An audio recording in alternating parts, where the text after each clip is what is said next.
Good morning, Miguel. Good morning, Richard. How are you guys today?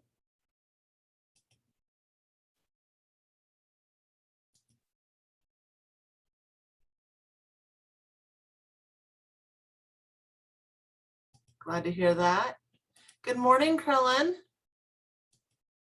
Good morning. Good morning, Geraldo.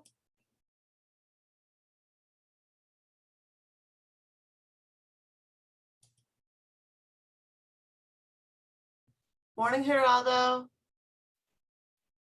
Morning, Manuela.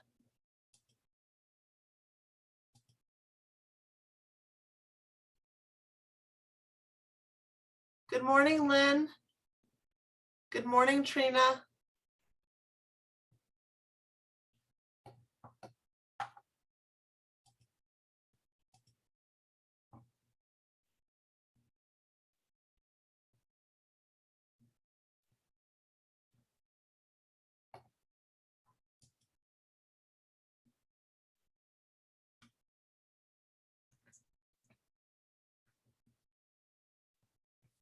Give students another minute to arrive.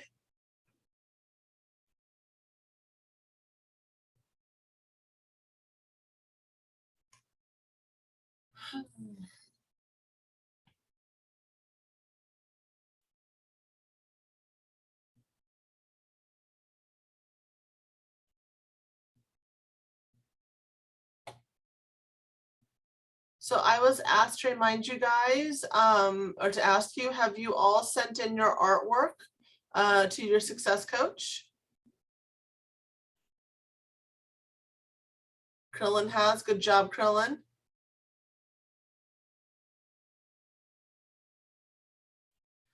That's okay, Lynn. You could email it to them or send a picture or something to them today.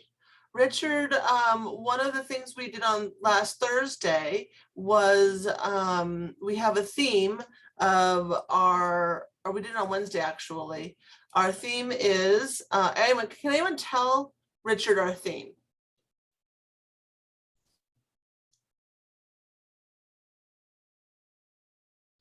Richard, I sent that to your school email. I sent that to you last night. So our theme this year is our dreams will conquer our nightmares. Thank you, Krellin. I appreciate you putting that out there. And so the students on Wednesday, as our first workshop, were challenged to create a piece of artwork that encompassed that theme so that they can we can put it on a t-shirt. That's what I'm trying to say, a t-shirt. This is a t-shirt design. So if you have your artwork and can send that to your success coach, that would be fabulous. And that will be allocates me. So that we can make a vote tomorrow and pick out what we're going to design our t-shirts with. Okay.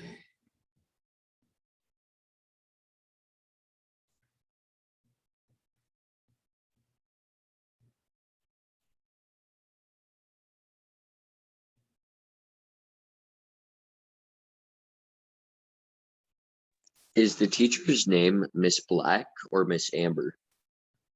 We just go with Amber. We don't do Mrs. and Misters. We're evergreen people here. I mean, the program's not really evergreen, but we have that evergreen spirit where you call your faculty by their first name. Oh, okay, cool. Okay, so I want to introduce you all to Trina. Trina works for Evergreen. She is a senior financial aid advisor. Is the title right, Trina? Close, a senior financial aid counselor. Counselor, okay. And she is here today to talk to you guys about financial aid. I know we've gone over it a little bit briefly. A lot of you guys are new to our program. A lot of you are new to high school in general. So this is a good time to start understanding and thinking about financial aid. And feel free to ask questions. Trina is awesome, amazing. She's advised me, she's advised Geraldo, she's worked with a lot of our students. and she can answer all those tricky questions. Yeah, good morning, everybody. I hope everyone's doing well, staying cool during the heat wave. It looks like we're getting some relief today, which is nice. I thought I'd do something a little bit different this morning. Instead of doing a presentation, I actually went out to the Federal Student Aid website and found a few short videos that I thought we could watch together. And after each video, I can talk a little bit about them, answer any questions, just to try and mix it up, have something a little more fun. So I'm going to do some screen share.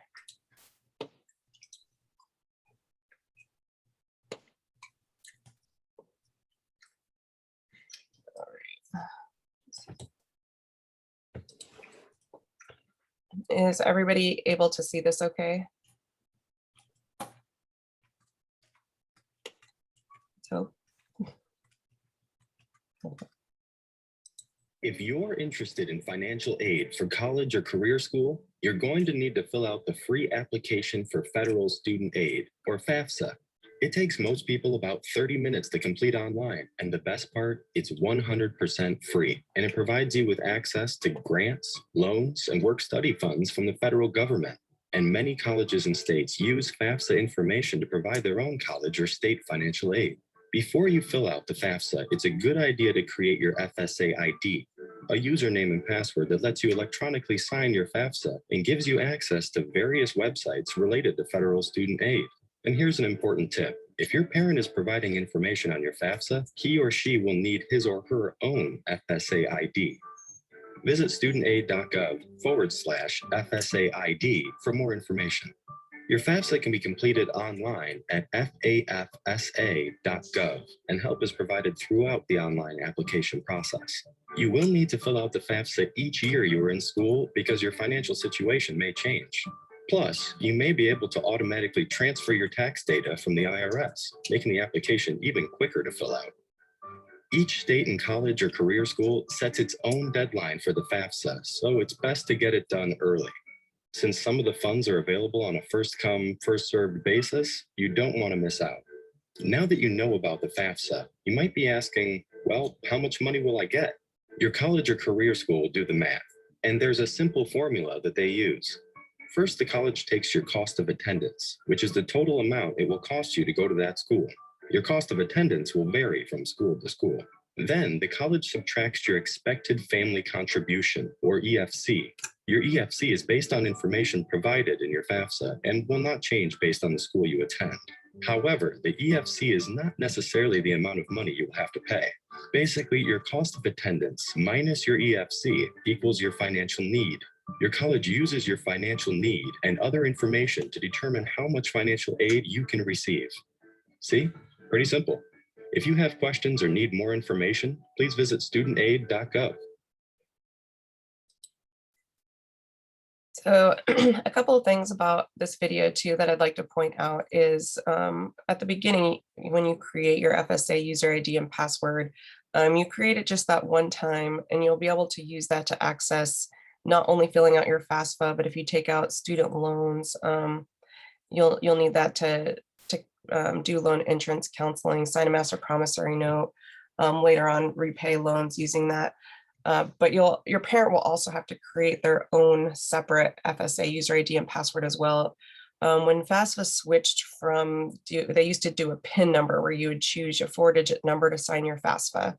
They switched it to this FSA user ID and password, and a lot of parents were trying to fill out their FAFSA for their student, and you have to have a valid email address that you can verify your FSA user ID and password from. And so sometimes parents would try to use their email twice, one for their user ID and one for their students. So it causes a lot of problems. So just kind of remember that when you guys are ready to start this process, that you each have to have separate FSA user IDs and passwords with separate email addresses. Another thing that I would like to point out with the FAFSA is it does say on there, you have to do it each year because your income changes from year to year, or your family size or resources, different things like that. Keep in mind that it's going to ask for income information from 2 years ago. So when you're filling this out, in a couple of years, it's going to be asking for income information 2 years past.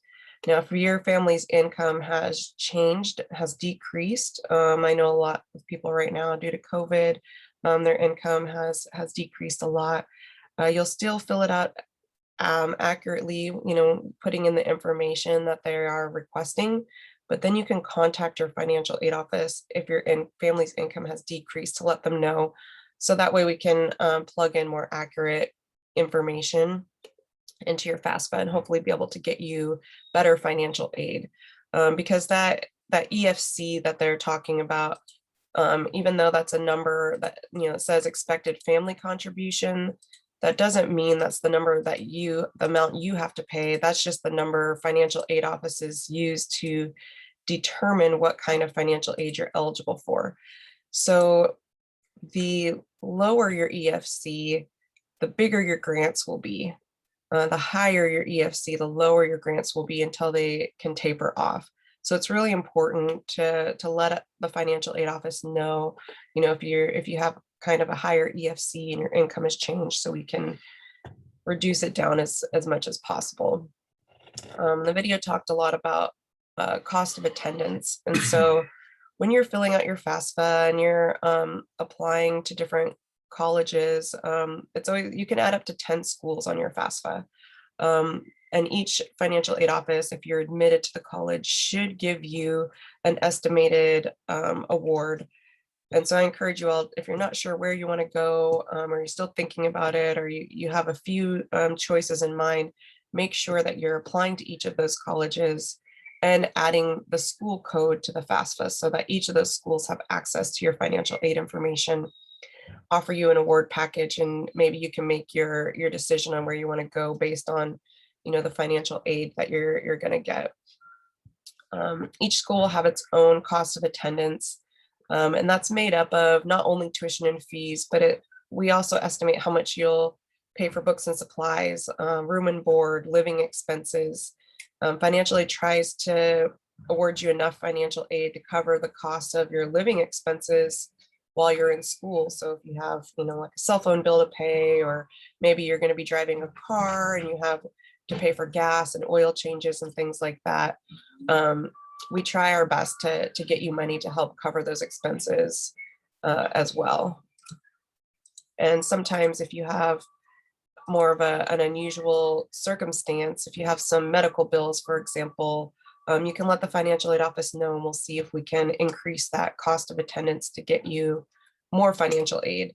Oftentimes it will be loan money, but at least it's something, to help alleviate the stress of paying for out-of-pocket expenses. Was there anything in this video that anyone has a question about, or something that kind of caught your eye that you would like to learn more about?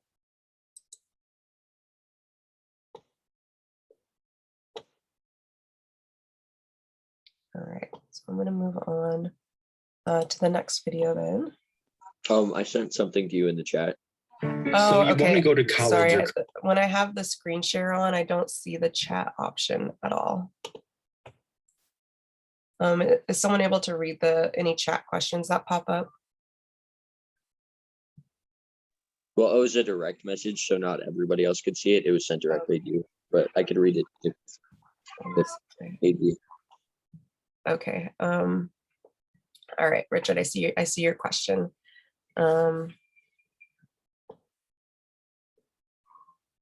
Yeah, so sometimes students can get into situations where their family might make a decent amount of money, and so it would only qualify the student for some small student loans.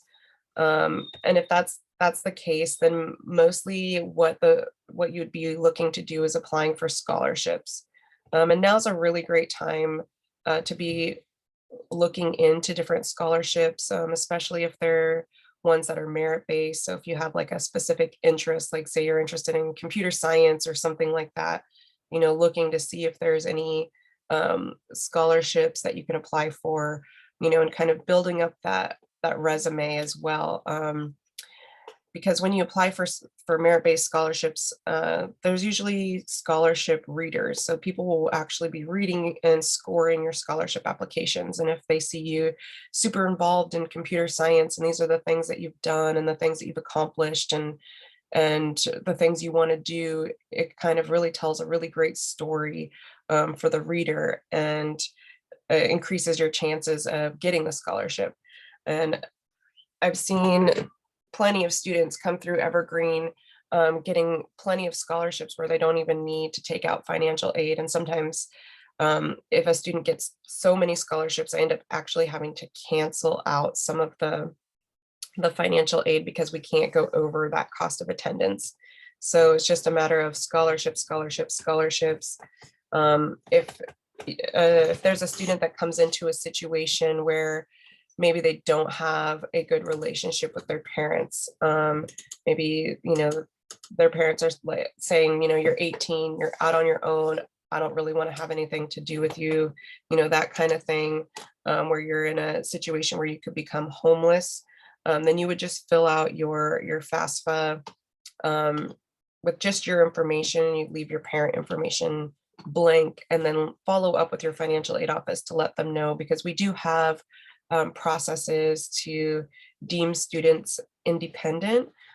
It's just all based off of your own personal situation, to find out kind of what's going on. And it happens, unfortunately.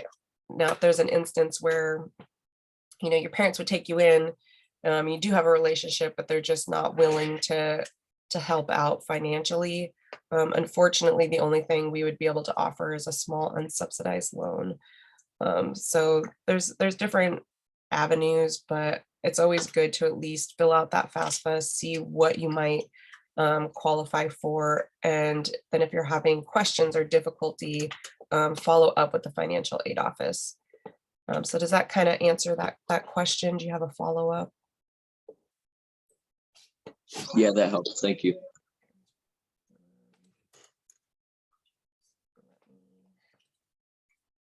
Back to the screen share.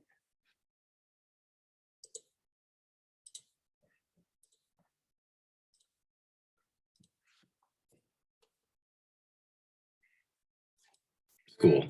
Maybe you started saving early. Maybe you'll discover some buried treasure, but more likely you'll need another plan. So if paying for college is going to fall on your shoulders, the U.S. Department of Education's Office of Federal Student Aid is the best place to turn for assistance. I bet you didn't know that we're the largest provider of grants, loans, and work-study funds, all of which are easy to apply for. And when it is time to apply for aid, head to your favorite spot to complete the free application for federal student aid, or FAFSA. Each October, a new FAFSA is available for the next school year, and completing it is free when you go to the official website, fafsa.gov. Your selected colleges will use the information on your FAFSA to figure out how much aid you'll get, so make sure your info is accurate.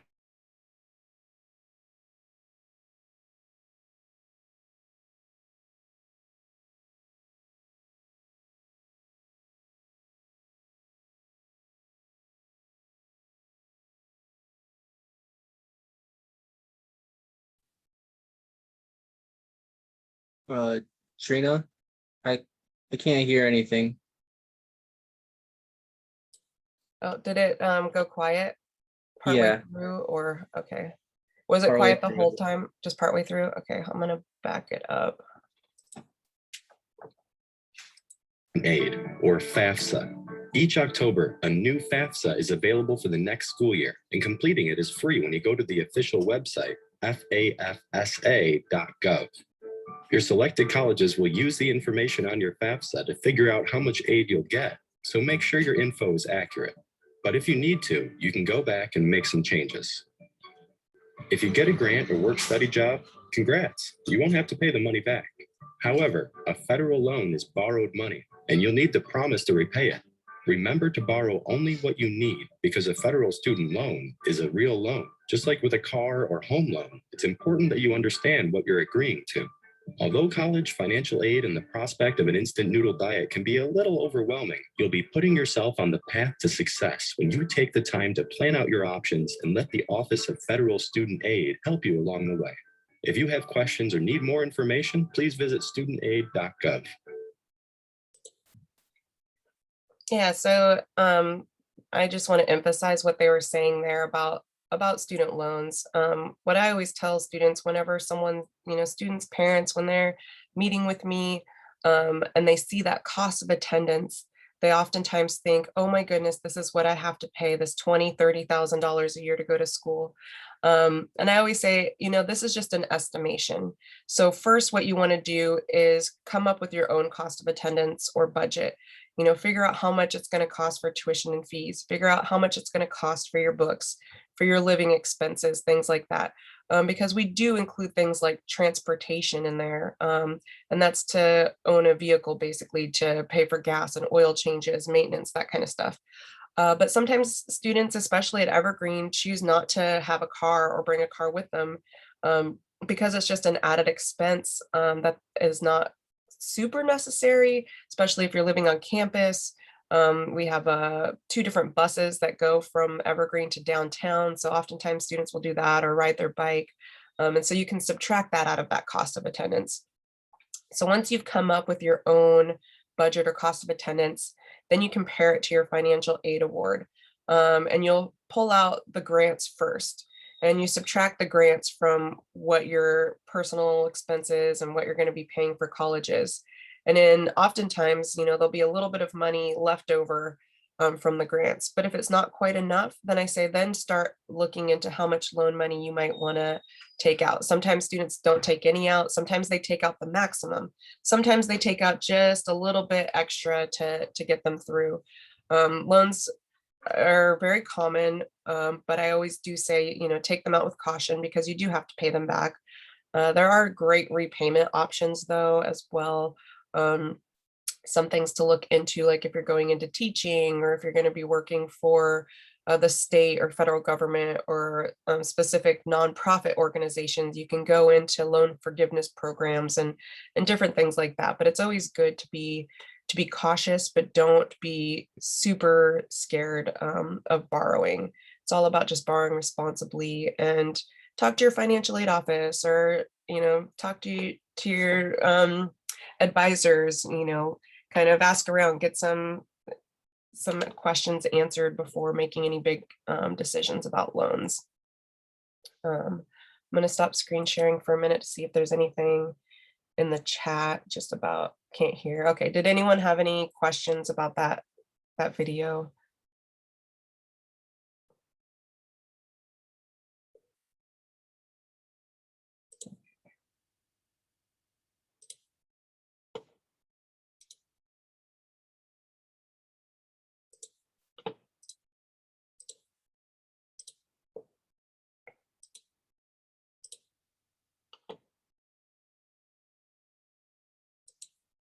So you filled out the FAFSA. Now what? The information you submitted will be processed by the U.S. Department of Education's Office of Federal Student Aid, and the colleges or career schools you listed will be notified so they can begin their process of awarding aid. The great thing about filling out the FAFSA online is that you can check its processing status immediately. This comes in handy when you're thinking, I wonder if it went through. Within a few days of filling out the FAFSA, you'll get your Student Aid Report, or SAR. You'll hear that abbreviation again, so just remember, your SAR is your Student Aid Report. Basically, it summarizes all of the information you submitted on the FAFSA. You can access your SAR online at fafsa.gov using your FSA ID, which is your username and password. Check your SAR for any mistakes. Then make corrections if you need to, but only if you estimated your tax information or provided incorrect information the day you filled out the FAFSA. On your SAR, you'll see reference to your EFC, or expected family contribution. This number is used to determine your eligibility for federal student aid. It doesn't mean you actually have to contribute that amount. The financial aid office at each college or career school you list on your FAFSA will receive your information. Each office will then use your FAFSA information to determine how much aid you can get at that school. It's possible that your college or career school may require you to verify the information you submitted on your FAFSA. If that happens, your school will tell you what you need to do. Once you're accepted into a college or career school, You'll get an award letter from a school's financial aid office that explains the aid being offered to you. We'd recommend comparing award letters from multiple schools. That way you can make the best decision for your situation. If you have any questions about your financial aid offer, contact the school's financial aid office. If your aid offer includes a federal loan and you're a first-time borrower, there are a few more steps before you get your loan. You'll need to complete entrance counseling and sign the Master Promissory Note, or MPN, which is your agreement to pay back the loan. Your school will provide you with the necessary information. So how do you get your money?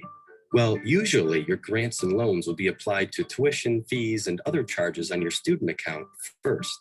Then any leftover money is paid to you. Work-study funds are earned throughout the term. Remember, filling out the FAFSA is not a one-time thing. You must complete it every year you attend school. If you have questions or need more information, please visit studentaid.gov.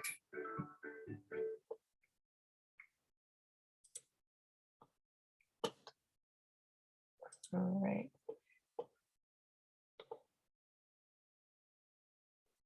Okay, so someone had asked in the chat, is there only one way for me to get financial aid to become registered as independent from my parents?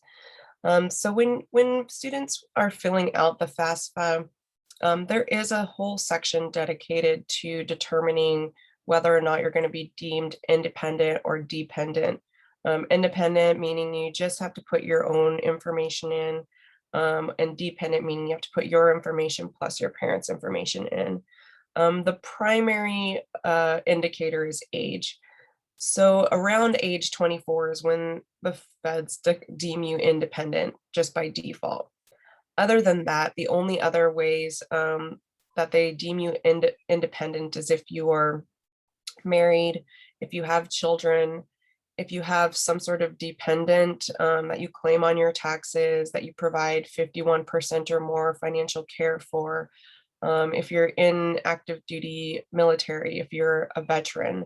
And then from there, it kind of gets into more homelessness situations where you in foster care, where you ward of the court. Did your high school determine that you're McKinney-Vento, meaning your whole family has, you and or your whole family is in a homelessness situation?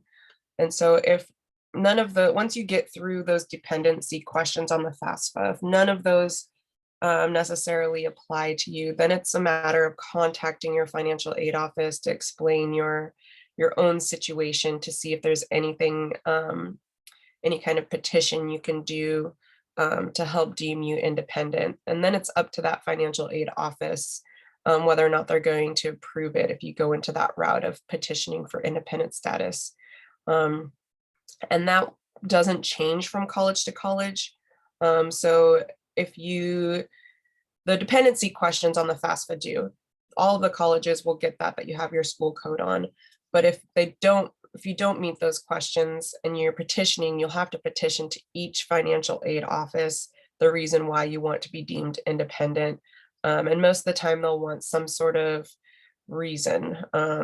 Something happened that's preventing, you know, your parents from being able to add their information to the FAFSA and different things like that. So it can get a little bit more tricky, more of a gray area. It's more of a professional judgment.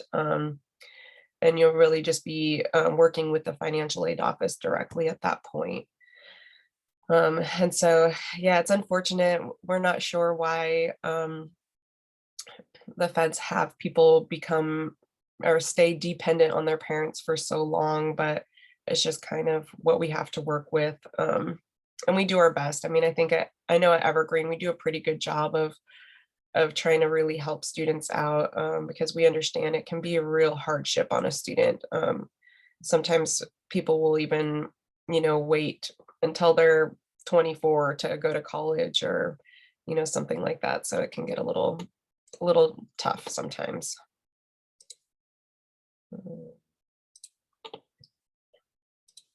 And then I have one more video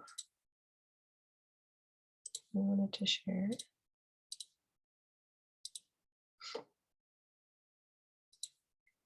If you need help paying for college or career school, The Office of Federal Student Aid might be your best option. We offer more than $150 billion to students each year in the form of grants, loans, and work-study funds. And federal student aid can be used to pay for school expenses, such as tuition, room and board, and books and supplies. After you've filled out the free application for federal student aid, or FAFSA, you'll receive an award letter from each school you list on your FAFSA. This letter explains both the federal and non-federal financial aid options that a school is offering you. So let's talk about federal aid. If you qualify for and receive a federal grant, you won't have to repay the money. That will definitely help offset the cost of school, but you may still need additional help. If so, a federal student loan might be your answer. Remember, a student loan is just like any other loan. It's borrowed money that will have to be repaid with interest. If you plan to take out a loan, consider federal student loans first. Compared to private student loans, federal student loans often have lower fixed interest rates and offer many benefits that you won't find otherwise. For example, when it's time for you to repay your federal student loan, your loan servicer can work with you to find the best repayment plan for your individual needs. Plus, you may be able to adjust your loan payments based on your income. You also may be able to defer your federal loan payments, deduct student loan interest on your taxes, and even consolidate your eligible federal student loans into one loan with one monthly payment. Federal loans can even be forgiven based on certain types of employment. Getting a work-study job is another great option to help pay for school. Eligible undergraduate and graduate students will be able to earn at least minimum wage. If you have questions or need assistance, you can contact the financial aid office at your college or career school or visit studentaid.gov for more information.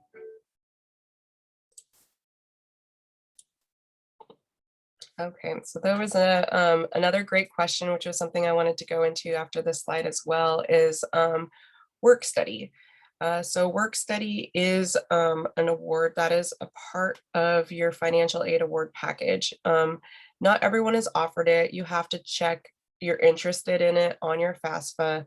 It's a very kind of limited fund. So if you do have work study and you'd like to utilize it, you'll work with your student employment office to find a job on campus, or sometimes there's even off-campus jobs.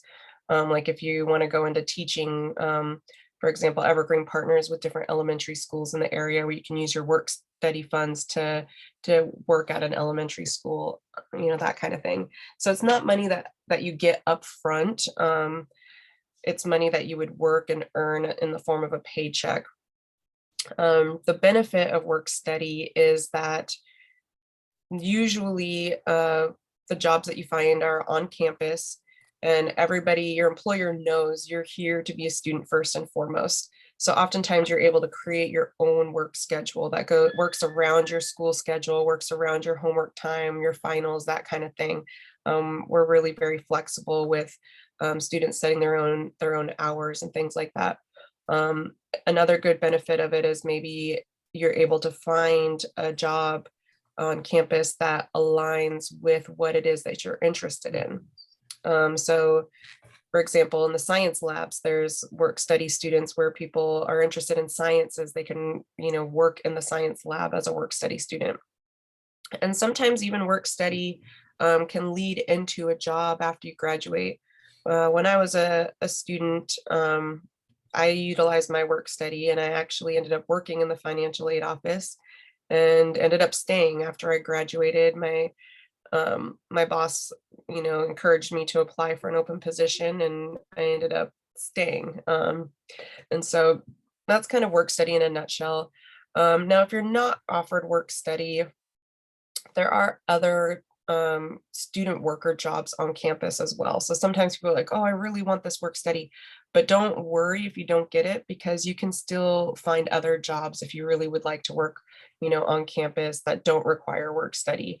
But you would just be meeting with, someone in the student employment office to kind of help you find those jobs, or if you need, help with your resume or, anything like that.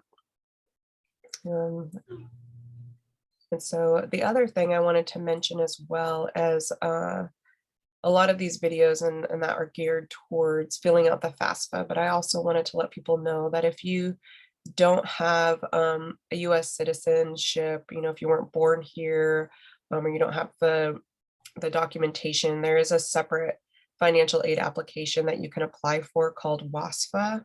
I'll put that name of that in the chat.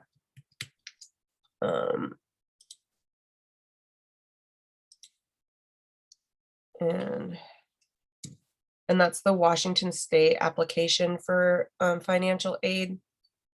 And I can also, I'm going to link you to their website in case anybody needs that.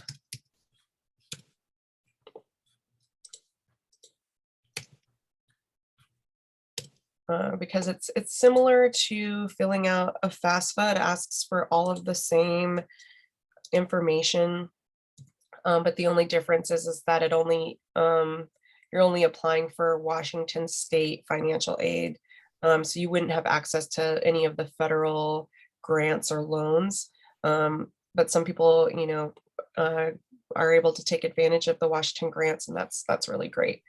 Another thing I wanted to mention is sometimes the student are able to file a FAFSA, but maybe your parent doesn't have that social security number, or they're not a citizen of the United States. In that case, your parent can, you won't be able to do a signature FSA ID and password, and they'll have to print out a signature page to sign your FAFSA.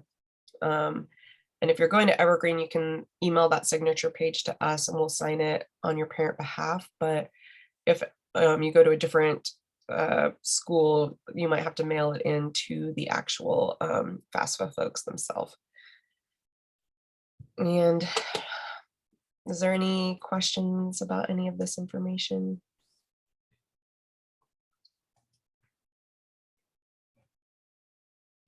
Trina, do you want to talk about some of the common grants and scholarships that the federal government or the state government gives out? Yeah, so with scholarships, it's a separate application process. So each school has their own scholarship applications that you'll apply for, but then also you can look outside of the school. So sometimes your high school will have scholarship applications you can apply for. Sometimes if you're involved in different community organizations, they'll have their own scholarships as well. So I always encourage, you know, everybody to just really look out there for scholarships anywhere you can, and definitely apply to the school's scholarships, because if you get one, they'll be added to your financial aid award, and it will reduce any loan offers. And so when you fill out the FAFSA, make sure you're also filling it out at the same time as you're filling out scholarships, basically. So the application opens in October, FAFSA and WASFA. I always say just do it as soon as you can after October 1st, and make sure you're admitted, because you want to meet the school's what's called priority deadline. And each school has their own priority deadline. Now, that doesn't mean if you apply after that deadline, you can't apply for financial aid, or you're not going to get financial aid. It just means if you meet that filing priority deadline, you're going to be offered the maximum amount of financial aid you're eligible for. And after that date, some awards are awarded first come, first serve, and can run out. The two that won't run out in Washington actually is the Pell Grant and the Washington College Grant. Some institutional money could run out. So when you're applying, the financial aid offices will consider you for federal financial aid, which is Pell Grant, a federal supplemental education grant, and student loans. We'll also look at any state financial aid you might be eligible for, which could be the Washington College Grant, state tuition waiver. And then after that, it's institutional money. So each college has their own kind of pot of money. At Evergreen, we have something called Evergreen Need Grant. And then of course, work study. And there's different kinds of work study too. There's federal work study, state work study, and institutional work study, which doesn't mean a whole lot to a student up front. It just kind of means on the back end where the pots of money are coming from to be able to pay you. And then after that, we would offer student loans, and they'd be a subsidized direct loan or an unsubsidized direct loan, which once you get the loan offers, you'll be able to look into it more and do a little more research on what each of the loan mean and things like that. If you're considered dependent and we haven't met your cost of attendance with grants and waivers and scholarships and loans, and we would offer a parent loan, which is a loan your parent can take out on your behalf. Or if you're independent, you'd be looking at trying to apply for like a private student loan. So does that answer your question, Elizabeth, or what you wanted me to cover, going over the different kinds of financial aid?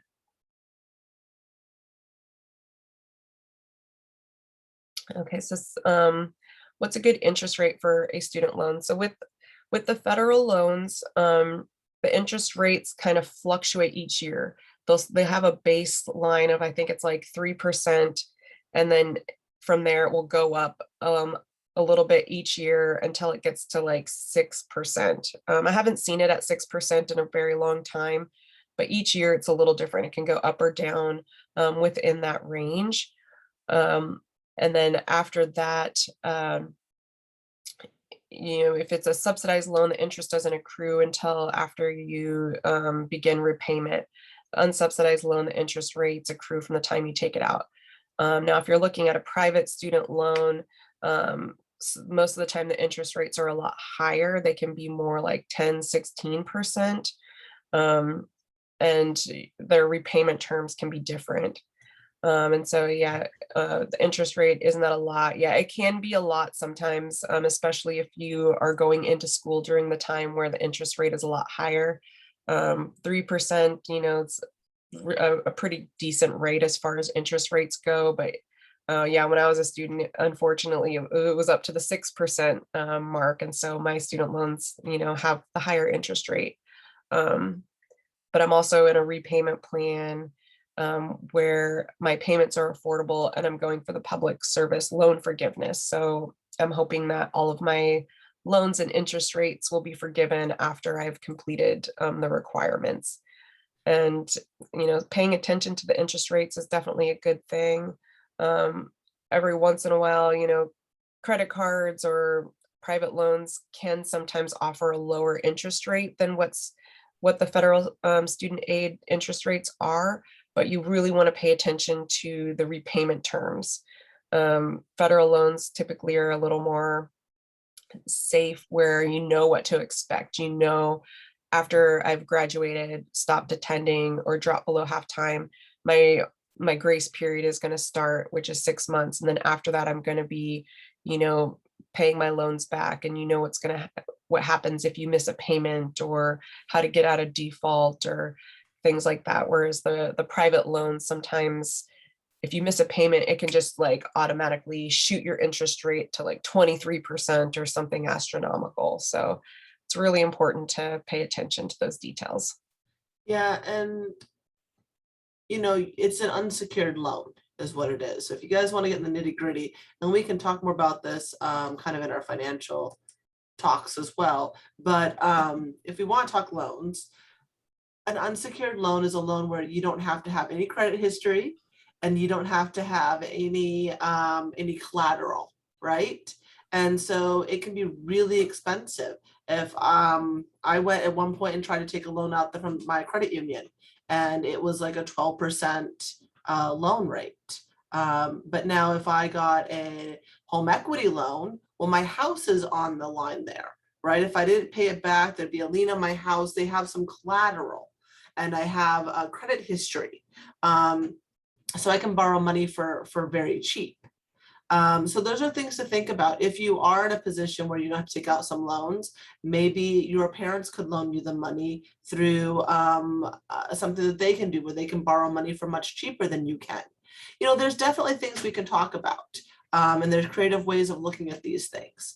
The other thing about about student loans in general, no matter what, is they can't get defaulted on. So if you claim bankruptcy ever, which I've got friends who claim bankruptcy a couple of times, and they own houses and stuff. It's not the world's biggest deal, but you can't get rid of your student loans that way, but you can roll them in.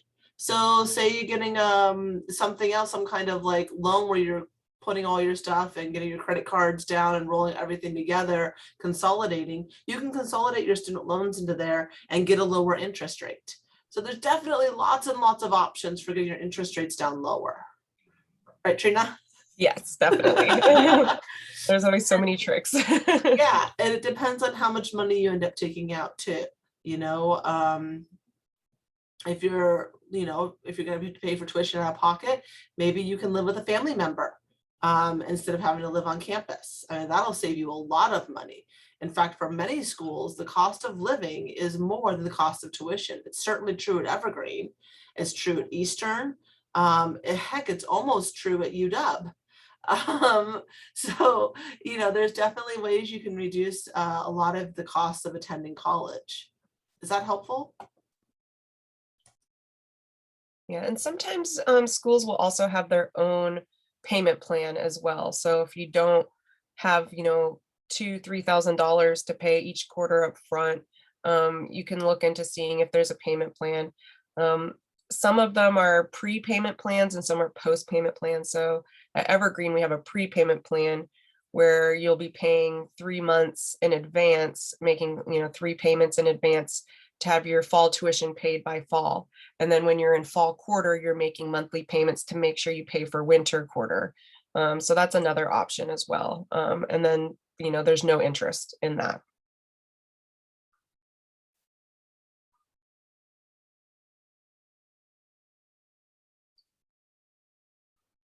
All right, so we're about ready to move into French. Is there any other questions you guys have for Trina while she's here?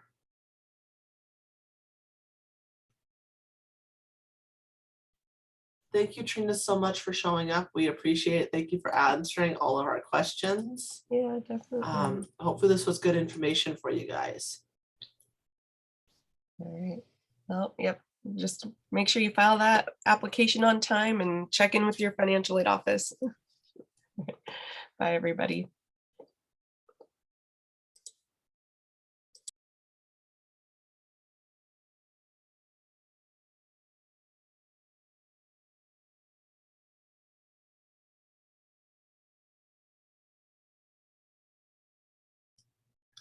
Good morning, Sebastian. How are you today?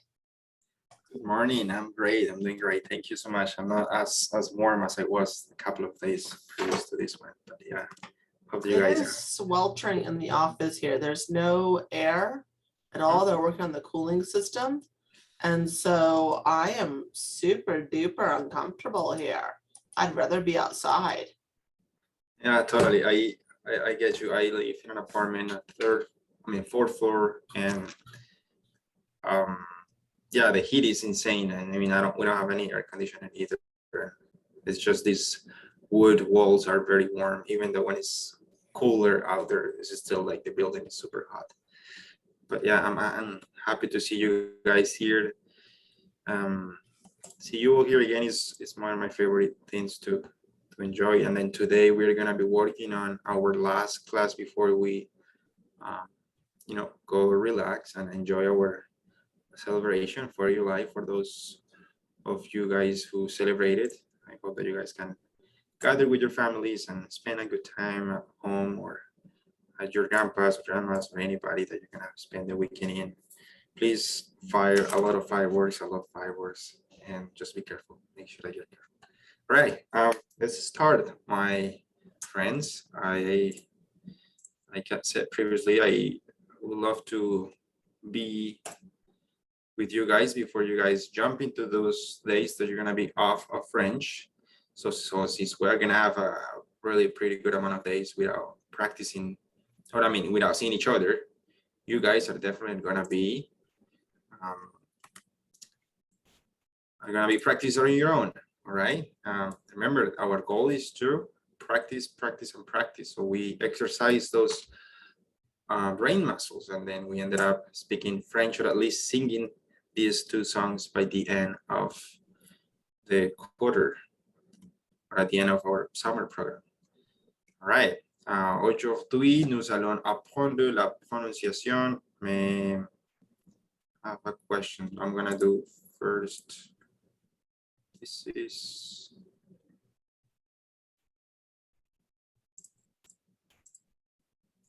second.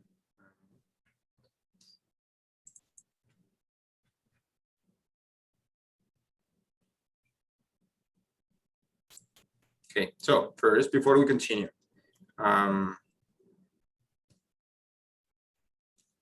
we already, Gerardo, would you help me on something? Did we already see this presentation before with this team, with this group at least? No, so this would be also their second day with you. Just because Yes. also the last class is also this was their second. So this is class B. A. B A. Let me check real quick. This is group B. B, Group okay. B. Mhm. Sorry, it gets complicated. Yeah, it's still It gets struggles with complicated. it, but yeah, it's all good. It's all good. I was just making sure. Yeah, we're Yeah, good. and we're on the right So group. yeah, Monday was our first day. This is our second day. Right. All right. Awesome. Thank you so much for that clarification. All right. So aujourd'hui, nous allons apprendre la prononciation de la langue française. On va commencer avec le petit présentation sur la prononciation. So, notre objectif, c'est pratiquer et pratiquer la prononciation en allons-y partager avec vous de cette information très importante sur la prononciation.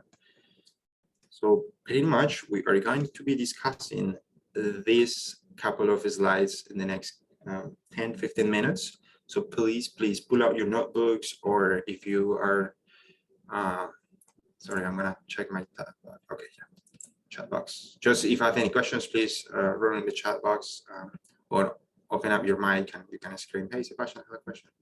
All right, if I don't see the chat box in that moment. All right, so please pull out your notebooks, anything that you are using to write, or if you want to do it in your computer, your phone, anywhere. Just make sure that you remember these couple of slides that are coming up ahead of you, because this is going to be pretty much what we're going to be practicing on during those days that will be on the celebration of For Your Life, and those days that you're going to be off of French. So the idea is that you practice on your own. All right. You all know that I would love to start by practicing a little bit of let's see how many people do we have. 1, 2, 3, 4, 5, 6, 7, 8. Okay, we have plenty of people, so that's beautiful.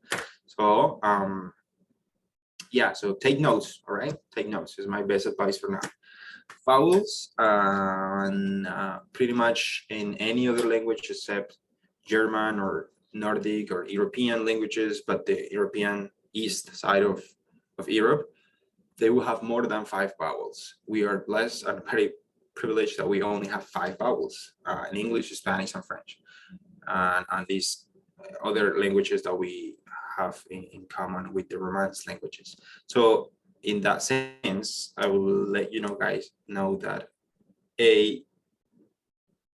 all the vowels that we have in English are going to be the same one in French, but then what we're going to be adding to it, it's a little bit of that pronunciation difference that is going to go now be different by just the way that they are sticking out this little stick thing on top of each vowel, and we only going to have 3 of them, right? So the pronunciation is very important in French, and then that's one of the reasons that we're practicing it now, so we can at the end of the quarter be singing our wonderful songs with not the correct pronunciation, but with the best pronunciation that we can make, and that would be based on these slides. All right, so please, if you have any questions, let me know. We all are going to be unmuting in a couple of minutes, so practice on your own right now, and then I want to hear you all one by one doing it. All right, so A is pronounced like the word da, in this case la. A. Now A with this type of accent that goes right to left is going to be pronounced also like there. All right, now we have this little roof on top of the letter A, and that I call it roof, that way you guys remember, right? It's like just imagine that it's a roof, right? Like on top of that A, right? And it will be the pronunciation, like the example in English, donkey, donkey. E, it's one of the trickiest one in French, but don't you worry, because this is also one of the easiest ones to remember. So we have 3 different ways to pronounce the same word, the same letter, E. The first one being as C, C. The second one being as the, and then the last one is more as cup. Also, the other pronunciation of this one that is not explaining here is the pronunciation as right? Now, E with accents also have one accent going to left to the right, second accent going to the right to the left, and then the last one is the one with the roof on top of the letter. And all of these ones, the last 3 will be pronounced, the first one being summer, father, and head. French, tête, tête, père, été, été. All right. Please type as much as you can, write them down, put it in, you know, on a sticky note, whatever, but just remember them because we'll be working on them later after a couple of minutes. All right. Any questions so far? Good. If you have any questions, remember, just unmute. I'm sure, hey, I don't understand. What are we doing? I'm lost. Whatever, it's fine. It's all good. So on yes. the second one, it says like the A with the accent is pronounced like ahla. I don't get that part. What's that supposed to mean? Yeah, so in French we'll be saying a la. La. A la. And is that a word in French? Allah. Yeah. I'm going to try to explain it without saying the meaning. So for example, I'm going to say j'habite ici à Seattle. You live here in Seattle? Yes, here is the part that we're translating as here ici. So ici will be here. Now, opposite of here would be like I live there. Allah. There, So like, over there. Exactly. So that would be the la that we are translating or we are putting in this example specifically. There, la. When you say, my mother habite la Shelton or Hong Kong or anywhere else but close to me. So that would be the la. All right. Any more questions? Good questions. Good questions. Yeah. Yeah, we'll see in more example. I found it hard to make the distinction between the summer and father. Those 2 E's kind of sound really similar. What's the difference? Like summer and father, the E's kind of. Right. They are, and they are part of the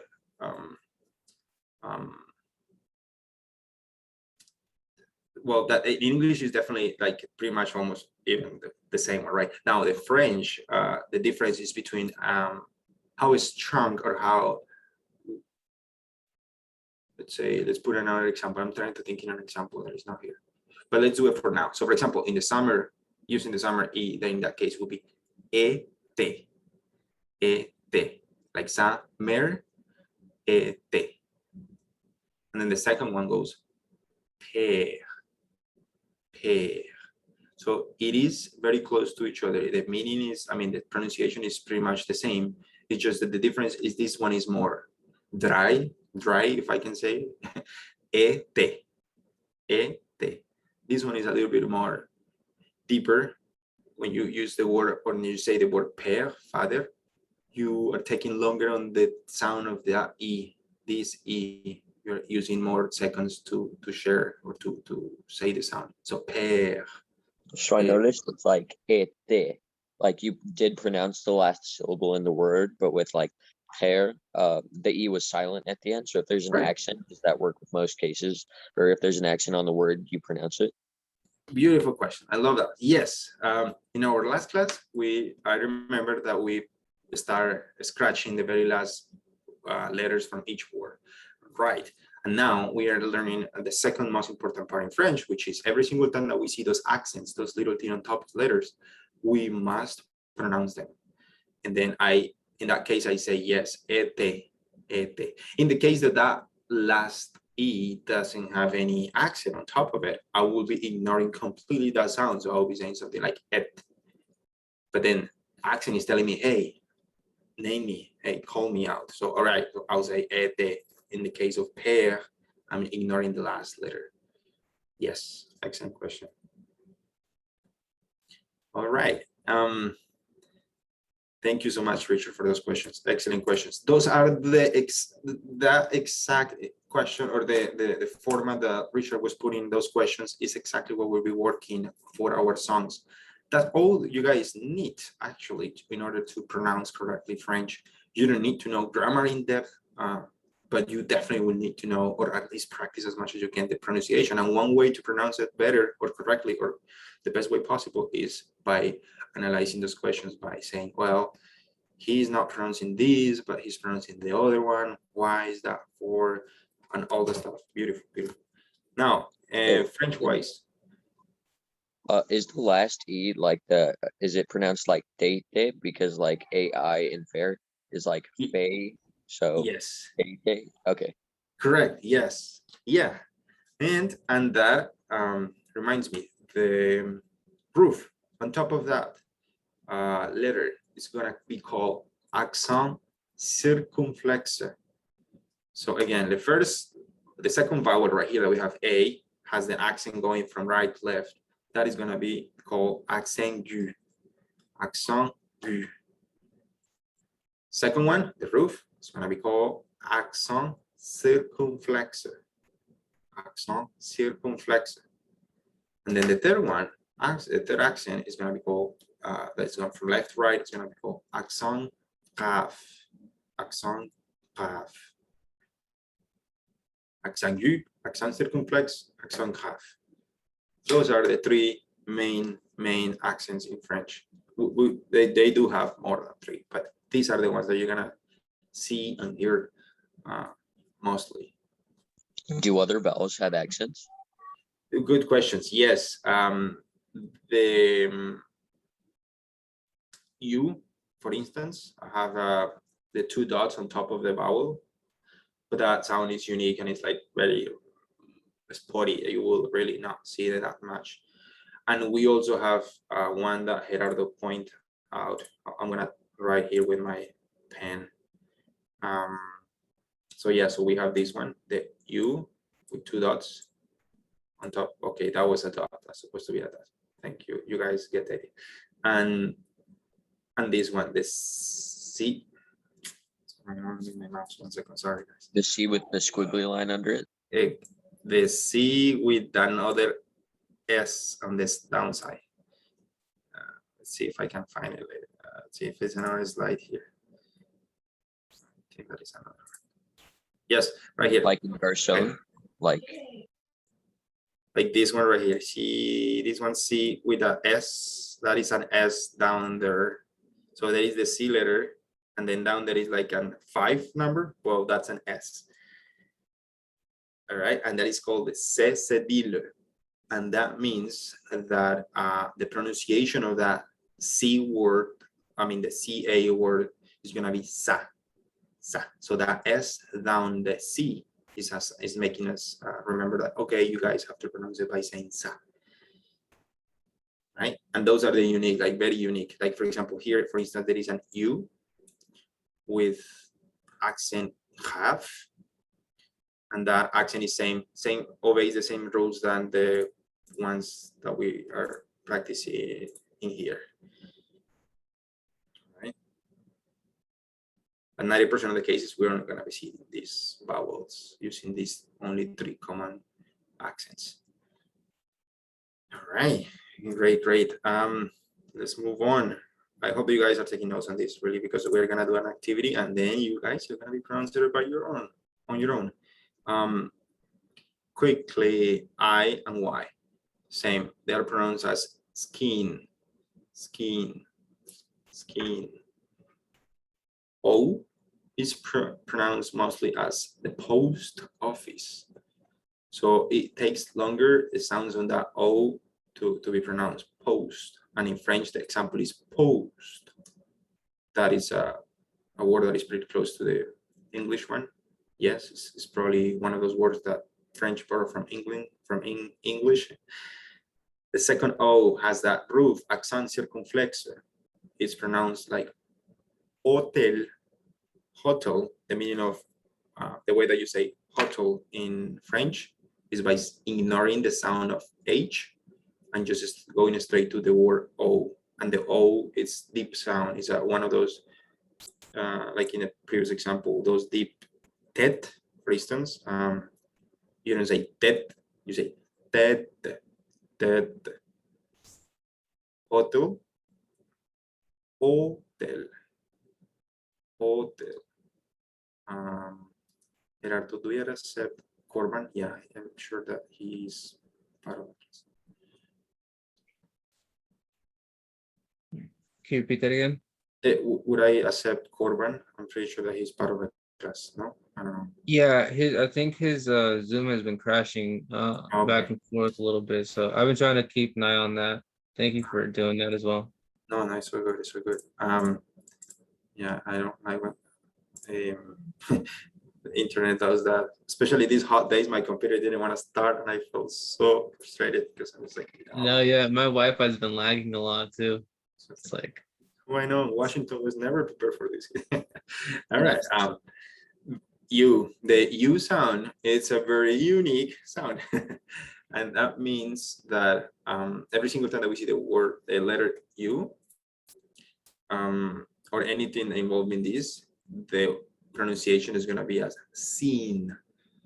So for example, vu, vu, we don't say vous or vo or va, we say vu, vu, vu. So the same sound that you guys will use in two E's at the same time, just pretend that you are kissing, as the only example I can think.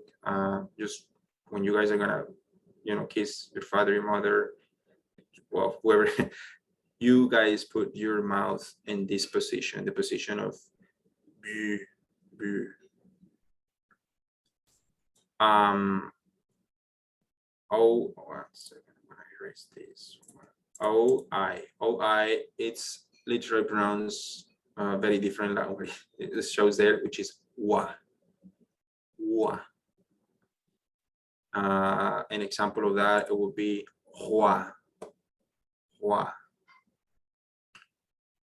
O-U, every single time that you encounter these two vowels or any of these pairs of vowels together, the pronunciation will be as will, will. In the example in French will be rue, rue. A-I, E-I, same pronounced as let, let. These are very similar. This is not really that big of a deal. I-A, E-I, A-A, E-I. Same the last two. I'm just gonna focus on the very last one. This one is, you are encountering three vowels at a time. You'll say, well, that might be very hard. Well, those three vowels obey to the same rule, and it's the pronunciation as 9. Sur, sur, which is sister, right? So far, what we've seen in these past two slides, and you guys are gonna say, why is he rushing so much? Well, because there is definitely nothing else to learn, at least so far, in terms of pronunciation of vowels. Vowels pronunciation is, this is it. This is pretty much it, all right? Yeah, we'll see it on context. We'll see them on examples and then songs, and then you guys are gonna get it better. Next, this is a quick recap. So write this down, take a picture, and make sure that you remember. So A and A are both pronounced like in English. So yes, one of the questions that Richard had was pretty much what's the difference between, E with accent grave and E with accent circumflex. They are from the same family, so pronunciation will vary depending on what word we are using it at. And yeah, okay, good. Let's practice. We have plenty of people here, so I love that. And Is V pronounced like be or is it pronounced like be? B V. or D or E? No, V, like last, but like WXY or no, like after W or before V for W. Voldemort. Yeah, V Oh, Voldemort. B. Sorry, Right. sorry. Yeah, yeah. That. The V, that would be V, same in English. Yes, same V, like vu, vu. What is vu? The example of vu. It's an example of vu. Yeah, yeah. It's like Voldemort. Yes, it's like vert, the couleur vert, green, the green color, vert. Yeah. So in this case, for example, excellent question. First sentence will be using that pronunciation. Je viens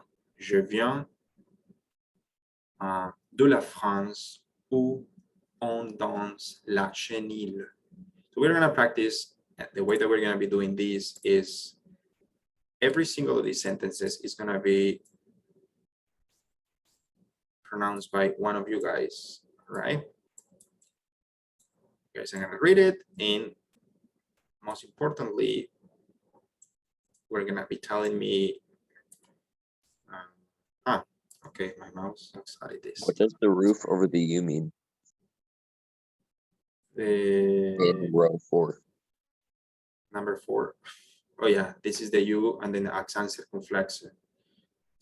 Yeah, accent circumflex, that roof. And then that pronunciation is pretty much sûrement.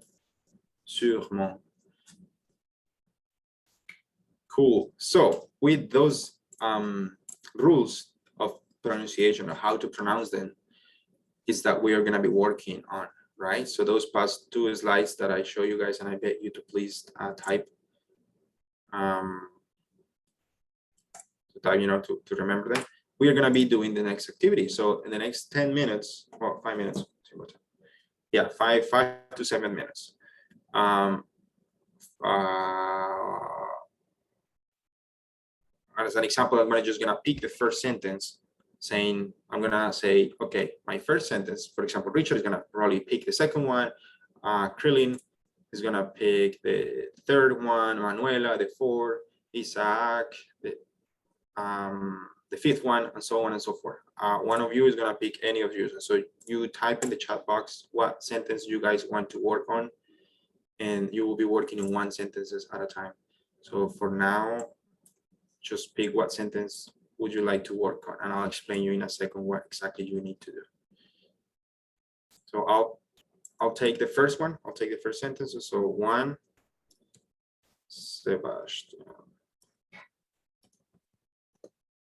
2, who wants to do 2? I can do 2. All right, so 2, I'm gonna type it in the chat box. Thank you. I can do number 3. 3, Richard. And 4. I will let you guys do it voluntarily. If there is no volunteers, pick from the list that I have here. But everybody will do 1, that's for sure. Number 4, I'll do Corban. Just gonna put on the list that I have here. Number 5, no volunteers. I'll pick Ellie. Number 6, Lynn. Corbin says he'll do number 7. Okay, Corban, thank you. Thank you. So Corban instead of 4, now let's do Natalie. Is gonna do 4. So Natalie 4.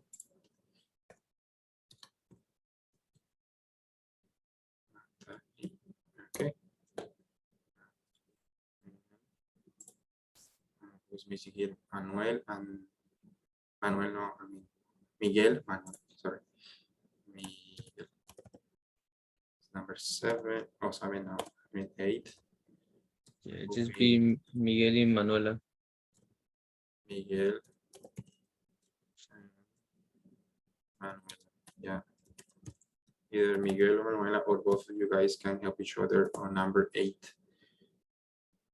All right, I think that I have them all. What is the pronunciation of the letter X? X. Yeah. Yeah, that one, good question. So if that one ends any word, it won't have any pronunciation. So any word that ends in X, or any letter that ends won't have any sound. Now, if that X is anywhere else in the middle or the beginning, the pronunciation will be same as the English one. So say, let's say I can think of a word in English right now. X-Men. X-Men, same. X-Men in French, the same.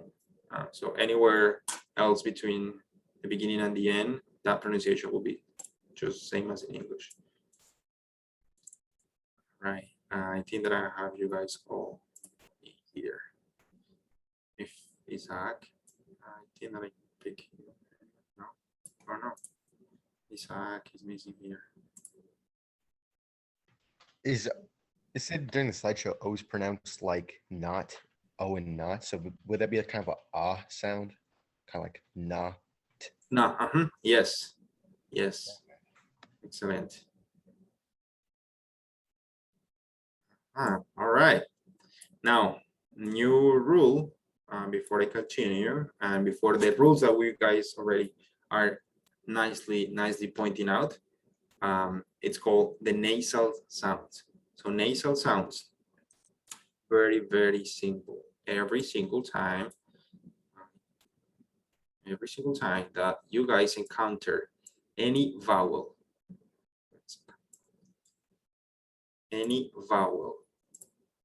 following, preceding a letter N or M, any vowel preceding the consonant M or N will have something called nasal sound. So that means any vowel, A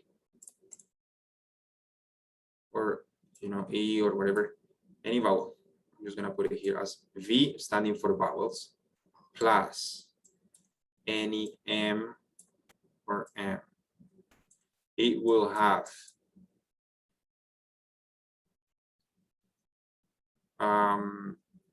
something called nasal sound. All right, I'm just gonna put nasal quick. I have to figure something better to type because it's really, well, you guys get the idea, and if you don't understand, let me know. Vowel, standing for any vowel of the 5 vowels that we do share in common with French, which is the same 5 ones, plus N or M, it will have a nasal sound. Nasal sounds are always the same sounds.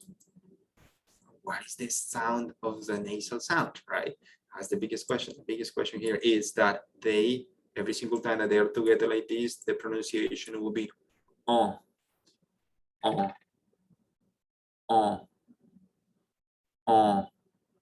Okay, you practice on your own. You don't have to unmute right now, but on your own, if you want to unmute right now, it's fine. I would love to hear that.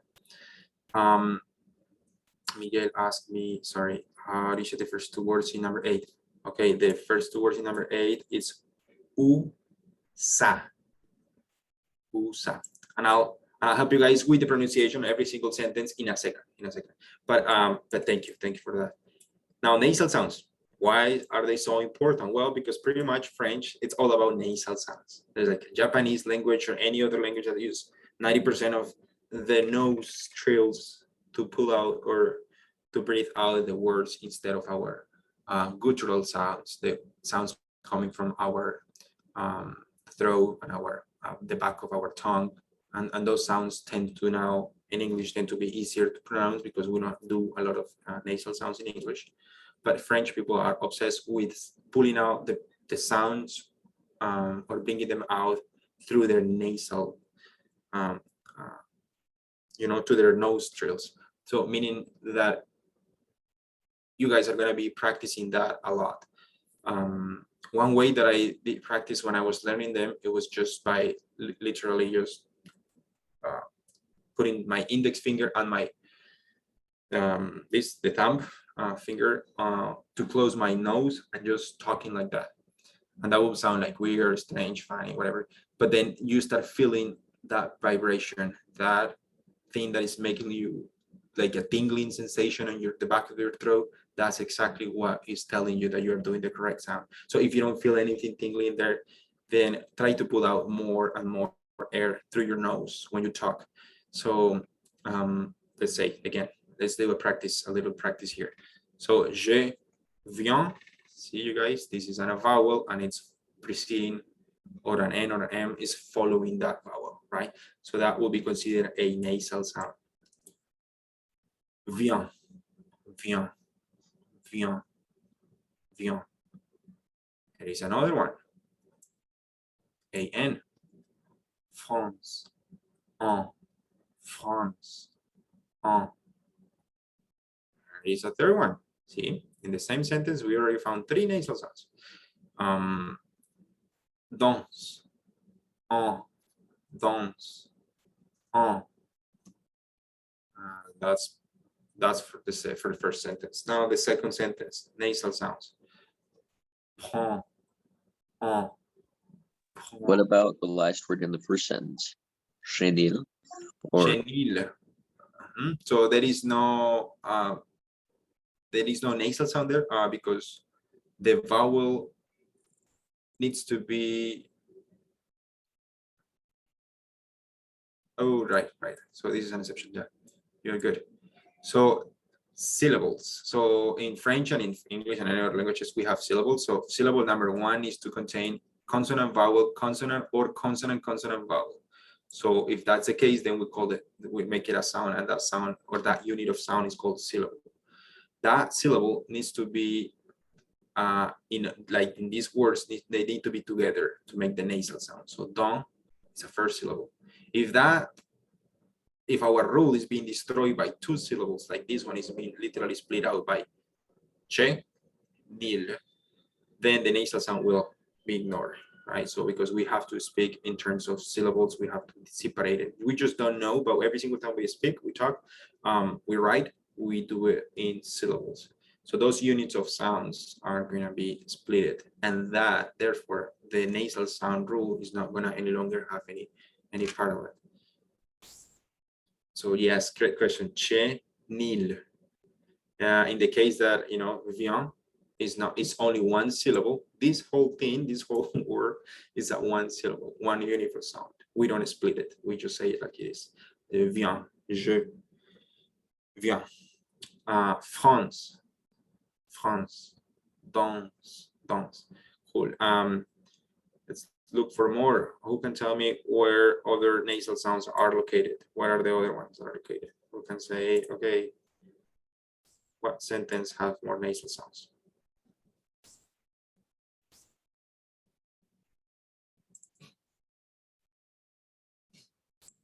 Let's see.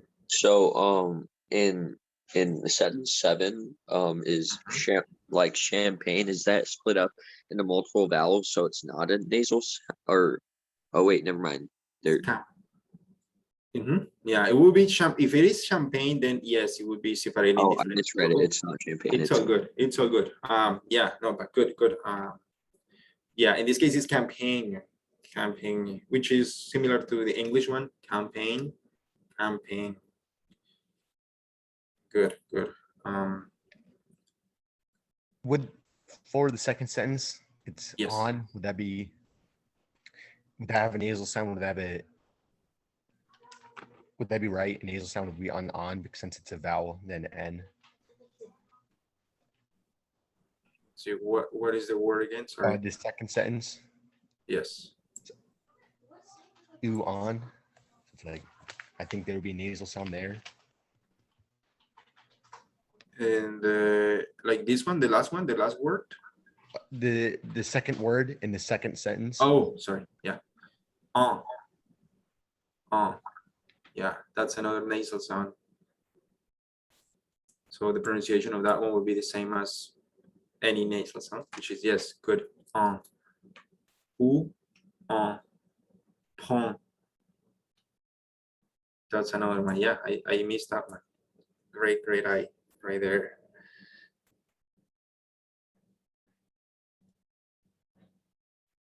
right.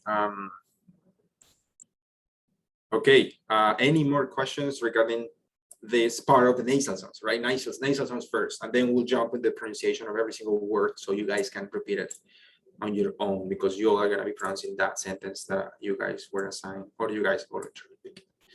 All right. If not questions, I'm just going to head and start. So please pay close attention to the pronunciation of every single sentence. That way you guys can pronounce it and tell me later in the activity what are the rules that are being applied in terms of pronunciation for every sentence, right? So I'll start. I'll do it I'll read it once slow, and then the second one at the regular speed, right? So, je viens de la France, où on danse la chenille. Je viens de la France, où on danse la chenille. Où on prend plus de caisses que des crash tests dummies.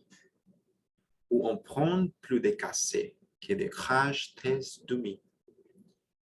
J'ai des potes diplômés, d'autres n'ont pas lu de livres.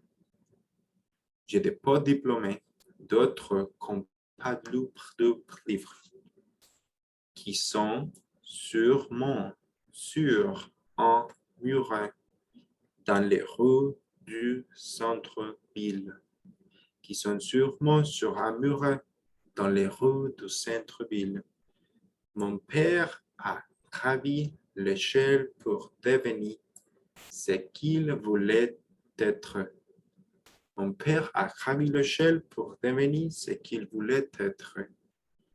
Ma mère est la ménagère à qui les publicitaires veulent la mettre. Ma mère est la ménagère à qui les publicitaires veulent la mettre. Je connais la campagne et ses gros sabots. Je connais la campagne et ses gros sabots.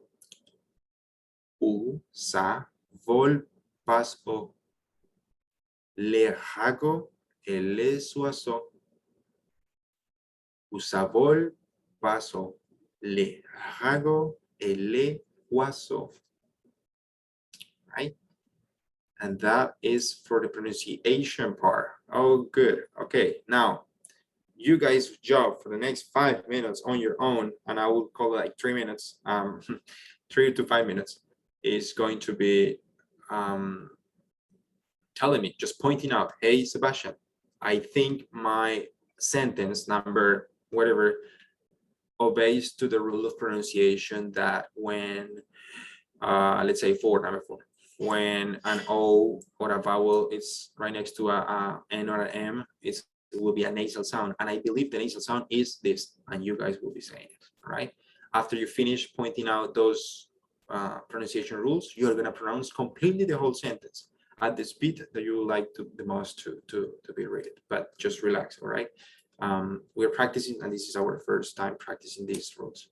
So again, please next 3 minutes, and then I'll be jumping to the second sentence. So please work hard on this.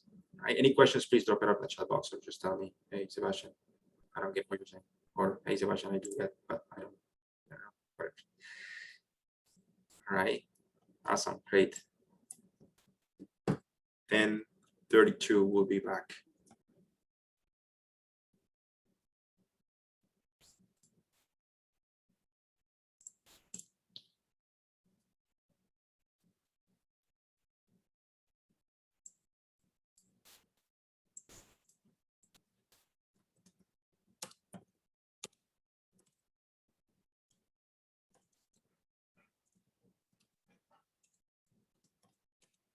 So are we supposed to like be telling you some of the rules of our sentence and like checking if they're correct or?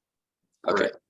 Yeah. And then based on the last 2 slides, any other rules that you remember. But yeah, just tell me, hey, Sebastian, these are the rules that my sentence has, and I want to practice the pronunciation of these ones. And yeah, and then you will be reading the sentence out loud for everybody, so we all can learn. But yeah. So the first word of the third sentence is that j'ai or J, versus J. J. J. Mhm. Okay, so I noticed with the first sentence, like there was a pause between the J and then the next one is like je bien, right? But with the third sentence, it just kind of flows together, right? Jai, as opposed to having that like pause. So what dictates whether or not there's a pause there? Yes, great question. So the contraction, actually, there is something called contraction. Yes, like the like this role. So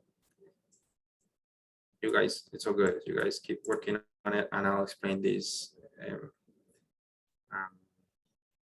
as fast as possible. So the J, so the word J on the third sentence is in English. I'm just gonna say it. It's I have. So I have. I stands for, or in French you say I by saying je, and then have you will say et. What happened is the French is want to make everything easier, and then what they do is that every single time that a word ends in vowel and next word begins with a vowel, they will do something called contraction, and it's a type of easy way to avoid space using it and then speak faster. So in that sense, you will be going by the first letter in the first word, ignoring the sound of the second letter that actually has grammatic in the grammar way, and then jump into the pronunciation of the second word. So in that case, that construction, that pronunciation of that one will be J. But if we talk about like, well, what determines whether if it's that pronunciation or not is actually the one who is going to give that sound is going to be the last word in the second word. So the last one, if it's a 3-word, for example, this one is d'autre. This one is same sentence. Do is another of those ones, those constructions, those things that I know that is an E after this D, but they are telling me, well, ignore that sound and just go ahead and say this one. So I would say just do. We'll be ignoring the sound of whatever this is and pronunciating, oh, in this case, do. Same as here. This is que. I'm not gonna say que because they're telling me, well, you continue saying on, a nasal sound. So just say it all of it at once. Con, con.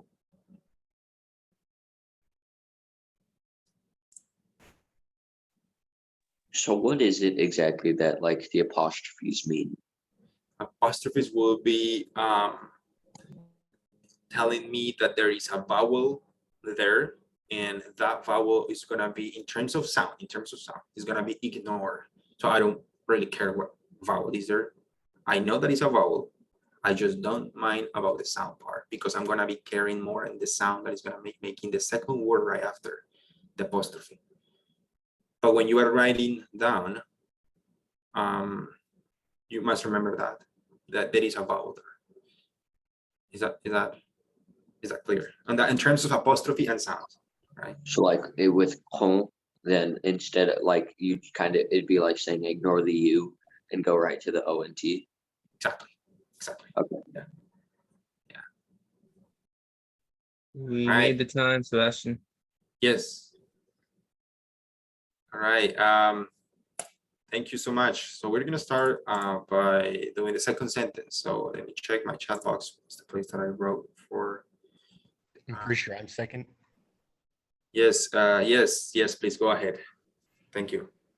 Well, I'm a little bit confused on one word still. It's so good. It's so good.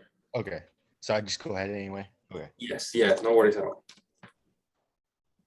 Ooh on. Prond.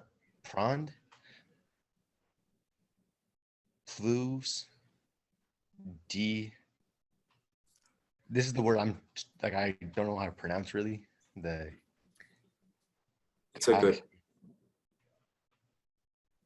Ku.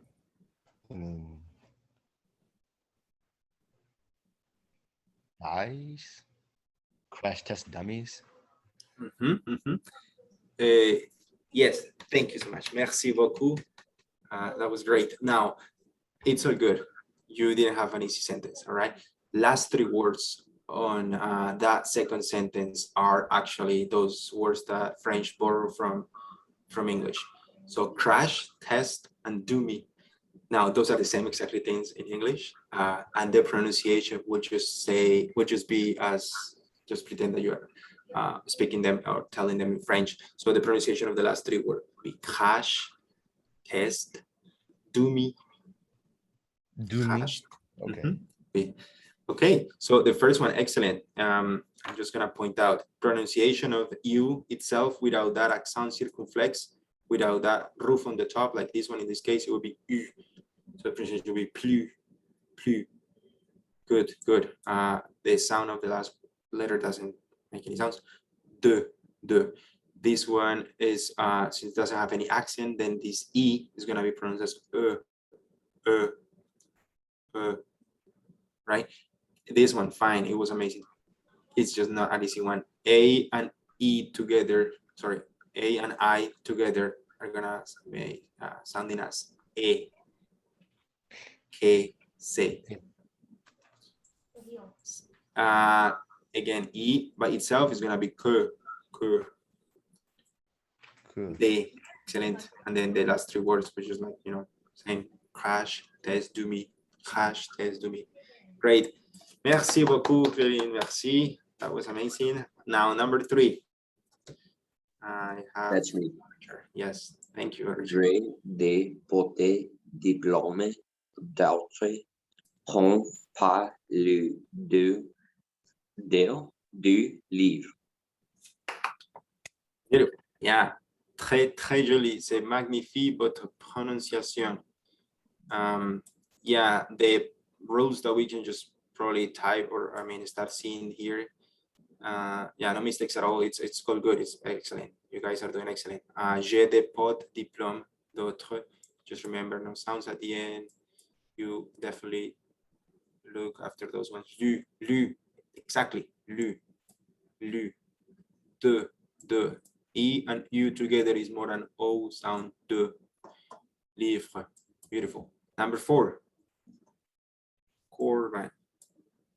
Oh, it should be Natalie because Oh, sorry. Yeah. Seven. Yeah, Natalie. Thank you.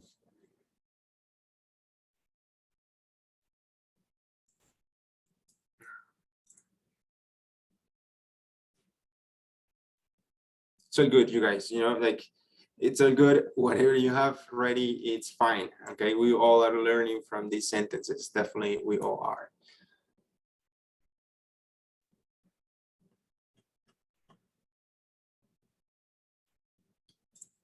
Okay, Natalie, are you ready?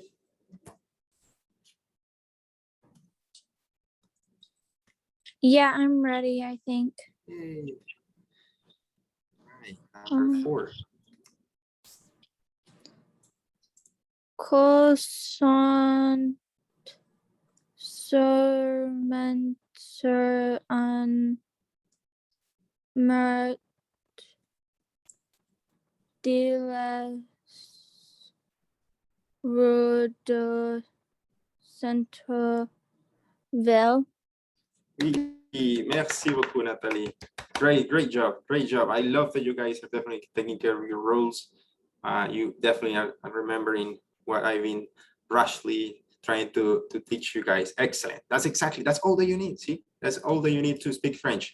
Other than that, it's just a matter of grammar and knowing vocabulary and a whole bunch of rules that it's really not that important. Once you get the pronunciation done, definitely the rest is gonna be a piece of cake.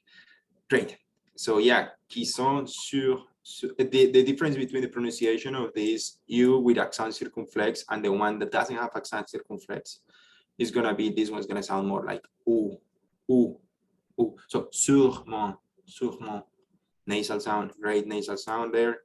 And then here it is, a U without the accent circumflex. It's gonna be sûr. Here is the nasal sound, en. There is mieux, mieux, don, nasal sound. Le, ignoring the S at the end. Re, ignoring the S at the end. Du, excellent. Centre, ville, excellent. Number 5. Number 5. Let's see, who is it? Ellie, please, would you?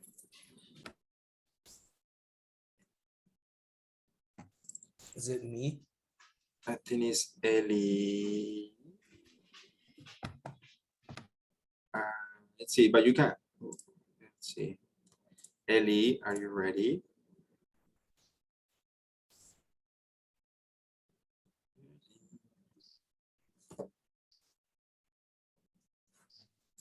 Ellie, well, who wants to volunteer for Ellie? Ellie will do it next class. Number 5, sentence number 5.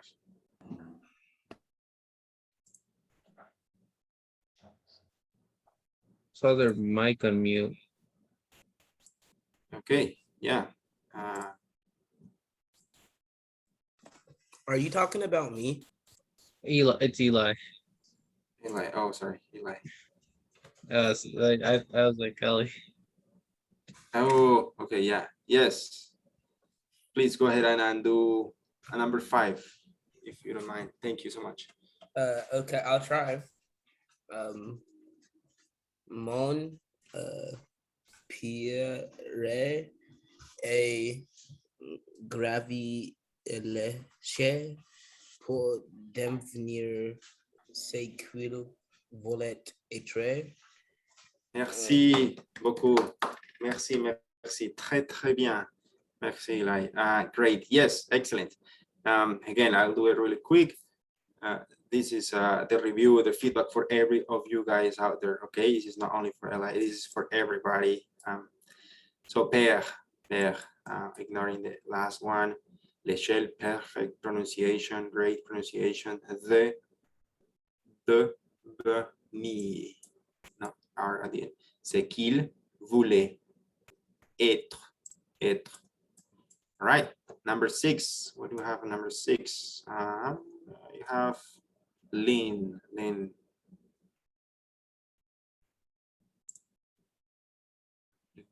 Ready? She had said she couldn't unmute because it's loud in her house. Oh, that's right. Sorry. Yes, okay. I'll just go ahead and jump to, who wants to do that one? Who would like to volunteer for Lynn? If nobody. What number is it? Is it the number 6? 6 is Lynn. 6, yeah. I could give it a shot. Yay, awesome, merci. Ma mère est la ménagère à qui les publicitaires Oui. la maître. That's a tricky one. Yay, beautiful. Yeah, merci beaucoup. Très bien. That's a tricky one, the last one. Yeah. It's a sound without any consonants at all. I mean, any vowels at all. So yeah, it's maître. Oui, merci beaucoup. C'est très joli. Number 7, Corban.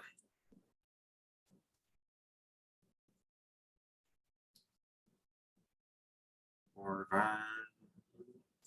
you there?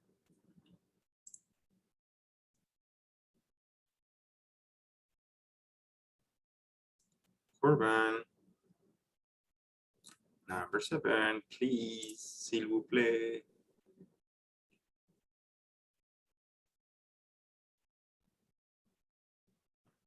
Corban. Okay, let's jump. Let's give Corban a 1 more minute, and then let's jump to 8. Number 8, Miguel and Manuela. Okay, Corban. Corban is having some.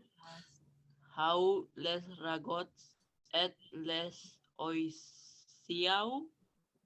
Okay, good. Yes, Miguel, merci beaucoup. Corban says that it has a technical issue, so it's all right. We'll do it together, number 7 and number 8. Thank you so much, Miguel. Je connais la campagne et de ses gros sabots. Où ça vole. Remember, last letters in every single word doesn't make any sound. They don't make any sounds. Ho, le, rago, ele, wa. The last one, O and I is wa, and then again, O. Wa, so, wa, so. Merci beaucoup. Très, très joli. You guys rock. For real. Just, would you please give me 1 more minute and I'll show you what you guys are going to be doing for the next couple of days on your own. It's going to be, I had a video and I have a, well, more stuff to show you guys, but it's all good. Now, you guys are going to find these lyrics. Please find them on internet. The song is called La Pluie. La Pluie, and is by Orelsan. And I think it's Orelsan and Estromae.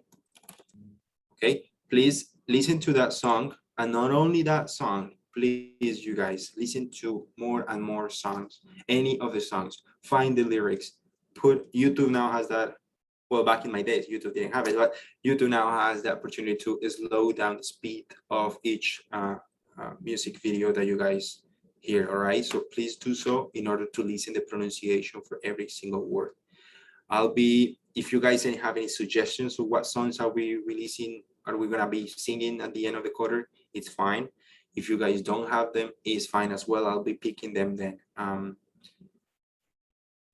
Yes, the slideshow show, Caroline, thank you for that question.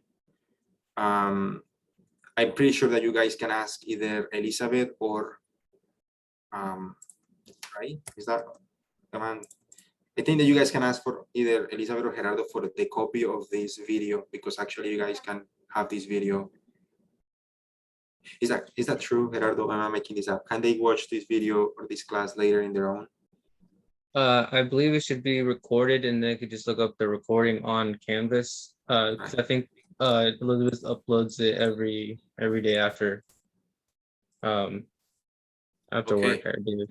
Elizabeth, let's see if Elizabeth can. Well, please, you guys confirm with Elizabeth, and definitely you guys can also hear again this pronunciation or watch the video again and everything, so you can practice on your own. And the second question was from Richard. Can we see those sentences meaning English? Yes. Unfortunately, I don't want to keep taking from your break time because I hate that, but I will definitely strongly recommend you to listen to this song and then find the lyrics translation on English, so you guys know what we're talking about here. It's a beautiful song. It's one of my favorite ones from Orelsan and Estromae. Listen to them and please keep practicing. We'll be practicing more in depth next week after the these days off, guys. The songs that we're gonna be singing. So for them from now on, just remember next time you guys all are gonna be unmuting and singing with me. All right. Please let me know if there is any more questions. Email me. You guys have my email. And I hope you guys have a wonderful weekend and enjoy your time with your family, your friends. All right. Thank you. Thank you, you all. Thank you, my pleasure. Elizabeth?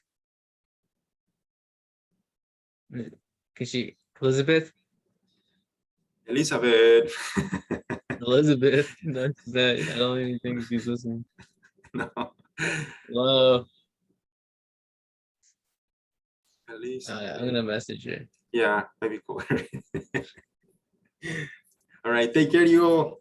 Take care. Oh, that's exactly, yes, Richard, thank you for the question. I like Estromae because he's kind of a rapper in French and in France. And Orelsan has definitely good songs. Some of them are not really that, clean in terms of language, but I still like him a lot.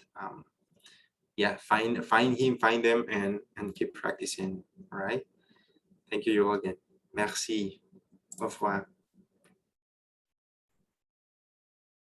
Elizabeth? I can hear you. Elizabeth?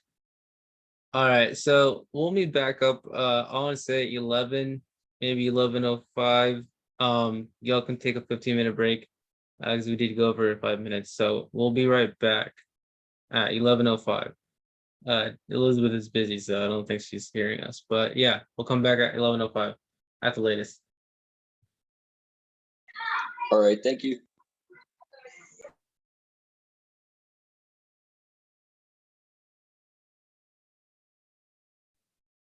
Elizabeth?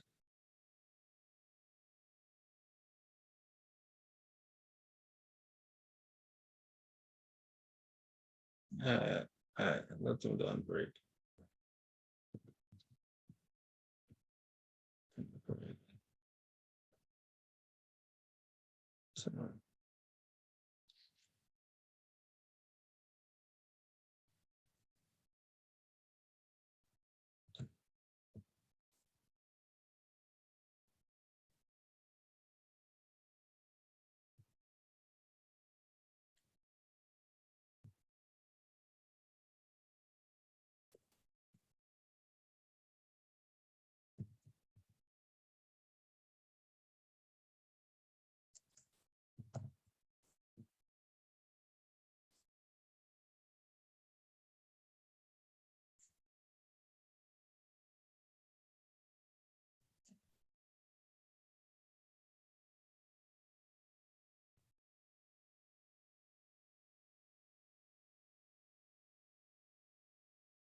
That is in my living quarters.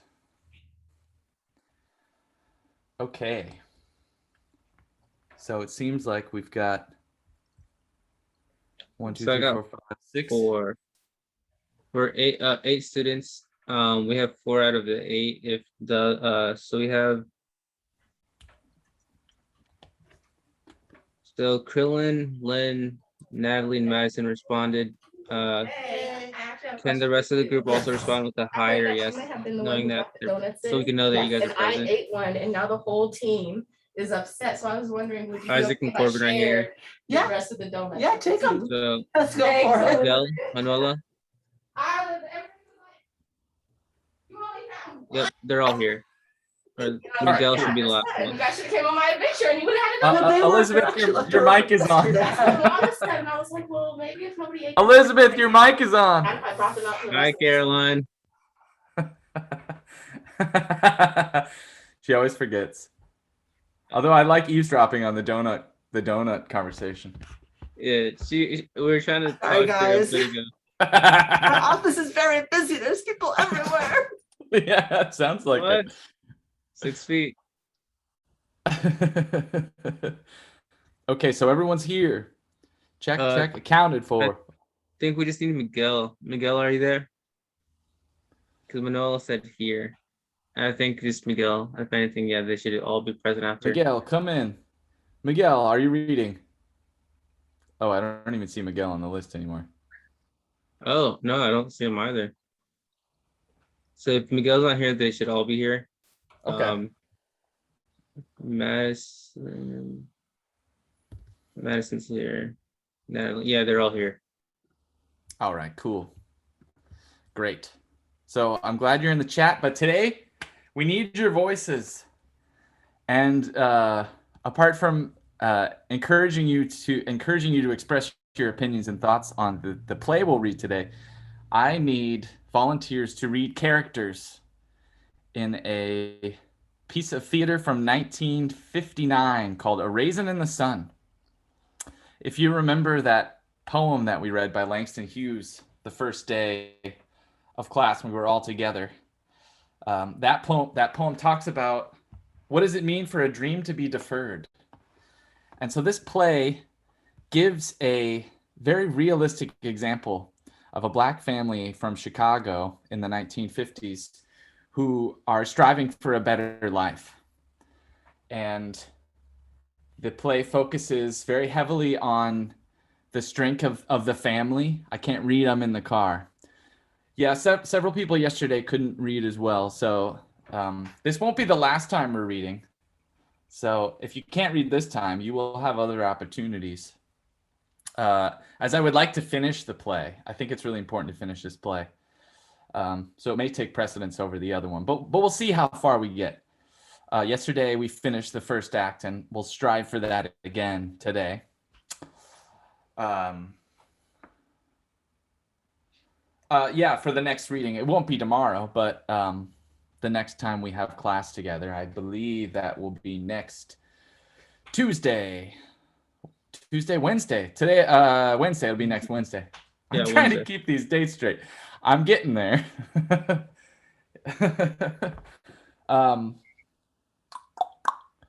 Let's Isaac see. says he can't read it. He's in his car right now. Yeah. But the rest of you, I'm looking forward to hearing your voices read these characters, and if we can convince Gerardo to participate again. Well, if there's the opportunity. Yeah. I will say he's fantastic. I want them to participate first, but yeah, it is fun. I had a great time yesterday. I got into character. I was Travis, the child in the story. So yeah, it was fun. It was something. Ben is eating. Oh, I know very well. We'll be lucky if we get to witness Gerardo again on the stage. Yeah, you won't see my face when I do it. It's just I tend to blush. Well, Lynn, if you're eating, you can recite your lines in between bites. How's that? I think earlier they said they couldn't because they can. Okay, they're good. Very good. Never mind. I'm just trying to gently prod you into doing it because it is fun. It's a little awkward over Zoom, but I think we'll have fun doing it. Awesome. First, your house is quiet for now. That's ideal too. Mm-hmm. Elizabeth, can you grant me screen sharing privileges, please? Thank you so much. First, before we read the play, I'd like to just orient us towards what it means to read a play out loud.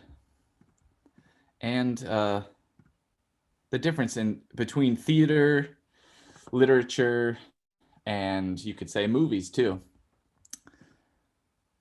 So present. I think here's our play.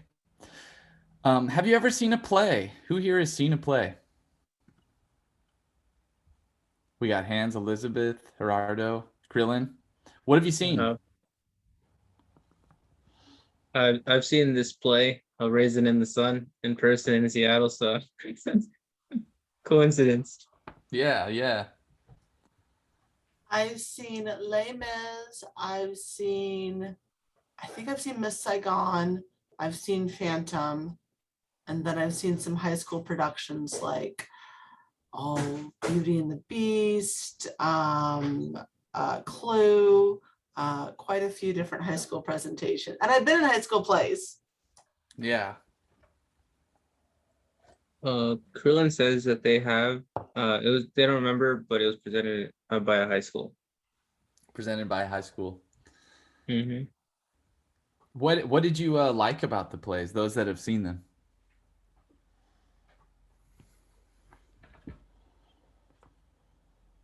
Chitty Chitty Bang Bang. Charlotte's Web, that's a tearjerker. Mm-hmm.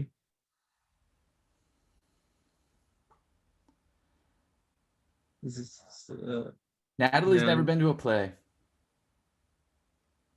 That's fine. You need not have seen a play before to read a play. Why am I bringing this up? Me either. One, plays are really fun to see, and I highly encourage you to go see a piece of theater live. The seats are uncomfortable. That's not the first time I've heard that too. It's very expensive to put on a play, so the comfort level of the seats is not always where they spend their money. I feel like intermissions. The intermissions are there.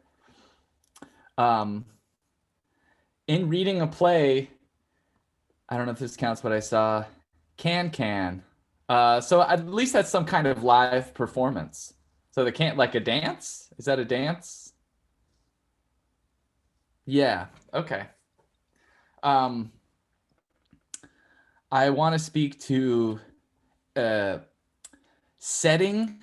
There's setting, there is scenery, there are stage directions, there are acts.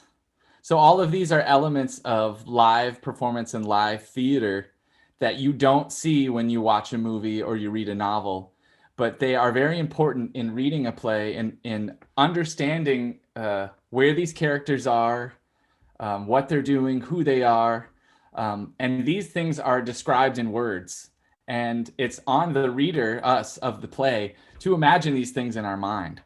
So we will be put into a place in the story where these characters are living their lives. And it's going to be a little bit of work. It's not like reading a novel too, or watching a movie of the play. But it's very rewarding to understand these characters through what they say. And I find that as a really fun and enriching exercise in understanding a story. And speaking of stories, another question I have is, how is a play different than a novel? Because they both tell a story.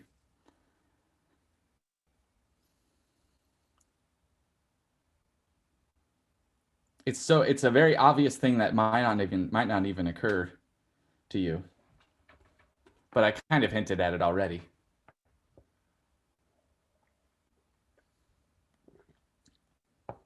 Obviously, a play is live.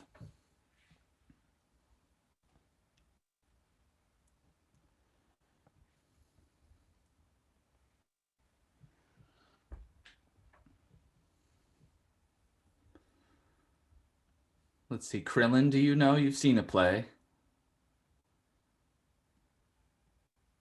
Lynn?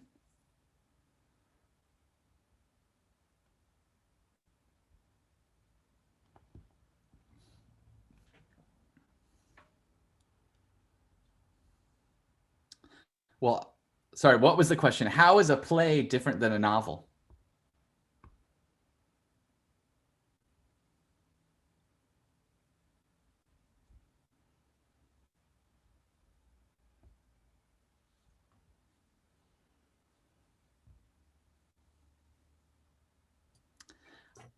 So I think in novels, you get a lot of novels, you get large swaths of text that are describing what people are thinking or feeling or the scenery or an action. And in a play, it's almost all dialogue with Yep. some small stage direction thrown in there, but the majority of it is just people talking. Yeah, yeah. Elizabeth nailed it. It's people having conversations with each other. So you understand the story through the way people interact with each other. And typically in plays, you're following characters and you're following their journey in the story through the dialogue a lot of the time. I mean, there are some plays that have a lot of action, and you understand the story through what happens in a physical sense. But there are also a lot of plays that are just conversations, dialogues between characters. So that is a big difference between reading a story, watching a movie, and watching a play. But it does follow a lot of the same general, not rules, but the general outlines of a plot. So what is a plot? Does anyone know what a plot is? Plays acted upon and given more life and character than a novel can portray. That's good. It is humans in the flesh embodying a character in front of you.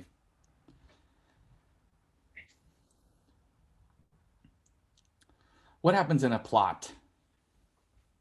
What is a plot?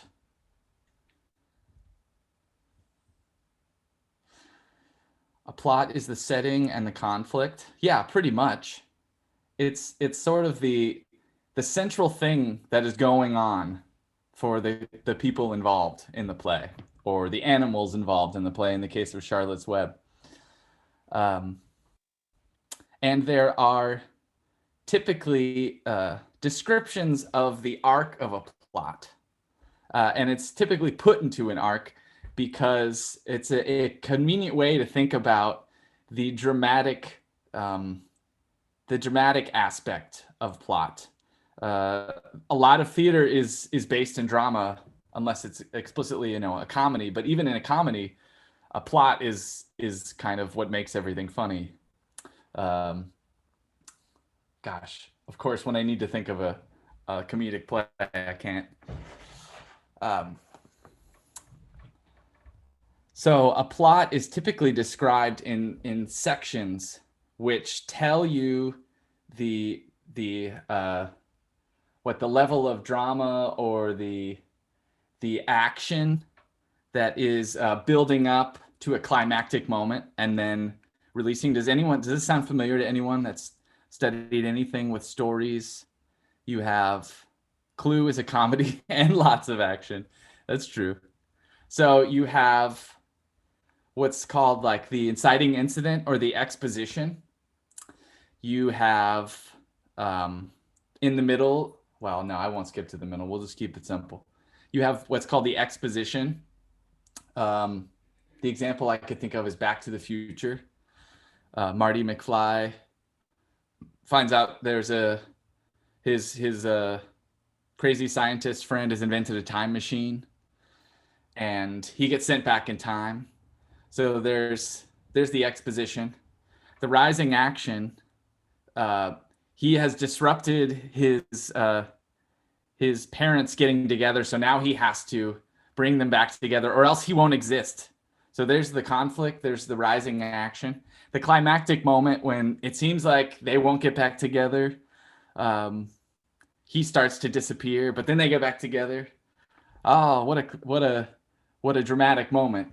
And then there's the falling action. So the rest of the story that's being told after the climactic moment. And then there's an ending. So a plot typically has a clear beginning and an ending. We can talk about scenes and acts in a second. But I'm just sticking with this interest I have in stories real quick.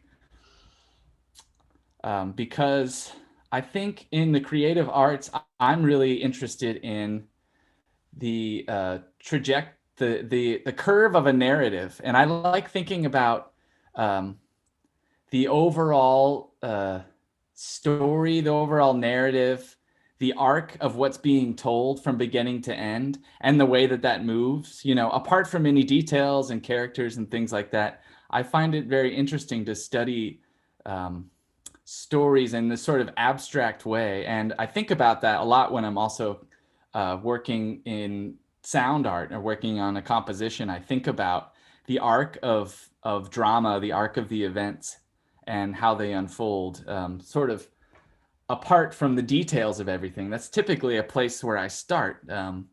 Maybe I'll draw some kind of shape or a curve, and that is telling me, you know, highs and lows and dramas and swells and tensions and releases.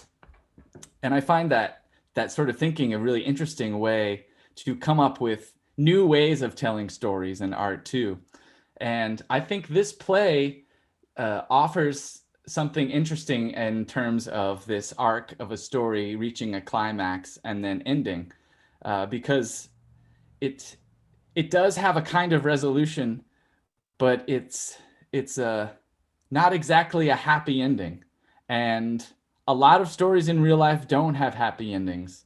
And I think a lot of mainstream movies now follow a very predictable sort of story arc with, you know, you start at the beginning and there's a conflict and then it's resolved and everyone's happy.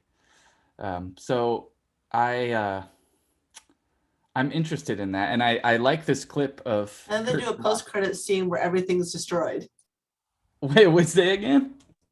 And then they do a post-credit scene where everything is destroyed to set you up for the next movie. Mm-hmm. Yeah. To tell basically the same story over and over again with just different details. But every story has already been told. Some say there's nothing new under the sun. But I think thinking this way in the creative arts offers a way to play with the idea of narrative. And so Kurt Vonnegut's here giving this lecture. He's a science fiction comedy author, and he's pointing out how a lot of these stories have very similar shapes. So what could we do as creative people with these kinds of shapes? What kind of story could we tell if we invented our own sort of shapes?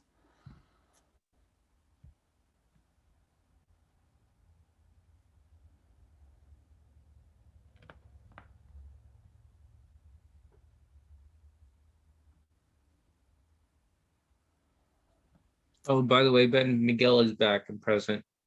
Oh, good. Of course, the slideshow video is not working. Very funny. Very funny, Google.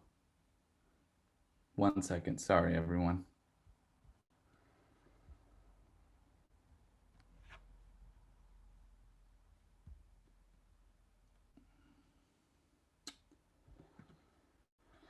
Welcome back, Miguel. Robert's not with us this time, I noticed. Or Richard. Richard. Okay. Oh. Richard was here, but then he left. So I think that he's on a trip right now. Oh, I see. So he must have lost the ability to be joining the meeting. Okay.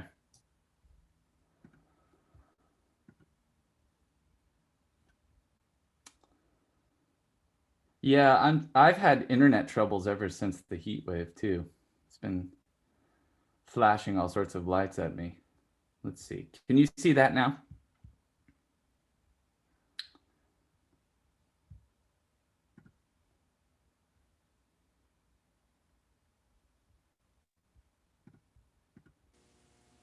has created a body of work of startling eccentricity and universal appeal.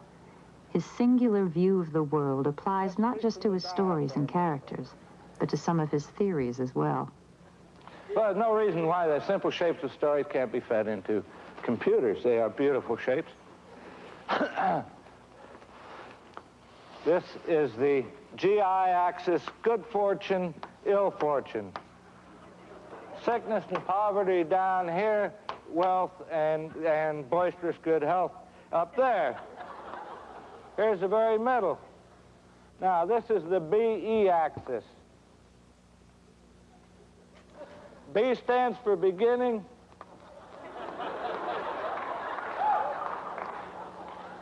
E stands for electricity. Now, this is an exercise in relativity, really. Is the shape of the curves of what matters and not their origins. So we'll start a little above average. Is why get a depressing person? We'll start the whole thing. We call this story Man in Hole, but it needn't be about a man, and it needn't be about somebody getting into a hole. But it's just a good way to remember it. Somebody gets into trouble, gets out of it again. People love that story. They never get sick of it. All right, not copyrighted. Another story, also a beautiful curve and easily fed into a computer, called Boy Gets Girl, but it needn't be that. Just a way to remember it. Start on an average day, average person, not expecting anything to happen, a day like any other. Find something wonderful, just loves it. Oh, God damn it.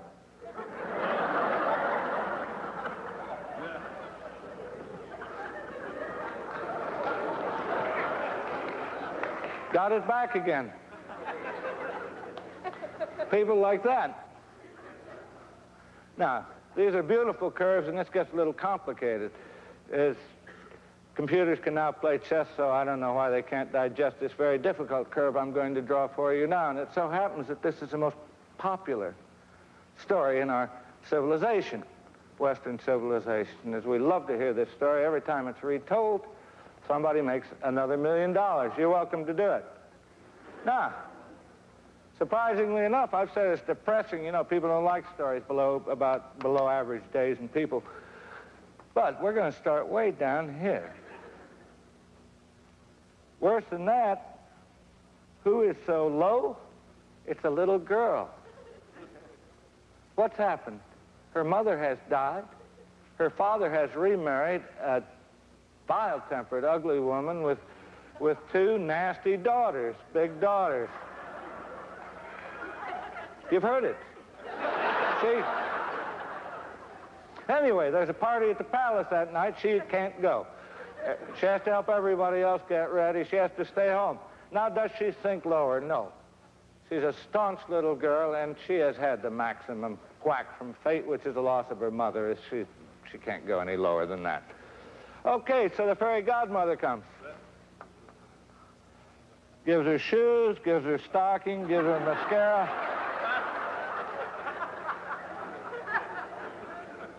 Gives her means of transportation. Goes to the party. Dances with the prince, has a swell time. Boring, boring, boring, boring, boring, boring, boring. Now, there's a slight inclination to that line as I've drawn it because it takes perhaps 20 seconds, 30 seconds for a grandfather clock to strike 12. Does she wind up at the same level? Of course not. She will remember that dance for the rest of her life. Now, she poops along on this level till the prince comes, the shoe fits. She achieves off-scale happiness. So that's just a comedic take on story shapes, but I like how it pretty clearly allows us to think about these stories abstractly without all of the details and the scenery and the characters, but to really think about the trajectory of the story. So, oops. Let's look a little bit about the play. Just about how to read a play real quick. So here's some things that I find useful. Imagining the environment as it's being described to you. So keeping that in mind. The setting, the time, the location. How is the specific room and the scene set up? How well does the playwright express these things in the descriptions of the scene? Which usually, if you were watching a play, you would just see that. You wouldn't be hearing the narration describing how the room looks. The director and the stage producer would have created the scene, and what you're experiencing are the characters within that. But when we read a play, we have to hold these pictures in our minds as if we were, reading a novel.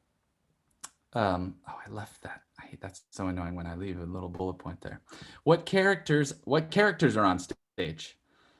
Keeping that in mind, who's exiting, who's leaving, and the stage directions do tell you that. What do they look like? Typically, the playwright will describe what these characters look like, and that's not always the case for some plays. Can you hear the language of the characters? Can you, through the way that they speak, in the manner that they speak, what does that say about them? One other thing that I'll only touch upon because it's kind of a deeper idea is, do they mean what they say? Are they saying more than what they say? Are there ideas that they aren't actually saying, even though they are saying something? And an example I can think of is if I've had a really crummy day and I don't want to talk about it, and someone asks me, "How was your day?" and I say, "It was fine." I think I'm communicating a lot more by saying, "It was fine," than "it was fine." The inflection and the intonation I'm giving it are kind of communicating, "I had a bad day and I don't want to talk about it," as opposed to, "It was fine," which tells you, maybe I had a nice day, but "it was fine" was often something I said to my mom. I think she would ask me a lot as a teenager, "What are you thinking?" And I'd say, "Nothing." Which obviously says I'm thinking about something and I don't want to tell you about it, Mom. And that's often in theater called subtext. So it's an idea beneath the text that isn't being stated out loud. And good playwrights will be able to communicate that through the characters and the way that they talk to each other. And maybe you can try and look for that in the play. So here's just a little bit of background about the play. I'll just skip around briefly in this video, and then we'll get going.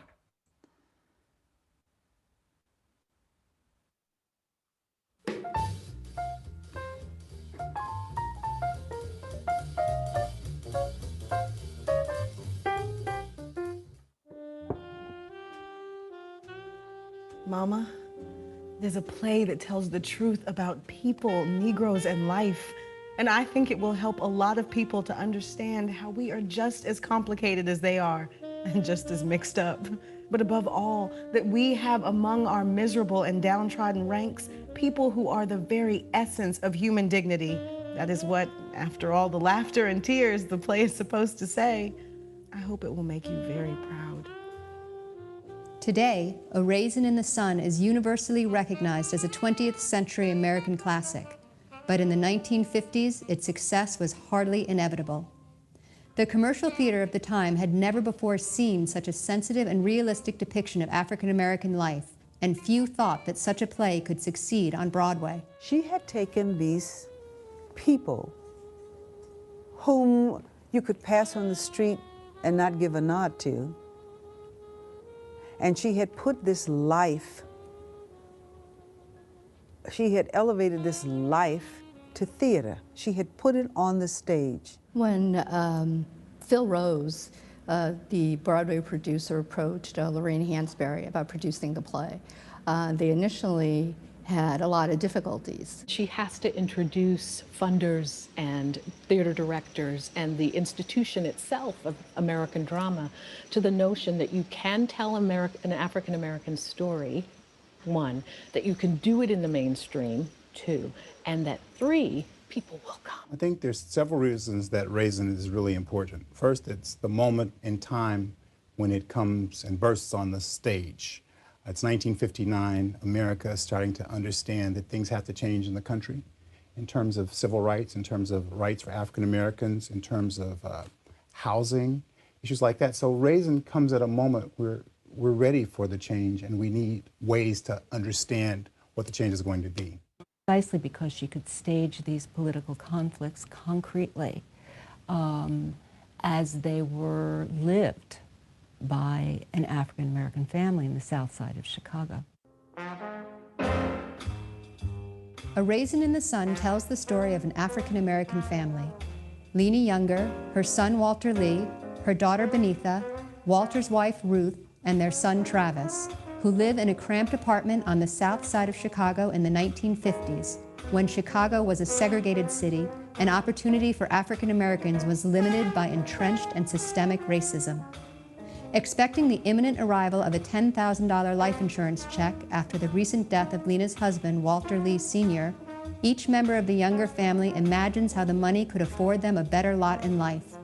The chance for Walter Lee Jr. to start a business, for Benitha to go to medical school, or for Lena to buy them a new home. Finally, after years of frustration and striving, it seems that their future is filled with the promise of hope, though many obstacles remain. The play's title derives from the Langston Hughes poem Harlem, in which the poet asks, what happens to a dream deferred? Does it dry up like a raisin in the sun? Raisin in the Sun is a gripping drama about a family trying to make its way in the world that really doesn't want to welcome them into all of its parts. I think about the poem. Okay, so that's just a little tidbit about the origins of this play and a brief synopsis of the plot. There are a few things I'd like us to keep in mind. One thing before we begin is if you want to open up the PDF of the play yourself, you can head over to the, I'm just always going to be sharing and not sharing, going back and forth all the time. All right. You can go over to the website, the Canvas website, and the modules, week 2, group B, and you will see a PDF you can download of the entire play. You just click on it there and it'll bring it up, and you can follow along. I'll also share my screen. So if you can't do that right now, I'll share my screen as well. A few things that I want you to keep in mind, some questions to hang on to as we go. First, I guess I didn't write it down, but what's the arc of events? If you're thinking about that storyline, where are we starting? Where are we in that curve? Maybe as we go, you could think about that. And then by the end of the play, maybe we could get a complete picture of what that curve would look like for this story. Who are the characters, firstly? It's kind of good to hang on to that as we go. What's the setting? What's the scene? There are some themes in this play. So does anyone know what a theme is in a story?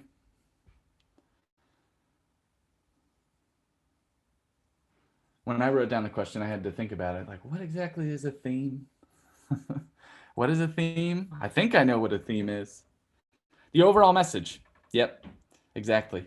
It's kind of the overriding message that maybe is not stated explicitly. It's not clearly said by a character, you know, this is the theme. But it's something you gather through the length of the story. What is the playwright trying to communicate to us? Oh, Natalie is joining us. What is the playwright trying to tell us? What are we sort of supposed to learn? What's the message here? So in this play, there are two themes that were already stated in that little video, and that's the American dream. So dreaming is a huge part of this play, and the family, the strength of the family. And it's good to keep those things in mind as we're reading, to try and see where those characters are sort of that from their perspective where they're sort of communicating that message, even though they may not be stating it clearly. So what are each of these characters' dreams is a question I'll have for you. Do the different dreams conflict with each other? Which is also a really interesting thing that I like so much about this play, is that there is a lot of conflict and richness in these characters. They're not one-dimensional. And they all have different desires and different opinions, different conceptions of what the American dream is. Yeah, that's pretty much it. That's a lot to keep track of, but those are some things to hang on to and keep in mind as we go. So I will share my screen here. Let me pull this play back up because I was way down here.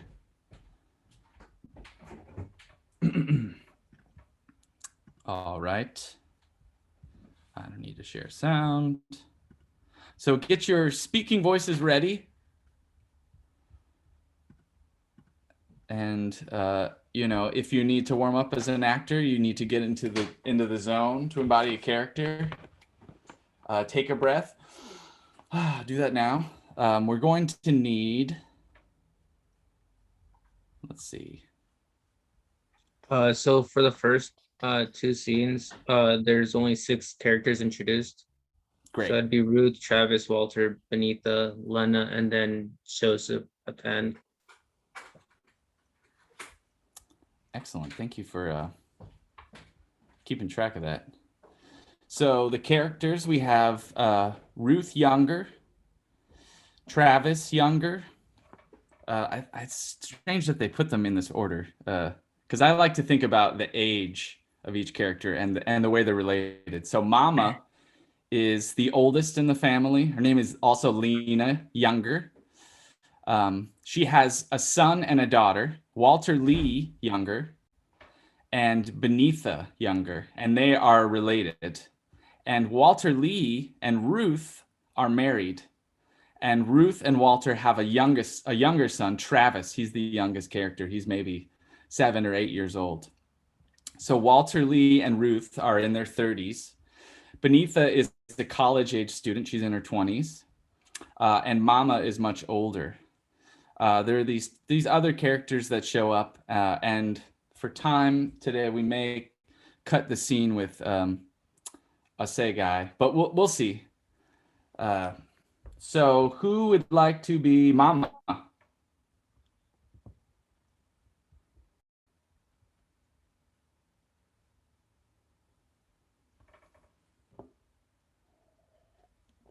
Don't be shy now.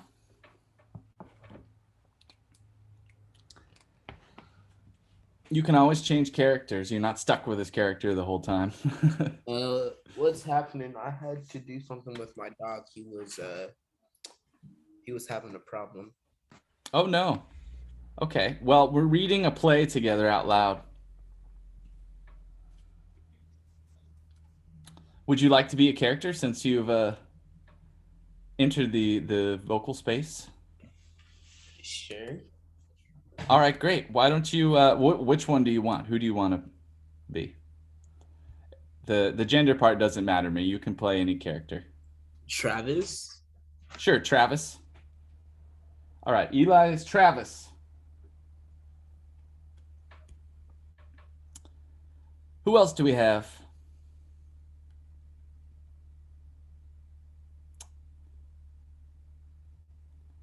Don't be shy now. We need you. We need you to read so we can do this. I can't do all the parts. Me, Gerardo, and Eli can't do all the parts. I'll take a part if nobody would like to. I'll do like a part for like maybe like a little bit, but it'd be cool if somebody else, would join in and take over. I don't mind volunteering. Natalie, you should join. Okay, Lynn wants to be a character. Lynn, just pick one. There's Mama, Benitha, Walter, and Ruth. I don't really care. You don't care? Why don't you be Mama? Okay. All right.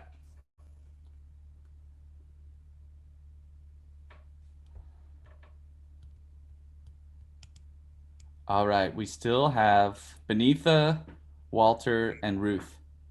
If you don't volunteer, I will be picking you. I know. But listen, you're speaking someone else's words, which is kind of fun. All you need to think about is how to really express the ideas that the playwright that Lorraine Hansberry is asking us to express. 7 out of 10 experience. Don't recommend. You're in a safe environment for doing this. No one is here is going to criticize your acting abilities. I for one am not, and I'll be reading the stage directions, so I'll be here with you too. Has Madison participated?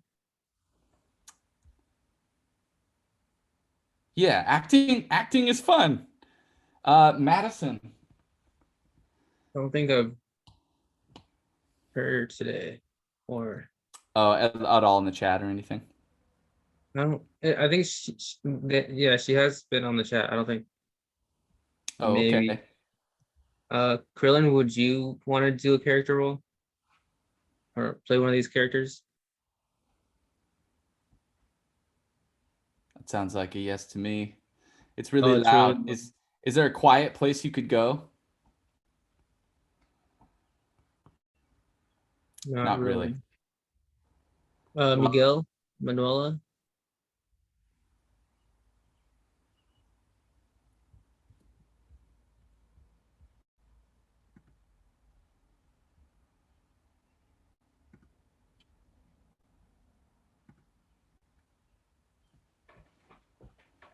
Miguel, are you able to? Oh, Manuela says too. Manuela. All right. Why don't you play Ruth? Oh, Miguel's having internet problems right now. All right, Lynn needs to step away. Miguel's having internet problems. Why don't we give it a shot, Miguel? And if you're just breaking up, Gerardo or I will fill in. I'll take over for Miguel if that's okay. Yeah. So why don't we give Miguel Walter? Walter. Okay. So right now we have Lynn as Mama, Eli as Travis, and then Miguel as Walter. And I'll be the understudy. And Manuela, so who did we give? Manuela, why don't you be Ruth, right? Mm-hmm. How about we have that? Okay. I just didn't write that down. So then we have enough. Benita. Oh, Benita. We need Benita.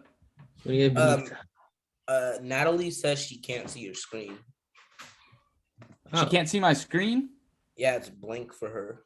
Let me retry. Eli, do you know if she can hear us? I think she can. Okay. Natalie, if you can hear us, can you check Canvas? You could also pull it up on there. I think Ben showed how to do that a little bit ago. Yeah. That if you can't see it on the sharing screen, you can also do that if it's possible. I just want to make sure everybody's able to be on track. So.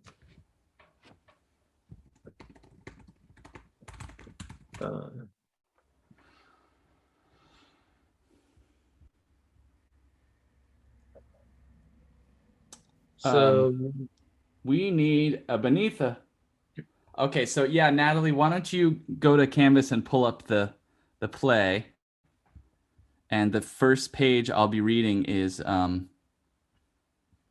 page, if that Zoom thing will go away, 25. Head to page 25 there.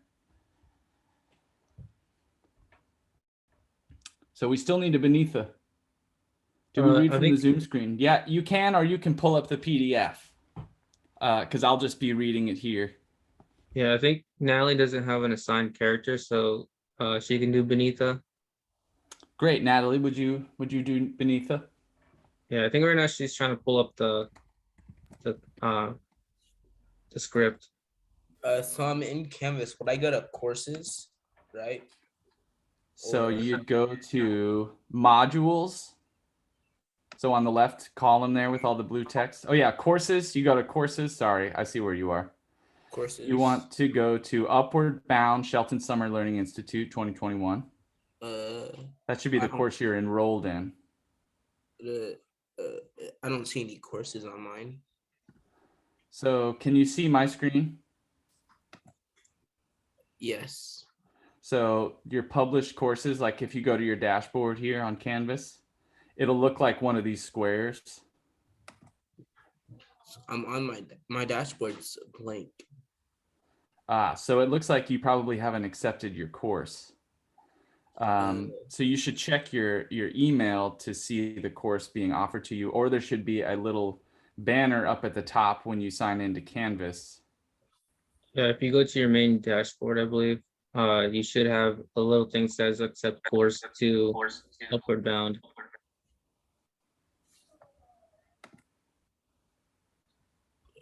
So I'm on my dashboard. All I see is a welcome to Canvas. You don't have any courses, so this page won't be very exciting for now. That's all I see. Aha. Gotcha. Okay, well then can you follow just along with the share screen? Yeah, I could do that. Yeah, that's just what you'll have to do. But let's make sure we figure that out for you. Eli, you have just been sent an email to get signed in. So an email literally just went out like 10 minutes ago to give you an account, to give you access and stuff. So I have hopefully that's helpful. account. It's just that I don't have any courses on it. So did you accept, did you get logged into Yeah, I'm logged into Canvas right now. It's just that I don't have any courses. okay, I will re-invite you. Natalie, were you able to pull up the script from Canvas? Still can't see the share screen. That's odd. Manuel says, still haven't found out how to log in into my Canvas. I think the best thing, if you're able to get into Canvas and check or get the PDF with the script, please do so and let us know who's other people that are doing the characters. Please let us know who can. And then the people that can't log in or don't have the courses, if you can just follow along the script that's on Ben's screen that he's sharing. If there's any further complications, let us know. Because everybody's having like small difficulties from what I'm seeing. Yeah. Does that sound like a good plan, Ben? Yeah.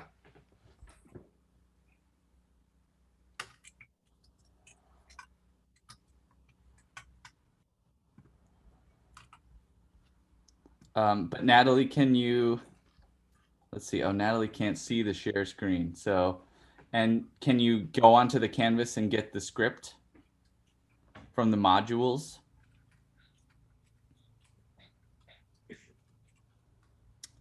Let's see, maybe I could do this too.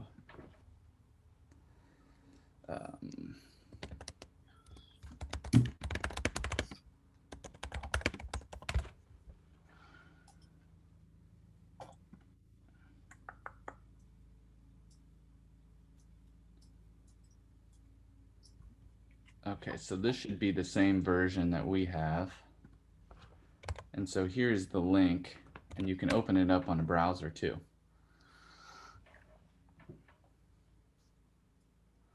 So now you don't have to worry about Canvas, but it is there as a downloadable PDF. But if you scroll down here, it's very large. I wonder how we could make it smaller. Nope, that's the chat window, not this. There we go. We are going to start right here on on this page. Look at that, no page numbers. So is Page everybody? 25. Oh, go ahead. Oh, it's just page 25. Gotcha. Was everyone able to download the PDF? Especially the ones that the people that are playing a character in the play. Oh, stop the again. Sorry. I'm on page 25 of the PDF. Awesome. We have Eli. We have one down. All right. We got Eli. All right. We have our Travis.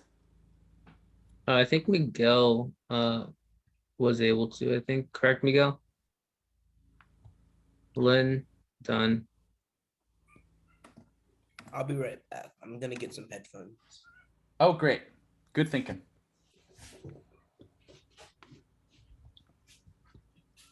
So Corbin, Isaac, Krillin, Madison, Natalie, any I'm on the PDF. Okay, Any cool. problems with pulling up the script or anything like that? Or can you see the screen and follow along? Great. And any of you, if you could be prepared to step in if we lose an actor, that'd be much appreciated. So we'll get through this as much as we can. We can probably finish the first scene, and then with some cuts to the second scene, at least get through most of the second scene and get the core of the story. Okay, Corbin's good. Madison can see it. Isaac's got the PDF. Miguel says yeah, so I believe he's good. Natalie's on the PDF, so yeah, I think we should be set then. All Maybe right, just wait for Eli to get his headphones. Oh, Eli. Oh, that's right. He's getting his headphones. Yeah, I have them. I'm just hooking them up right now. Oh, okay. Gotcha. So I'll reread that poem by Langston Hughes again because it is the central idea. What happens to a dream deferred? Does it dry up like a raisin in the sun, or fester like a sore and then run? Does it stink like rotten meat, or crust and sugar over like a syrupy sweet? Maybe it just sags like a heavy load, or does it explode?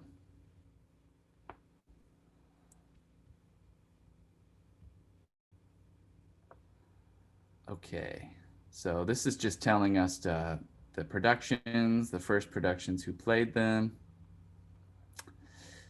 So page 25. I will be reading the stage directions. Let me just skip ahead real quick. So stage directions are always in italics. And in this case, in this printing of the script, you're going to see the character's name in bold, which you don't read out loud, but that's telling you who's speaking.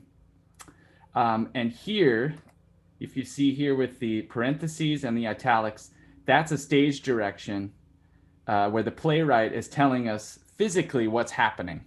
And for the most part, I'll read those unless it's a very short one, because me coming in and interrupting all the time, the dialogue, it takes a long time over Zoom. So it's something where if it's longer than a line, if it's 2 or 3 lines, I'll typically read it. But if it's something really short, like She Waits, just feel free to skip past that. But you don't read it out loud. But if you see here, there's this dialogue here, and then there's this huge stage direction until here where the character begins speaking again. Okay, Act 1, Scene 1. The younger living room would be a comfortable and well-ordered room if it were not for a number of indestructible contradictions to this state of being. Its furnishings are typical and undistinguished, and their primary feature now is that they have clearly had to accommodate the living of too many people for too many years, and they are tired.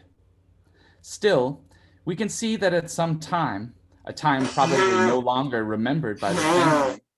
Oh, sorry, wasn't muted.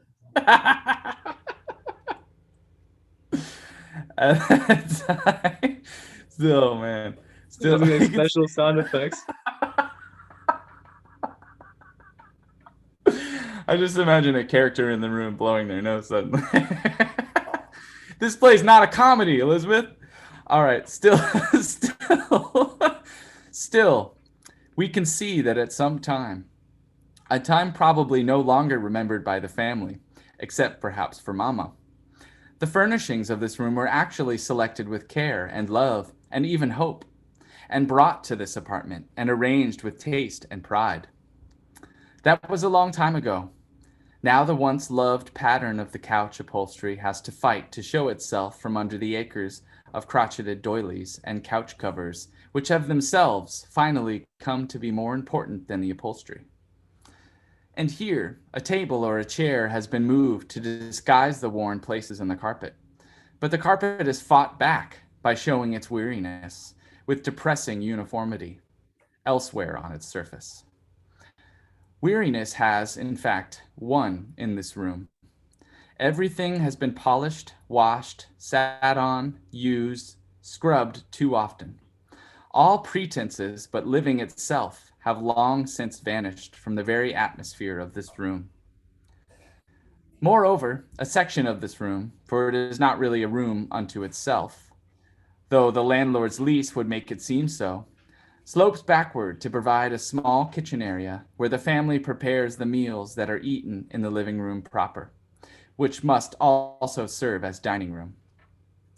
The single window that has been provided for these two rooms is located in this kitchen area.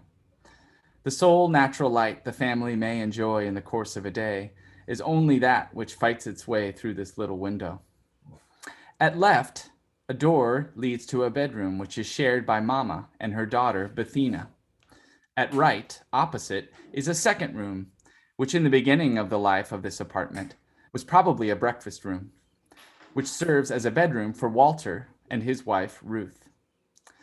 Time, somewhere between World War II and the present being 1959. Place, Chicago's South Side. At curtain rise, it is morning dark in the living room. Travis is asleep on a make-down bed at the center. An alarm clock sounds from within the bedroom at right, and presently Ruth enters from that room and closes the door behind her. She crosses sleepily toward the window. As she passes her sleeping son, she reaches down and shakes him a little. At the window, she raises the shade, and dusky south side morning light comes in feebly. She fills a pot with water and puts it on to boil. She calls to the boy, between yawns, in a slight muffled voice. Ruth is about 30. We can see that she was a pretty girl, even exceptionally so. But now it is apparent that life has been little that she expected, and disappointment has already begun to hang on her face. In a few years, before 35 even, she will be known among her people as a settled woman. She crosses to her son and gives him a good, final, rousing shake. And now, Ruth.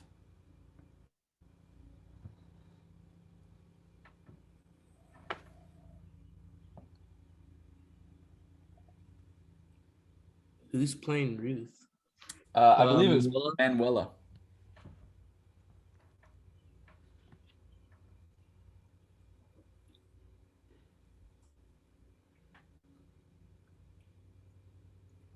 Are you able to unmute your mic, Manola?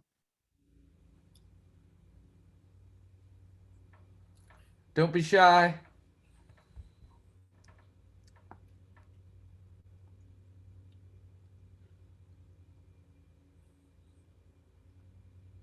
Manuela.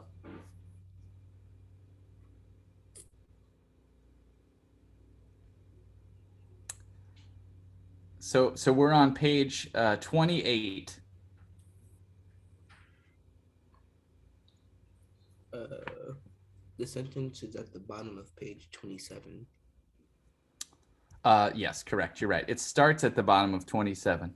Manuela, can you see my screen sharing here? Where I've highlighted it?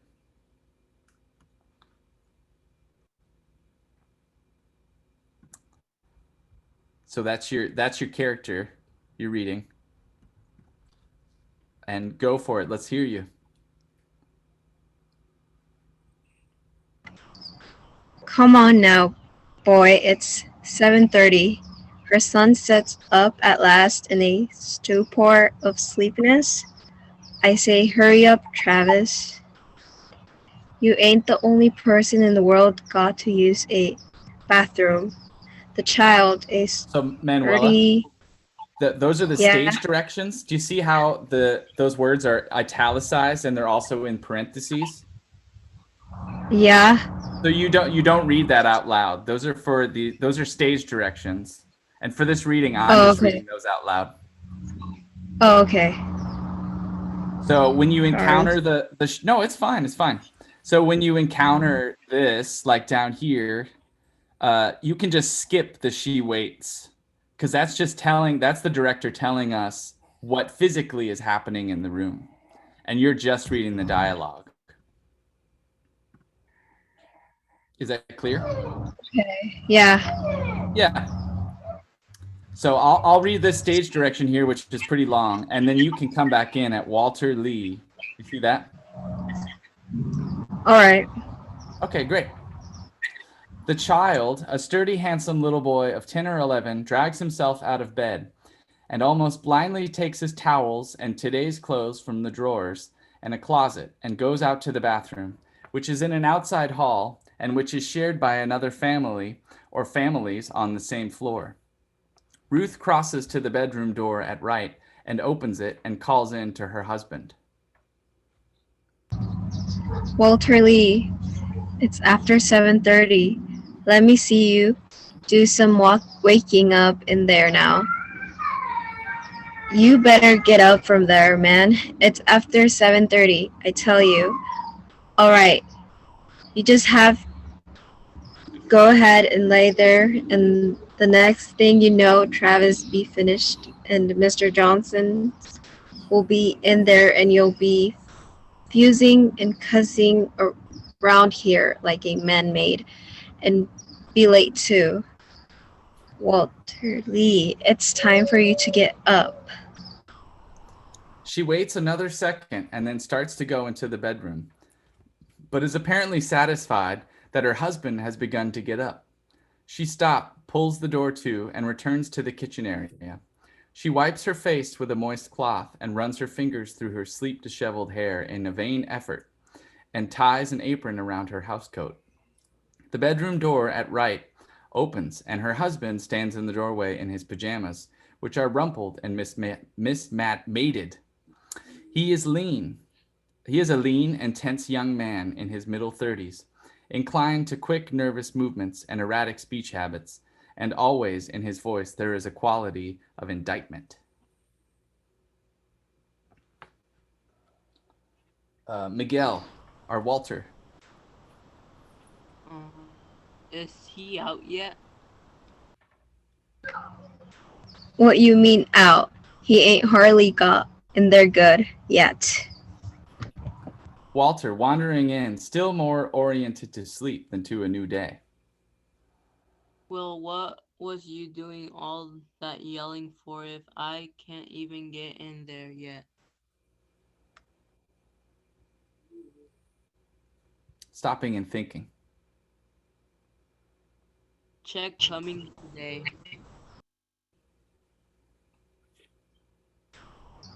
They said Saturday, and this is just Friday, and I hope to God you ain't going to get up there first thing this morning and start talking to me about no money, 'cause I about don't want to hear it. Something the matter with you this morning?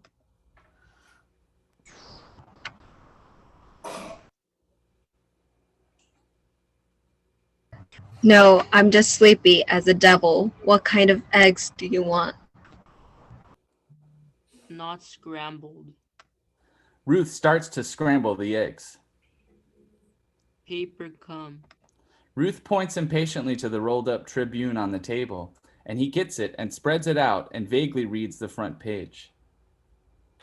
Set off another bomb yesterday. Ruth, maximum indifference. Did they?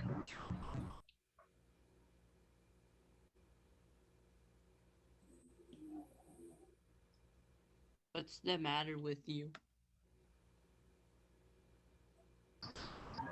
Ain't nothing the matter with me, and don't keep asking me that this morning. Ain't nobody bothering you. Reading the news of the day absently again. Is he now? Poor thing. Walter sighing and looking at his watch. Oh, me.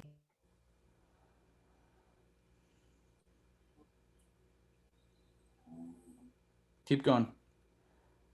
Now what is the boy doing in the bathroom all this time? He's just going to have to start getting up earlier. I can't be being late to work on account of him following around in there. Oh no, he ain't going to be getting up no early, no such thing. It ain't his fault that he can't get to bed no earlier nights 'cause he got a bunch of crazy good for nothing clowns sitting up running their mouths in what it's supposed to be in his bedroom after 10 o'clock at night. That's what you mad about?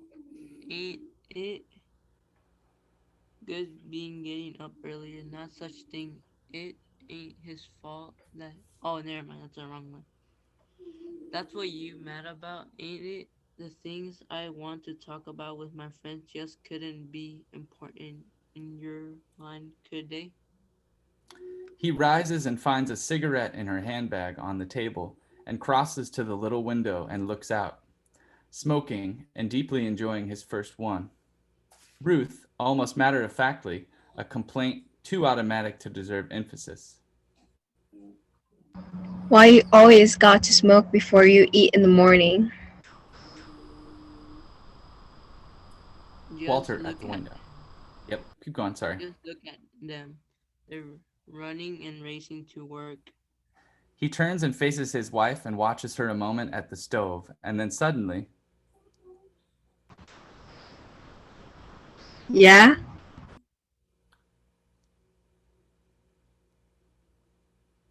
Just for a second, staring them eggs, just for a second, it was you look real young again.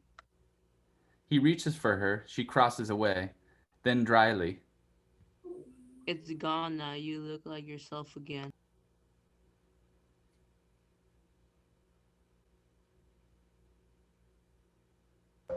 Sorry, I lost myself for a moment. it's okay. You're right here. Oh, um, man, if you don't shut up and leave me alone. First thing a man out to learn in life is not to make love to no colored woman. First thing in the morning, you will call some evil people at 8 o'clock in the morning. Travis appears in the hall doorway, almost fully dressed and quite wide awake now, his towels and pajamas across his shoulders. He opens the door and signals for his father to make the bathroom in a hurry. Daddy, come on. Walter gets his bathroom utensils and flies out to the bathroom. Sit down and have your breakfast, Travis.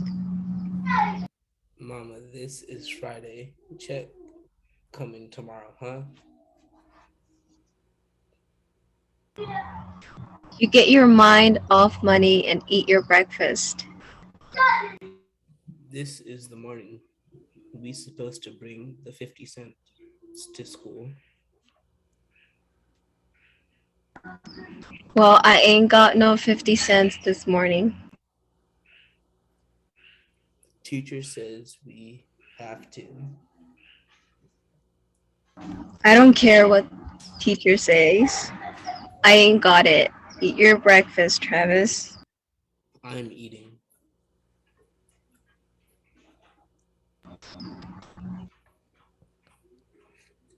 Hush up now and just eat. The boy gives her an exasperated look for her lack of understanding and eats grudgingly. You think Grandma would have it?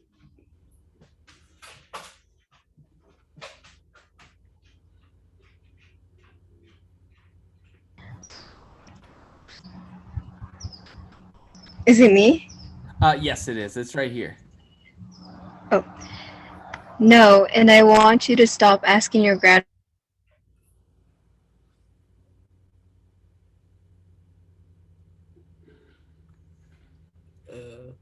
Stop asking your grandmother for money. Sorry, you cut out, Ruth. We lost you, Ruth.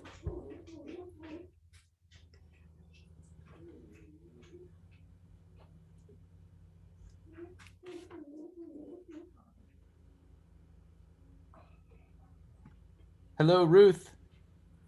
Did she lag out? I'm not sure. Let me check. Yeah, I think she did. Oh no.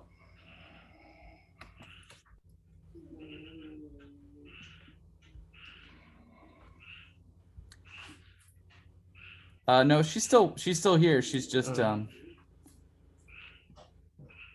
internet connection.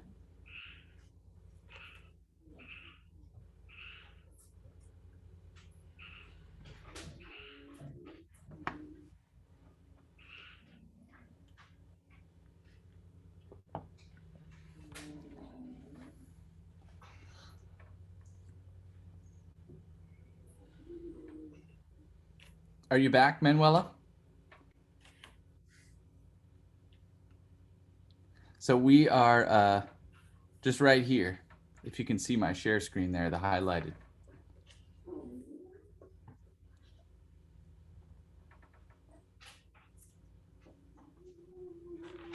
No, and I want you to stop asking your grandmother for money. You hear me? Gally? I don't Golly. ask her. Golly, I don't ask her. She just give me it sometimes. I got too much on me this morning to be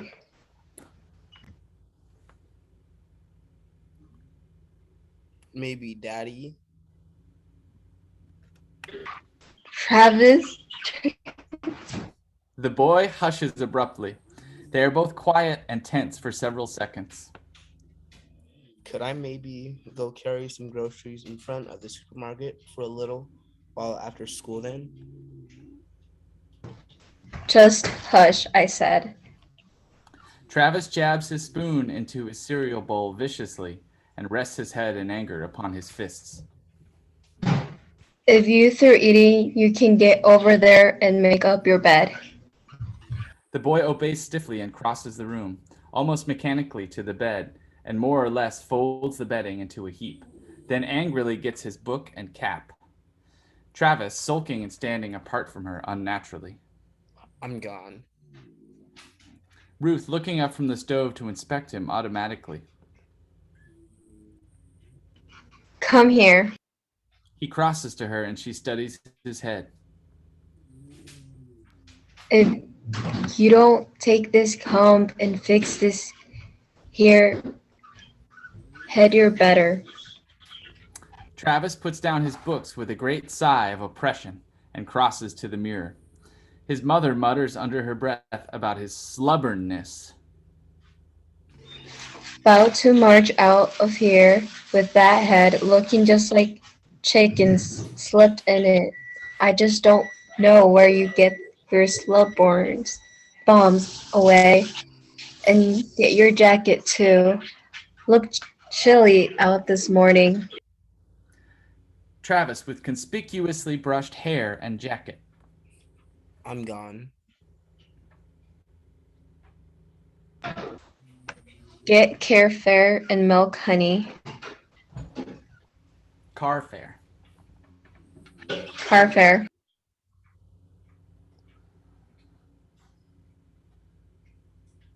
Waving one finger. And not a single penny, no cabs. You hear me? Yes. Travis with some, yeah, you got it. He turns in outrage to leave. His mother watches after him, as in his frustration when he approaches the door almost comically. When she speaks to him, her voice has become a very gentle tease. Ruth, mocking, as she thinks he would say it. Oh, Mama makes me so mad sometimes. I don't know what to do. She waits and continues to his back as he stands stock still in front of the door. I wouldn't kiss that woman goodbye for nothing in this world this morning. The boy finally turns around and rolls his eyes at her, knowing the mood has changed and he is vindicated. He does not, however, move towards her yet.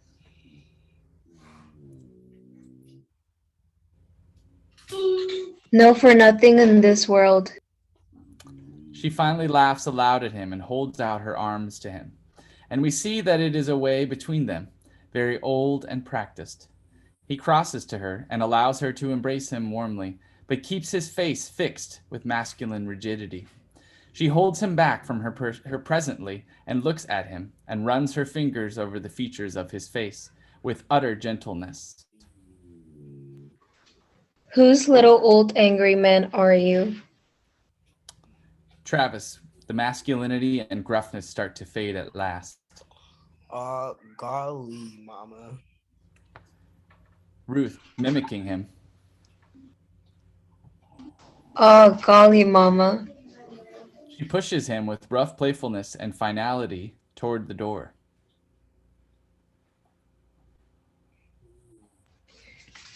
Get on out of here, or are you going to be late? Travis, in the face of love, new aggressiveness. Mama, could I please go carry groceries? Honey, it's starting to get so cold evenings. Walter, coming in from the bathroom and drawing a make-believe gun from a make-believe holster and shooting at his son.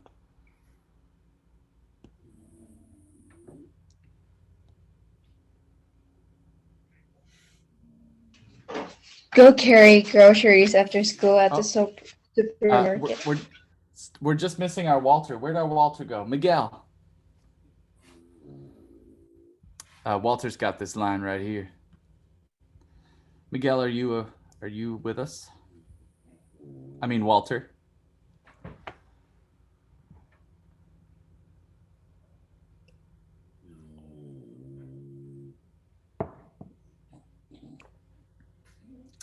Walter, we need you, Walter. He might have. Miguel. He might have. Internet. Yeah. Does anyone you want like- to fill in for Walter until Miguel returns? Corbin, Krillin, Isaac, Madison. Just hop in. Don't be shy. You're not even you. You're a character. You're Walter.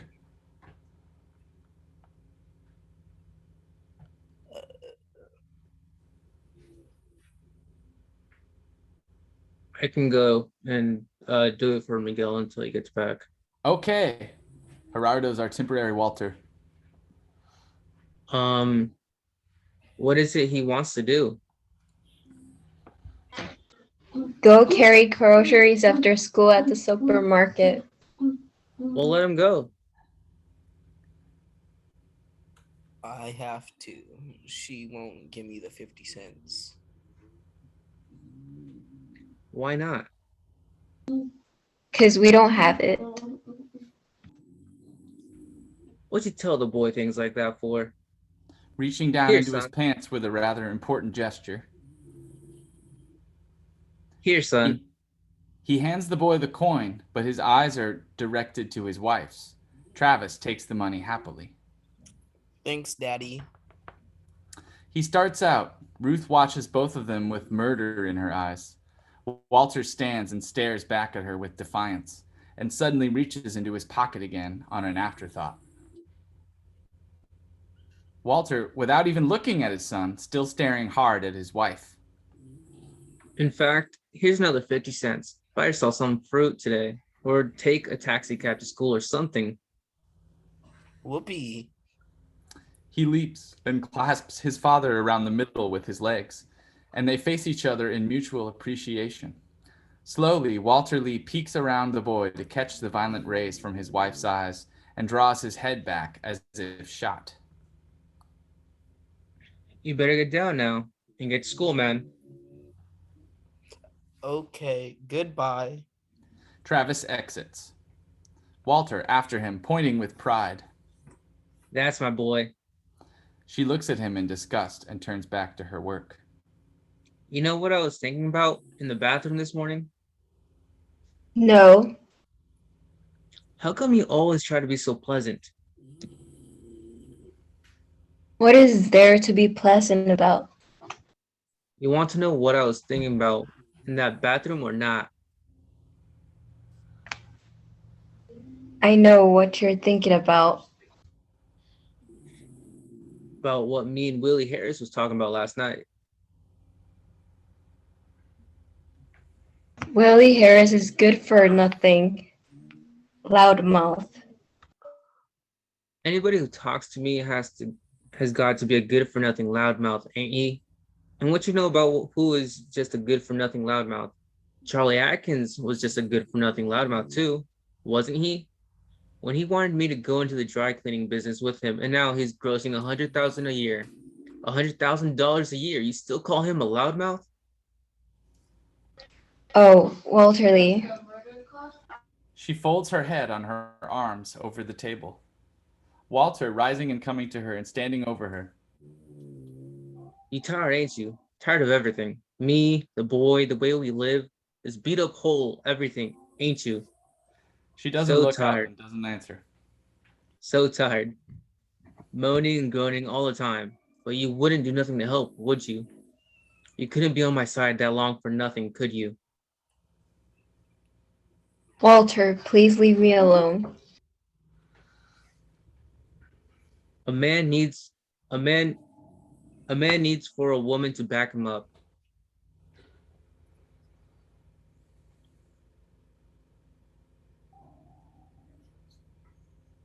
Walter.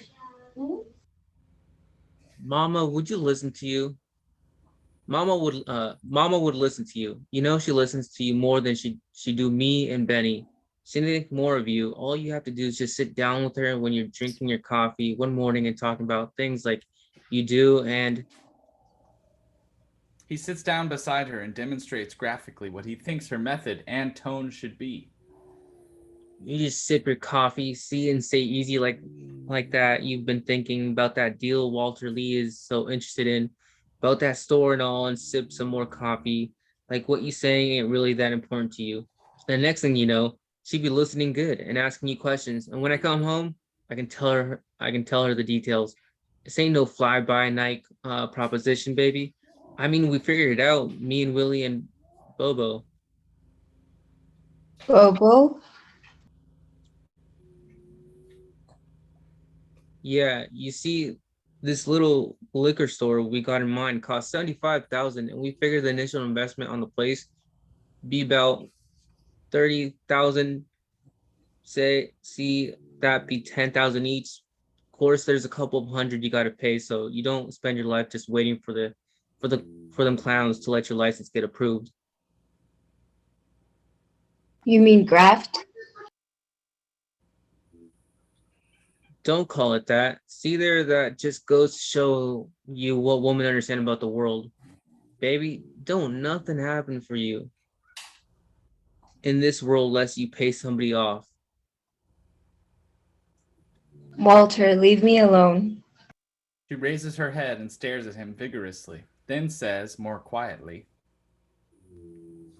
Eat your eggs. They gon' be cold.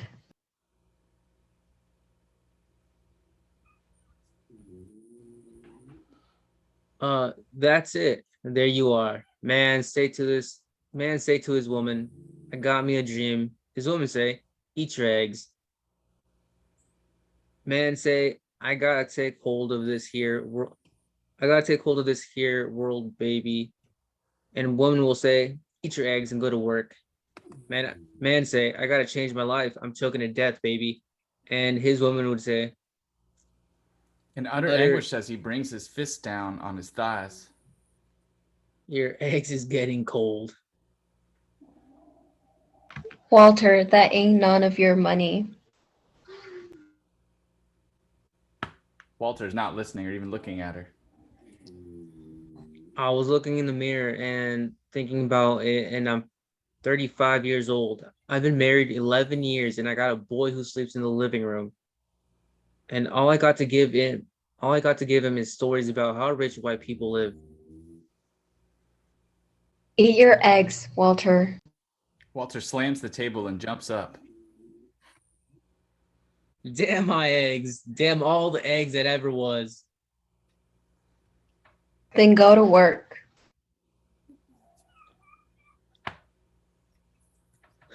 See, I'm trying to talk to you about myself. And all you can say is eat them eggs and go to work. Honey, you never say nothing new. I listen to you every day, every night, and every morning, and you never say nothing new. So would you rather be Mr. Arnold than be his chauffeur? So I would Chauffeur. rather be living in chauffeur, be living in Buckingham Palace. That is just what is wrong with the colored woman in this world. Don't understand about building their men up and making them feel like they say somebody, like they can do something. There are colored men who do things. No thanks to the colored woman. Well, being a colored woman, I guess can't help myself more. None. She rises and gets the ironing board and sets it up and attacks a huge pile of rough dried clothes, sprinkling them in preparation for the ironing and then rolling them into tight fat balls. Walter mumbling. We one group of men tied to a race of women with small minds. His sister Beneatha enters. She is about 20, as slim and intense as her brother. She is not as pretty as her sister-in-law, but her lean, almost intellectual face has a handsomeness of its own. She wears a bright red flannel night tie, and her thick hair stands wildly about her head. Her speech is a mixture of many things.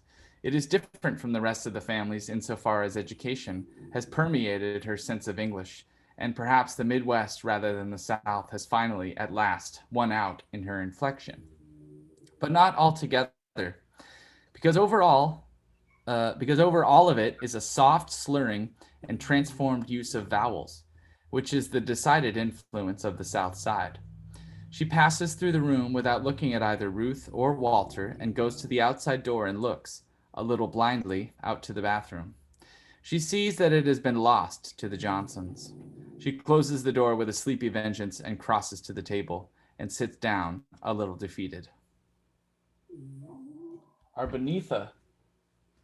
Just real quick, is Miguel back? Would you like to take over the role again of Walter?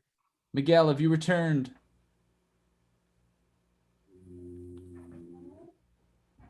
Vamos. Speak or forever hold your peace. Well, not forever. Yeah, I don't see a response. Miguel is MIA. All right, just let me know. I can still continue. I'm happy to sit in too for Walter. Oh, or Ardo. Yeah, good. Yeah, no problem. But we need our Beneatha because I can't read Beneatha and Walter.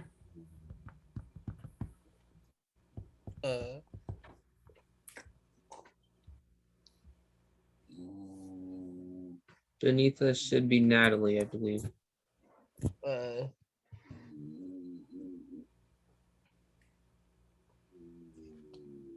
So do I just read Anita? Yeah, that'd be great. You're right there. I'm going to start timing those people. You should get up earlier. Beneatha, her face in her hands, she is still fighting the urge to go back to bed. Really, would you suggest Dawn? Where's the paper? Walter pushing the paper across the table to her as he studies her almost clinically, as though he has never seen her before. You a horrible looking chick at this hour. Good morning, everybody. How's school coming?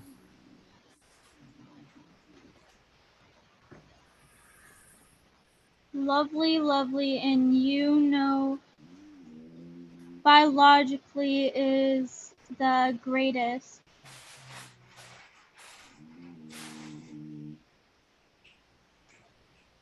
Benita looking at him. I Dissected. dissected something that looked just like you yesterday. I was just wondering if you made up your mind and everything. Benita gaining in sharpness and in patience. And what did I answer yesterday morning and the day before that? Ruth from the ironing board, like someone disinterested and old.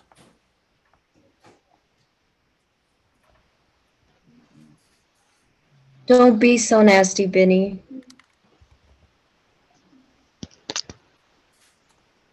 Benita still to her brother. And the day before that, and the day before that.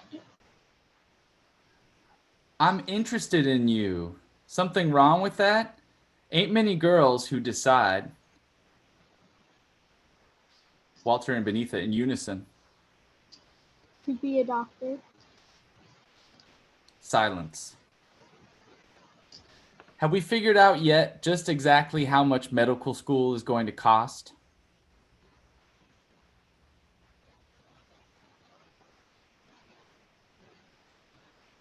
Walter Lee, why don't you leave that girl alone and get out of here to work? Benita exits to the bathroom and bangs on the door. Come on out of there, please. She comes back into the room. Walter looking at his sister intently. You know the check is coming tomorrow. Benita turning on him with a sharpness all her own. That money belongs to Mama, Walter, and it's for her to decide how she wants to use it. I don't care if she wants to buy a house or a rocket ship, or just nail it up somewhere and look at it. It's hers, not ours. Hers. Now ain't that fine? You just got your mother's interest at heart, ain't you, girl? You're such a nice girl. But if Mama got that money, she can always take a few thousand and help you through school, too, can't she? I have never asked anyone around here to do anything for me. No. And the line between asking and just accepting when the time comes is big and wide, ain't it?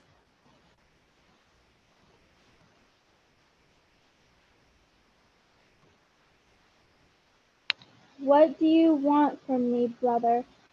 That I quit school or just drop dead with? I don't want nothing but for you to stop acting holy round here. Me and Ruth done made some sacrifices for you. Why can't you do something for the family? Walter, don't be dragging me in it. You are in it. Don't you get up and go to work in somebody's kitchen for the last 3 years to help put clothes on her back? Oh, Walter, that's not fair. It ain't that nobody expects you to get on your knees and say, thank you, brother. Thank you, Ruth. Thank you, Mama. And thank you, Travis, for wearing the same pair of shoes for 2 semesters. Benita dropping to her knees. Well, I do all that. All right. Thank everybody and forgive me for ever wanting to be anything at all. Pursuing him on her knees across the floor. Forgive me, forgive me, forgive me. Please stop it. Your mama will hear you. Who the hell told you you had to be a doctor? If you're so crazy about messing around with sick people, then go be a nurse like other women, or just get married and be quiet. Well, you finally got it, said. It took you 3 years, but you finally got it, said. Walter, give up. Leave me alone. It's Mama's money. He was my father too. So what? He was mine too, and Travis' grandfather. But the insurance money belongs to Mama. Picking on me is not going to make her give it to you to invest in any liquor stores. Under her breath, dropping into a chair. And I, for one, say God bless Mama for that. See? Did you hear? Did you hear? Honey, please go to work. Nobody in this house is ever going to understand me. Because you're a nut. Who's a nut? You are a nut. The is madman. Mad boy. Walter looking at his wife and his sister from the door, very sadly. The world's most backward race of people, and that's a fact.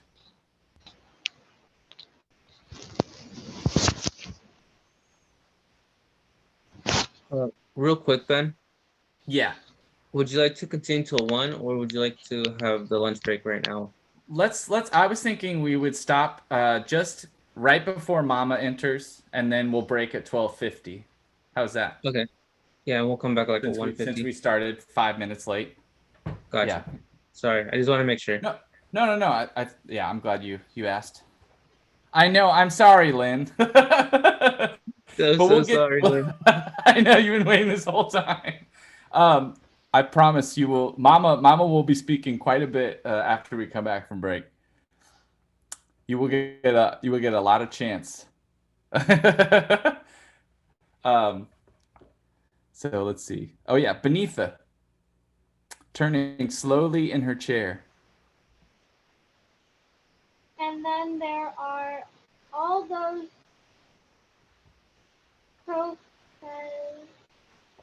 prophets who would lead us out of the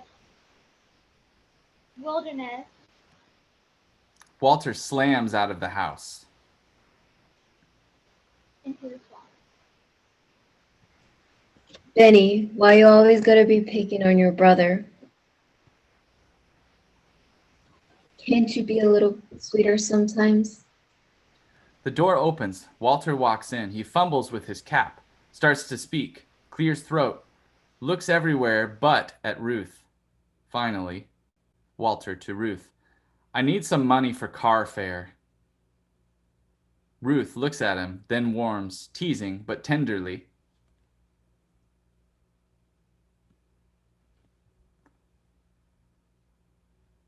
And Ruth says,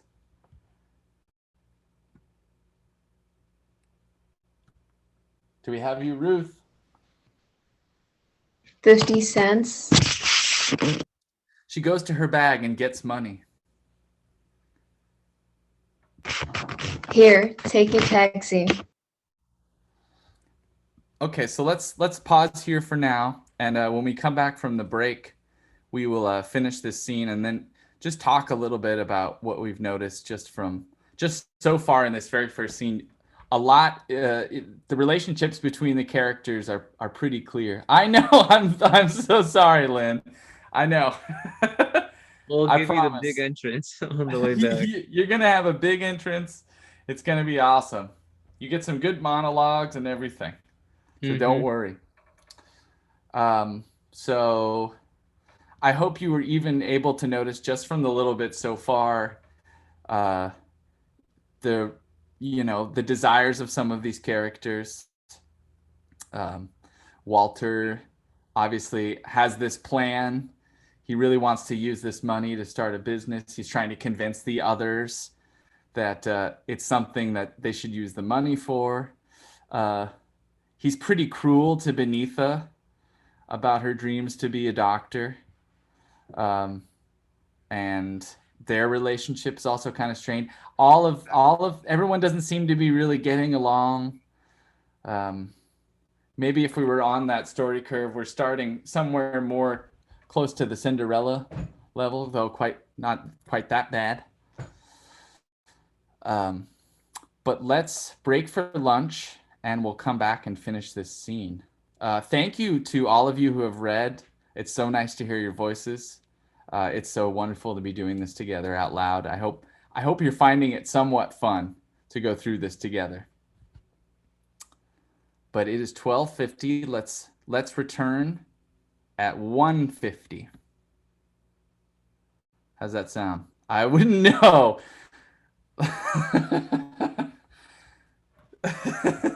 Len, you are funny. All right. See you then. All right, we'll see you then. All right, 1:50.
Okay, let us come back together.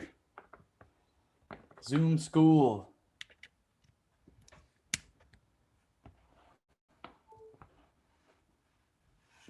Is that right? Am I? Miguel had to go and we'll be back in 30 minutes. It was 41, so we should expect Miguel at 1:20, 1:10, 1:10. If I can do math correctly.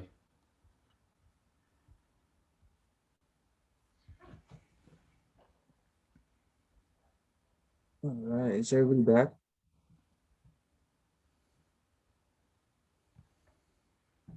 Krillin's here.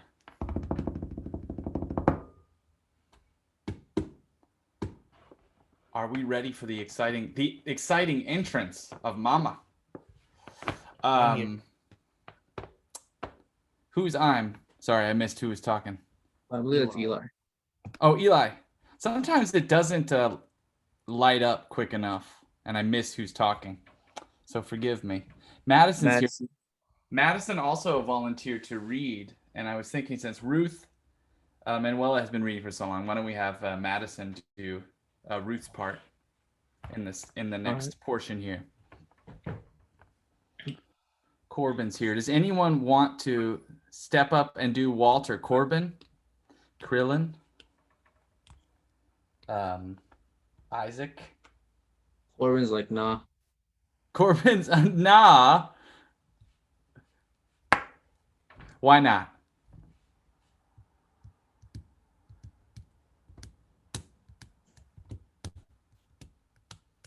I need a good excuse.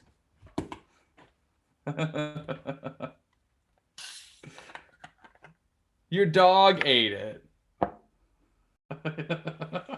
Your dog ate your voice? Krillin will. Yeah, that's an old one. We've heard that one. You need a new one. You got to come up with a new one when you go to college. Because that's not going to fly. Like back in my day. But it looks like Krillin has volunteered to read Walter. Oh, wait. But I keep thinking Walter's out of the scene. I keep forgetting we're not in the next part. No, so I believe it'll just be Ruth, Beneath the Mama, and maybe Travis here and there. Yeah. Well, Krillin, why don't you do Beneatha then? If that's cool with who was reading Beneatha before? Natalie, I believe. Natalie. All right, Len, welcome. This is your moment here. You're about to enter the scene, Len. Prepare yourself for your big debut. Let me share my screen here. So let's just jump into it. We'll finish this scene, talk about a little of what we know about the play so far. And Natalie, if it's okay with you, Krillin's going to read Beneath part. And then I just want to check in about the projects and see where we are with that. So let's do it. Let's do it.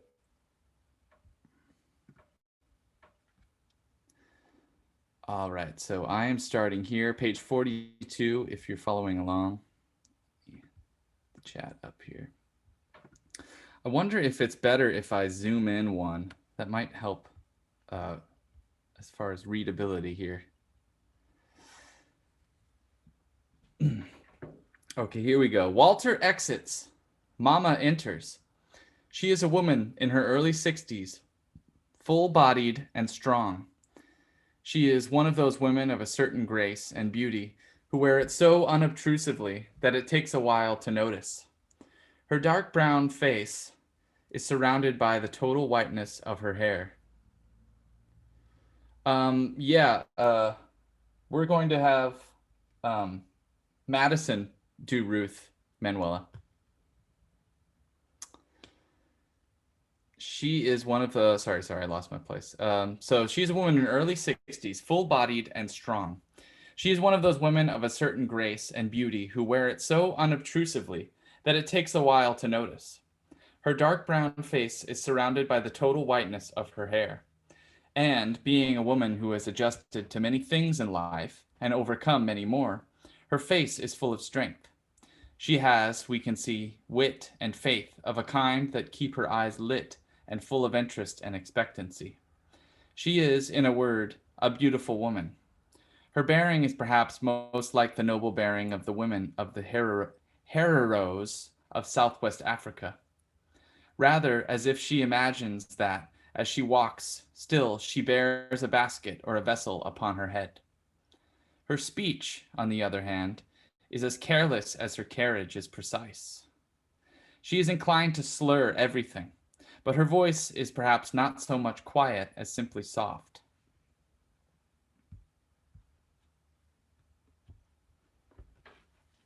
All right, Len, you're on. Who that around here slamming doors at this hour?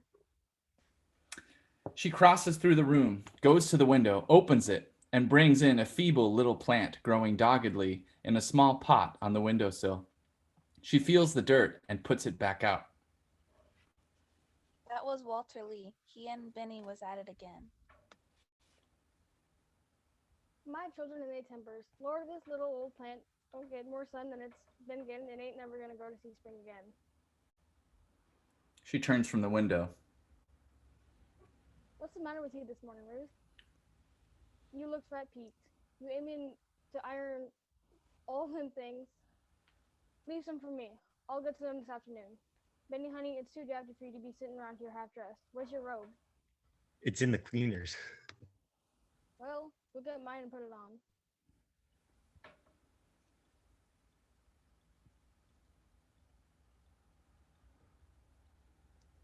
Benita. Benita, Mama, I'm not cold. I know, but you're so thin. Mama, I'm not cold. Mama is seeing the make-down bed as Travis has left it. Lord have mercy. Look at that poor bed. Bless his heart. He tries, don't he?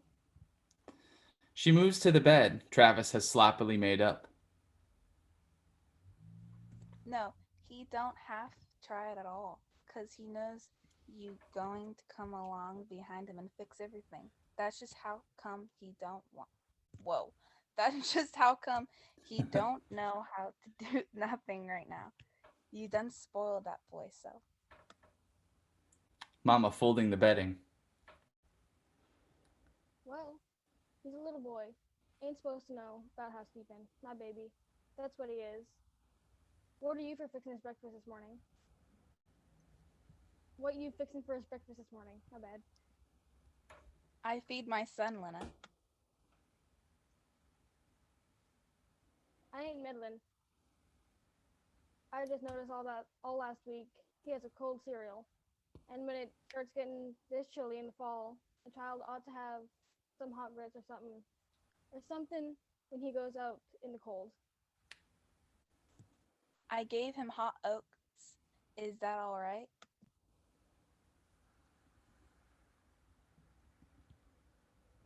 I lost my place. Right here. Oh, thank you. I ain't meddling. Put a lot of nice butter on it. Ruth shoots her an angry look and does not reply. He likes lots of butter. Lena.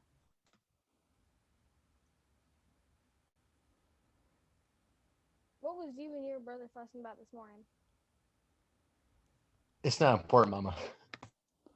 She gets up and goes to look out at the bathroom, which is apparently free, and she picks up her towels and rushes out. What was they fighting about? Now you know as well as I do. Brother's still worrying himself sick about that money. You know he is. You had breakfast? Some coffee. Girl, you better start eating and looking after yourself better. You're almost as thin as Travis. Lena. Uh-huh. What are you going to do with it? Now don't you start, child. It's too early in the morning to be talking about money. I ain't Christian.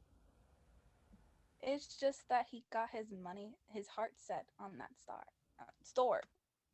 You mean that liquor store that Willie Harris wanted to invest in? Yes. We ain't no business people, Ruth. We just plain working folks. Ain't nobody talking business, people, till they go into business. Walter Lee say colored people ain't never going to start getting ahead till they start gambling on some different kinds of things in the world, investments and things.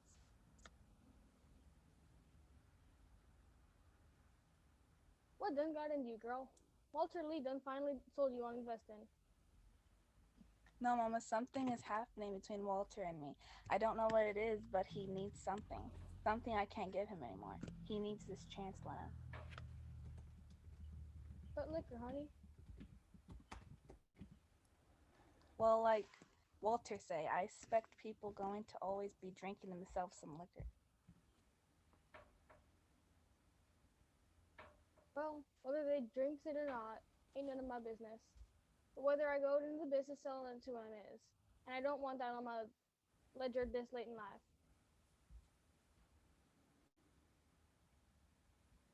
Stopping suddenly and studying her daughter-in-law. Ruth Younger, what's the matter with you today? You look like you could fall over right there. I'm tired. Then you better stay home from work today. I can't stay home. She'd be calling me up the agency and screaming at them. My girl didn't come in today. Send me somebody. My girl didn't come in. Oh, she just have a fit. Well, let her have it. I'll just call her up and say you got the flu. Why the flu? Because it sounds respectable to them. Something white people get too. They know about the flu. Otherwise, they think you've been cut up or something when you tell them that you're sick. I got to go in. We need the money. Somebody would have thought my children done all, but starved to death by the way they talk about money here late. Child, we got a great big old check coming tomorrow. Now that's your money. I ain't got nothing to do with me. We all feel like that. Walter and Benny and me, even Travis. $10,000. Sure is wonderful. $10,000. You know what you should do, Miss Lena? You should take yourself a trip somewhere, to Europe or South America or someplace. Oh, child. I'm serious. Just pack up and leave. Go away and enjoy yourself. Forget about the family and have yourself a ball for once in your life. You sound like I'm about ready to die. Who'd go with me? What do I look like wandering around Europe by myself?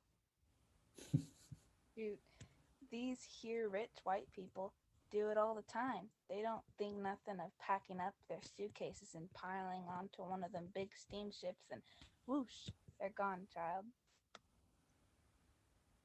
Something always told me I wasn't no rich white woman. Well, what are you going to do with it then? I ain't really decided. Some of it got to be put away for beneath in her schooling. And ain't nothing going to touch that part of it. Nothing. She waits several seconds, trying to make up her mind about something, and looks at Ruth a little tentatively before going on. Been thinking that we could meet the notes on the wait. Been thinking we could maybe maybe oh my god. Take a breath. Meet the notes on a little too old story somewhere in a yard with a yard where Travis could play in the summertime. If we use part of the insurance for a down payment and everybody could pitch in, I could maybe put a little day work in again, a few days a week. Ruth studying her mother-in-law furtively and concentrating on her ironing, anxious to encourage without seeming to. Well, Lord knows we've put enough rent into this here rat trap to pay for 4 houses by now. Mama, looking up at the words rat trap and then looking around and leaning back and sighing in a suddenly reflective mood. Rat trap. Yes, that's all it is. I remember just as well the day me and Big Walter moved in here. Hadn't been married but 2 weeks and wasn't planning on living here more than a year. We was going to set away little by little, don't you know, and buy a little place out in Morgan Park. We had even picked out the house. Looks right dumpy today, but Lord, child, you should know all the dreams I had about buying that house and fixing it up and making me a little garden in the back. And didn't none of it happen. Dropping her hands in a futile gesture, Ruth keeps her head down, ironing. Yes, life can be a barrel of disappointments sometimes. Honey, Big Walter should come in here some nights back then. And slip down. Honey, Big Walter would come in here some nights back then and slump down on that couch there and just look at the rug. And look at me and look at the rug. And back at me. And I know he was down then, really down. After a second, very long and thoughtful pause, she's seeing back to times that only she can see. And then, Lord, when I lost that baby, little Clyde, I think, I almost thought I was going to lose Big Walter too. Oh, that man grieved himself. He was one man to love his children. Ain't nothing can tear at you like losing your baby. I guess that's how come that man finally worked himself to death like he done. Like he was fighting his own war with this here world that took his baby from him. He sure was a fine man, all right. I always liked Mr. Younger. Crazy about his children. God knows there was plenty wrong with Walter Younger.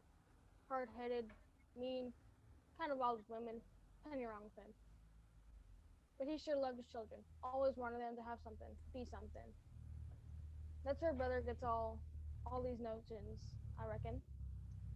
Big Walter used to say he'd get right wet in the eye sometimes, lean his head back with the water standing in his eyes and say, seemed like God don't see fit to give black men nothing but dreams.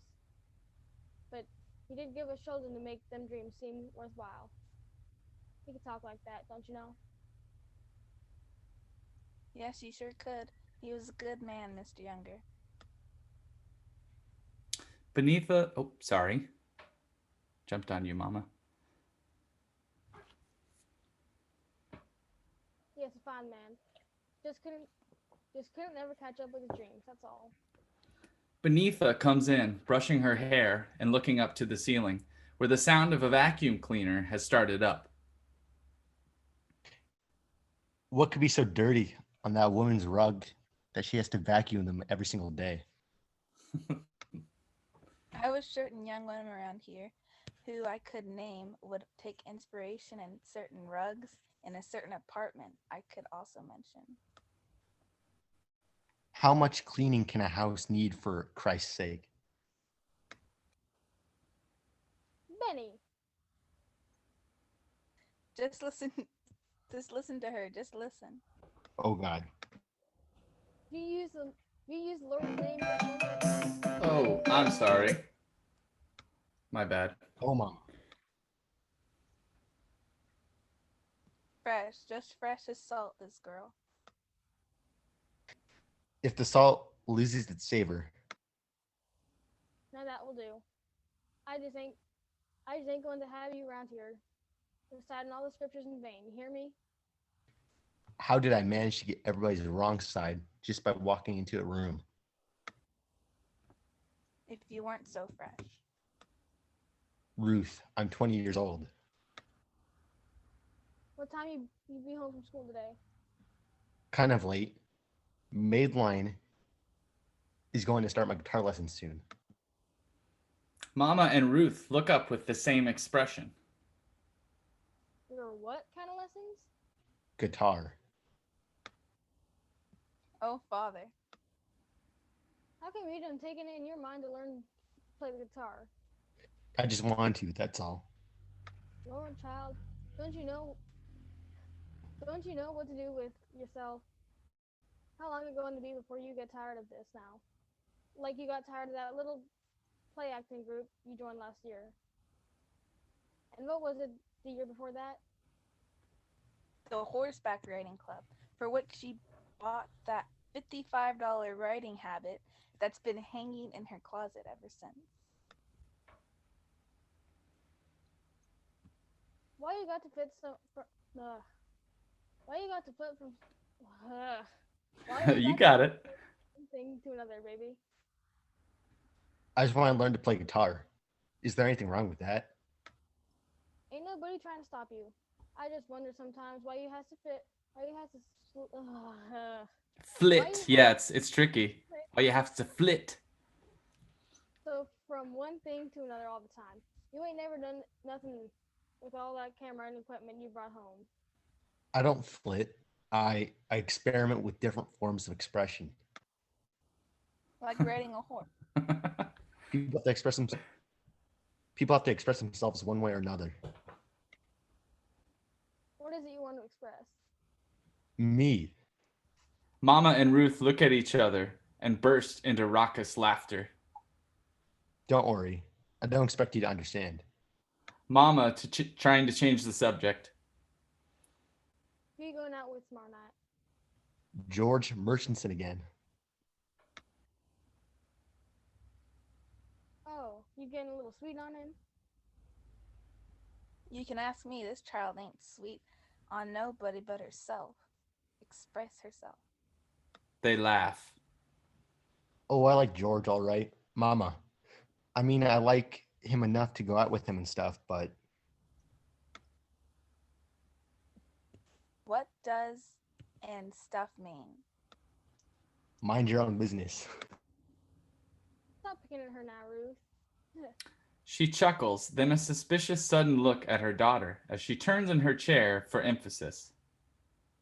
What does it mean? Oh, I just mean I could ever really be serious about George. He's so shallow. Shallow? What do you mean he's shallow? He's rich? Hush, Ruth. I know he's rich. He knows he's rich too. Well, what other qualities a man got to have to satisfy you, little girl? You wouldn't even begin to understand. Anybody who married Walter could not possibly understand. What kind of way is that to talk to your brother? Brother's a flip, let's face it. What's a flip? She's saying he's crazy. Not crazy. Brother isn't really crazy, yet he's an elaborate neurotic.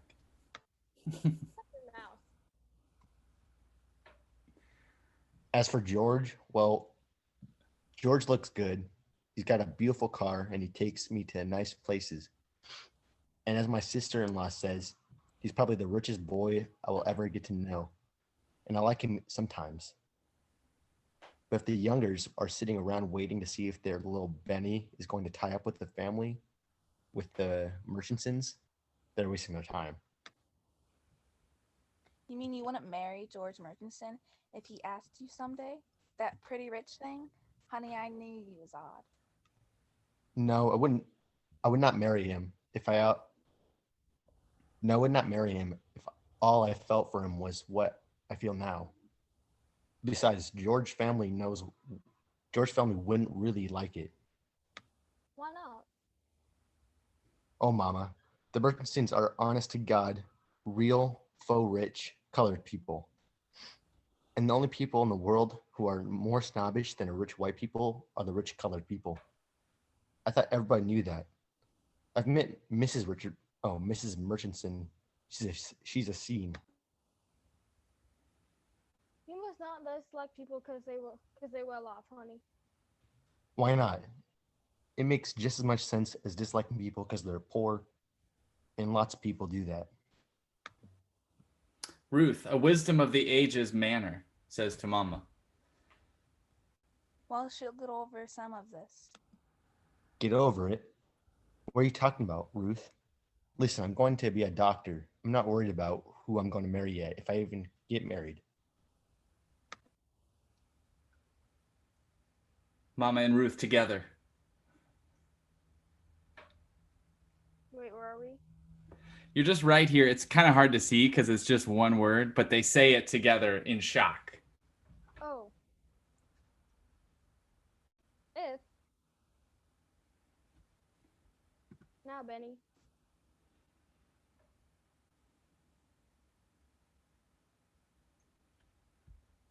Benita, you're here.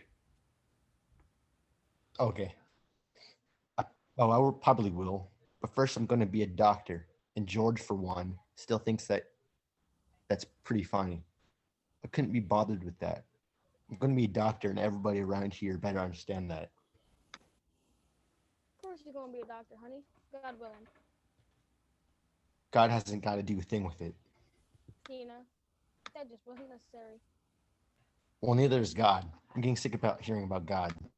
Benita. I mean it. I'm just getting tired of hearing about God all the time. What's he got to do with anything? Does he pay tuition? You about to get your fresh little jaw slapped. That's not me. That's not me. That was supposed to be Lynn. Oh, that's right. You better get your first little jaw slapped. That's just what she needs, all right. Why? Why can't I say what I want to around here, like everybody else does? It don't sound nice for a young girl to say things like that. You wasn't brought up that way. Me and your father went to trouble to get you and your brother to church every Sunday.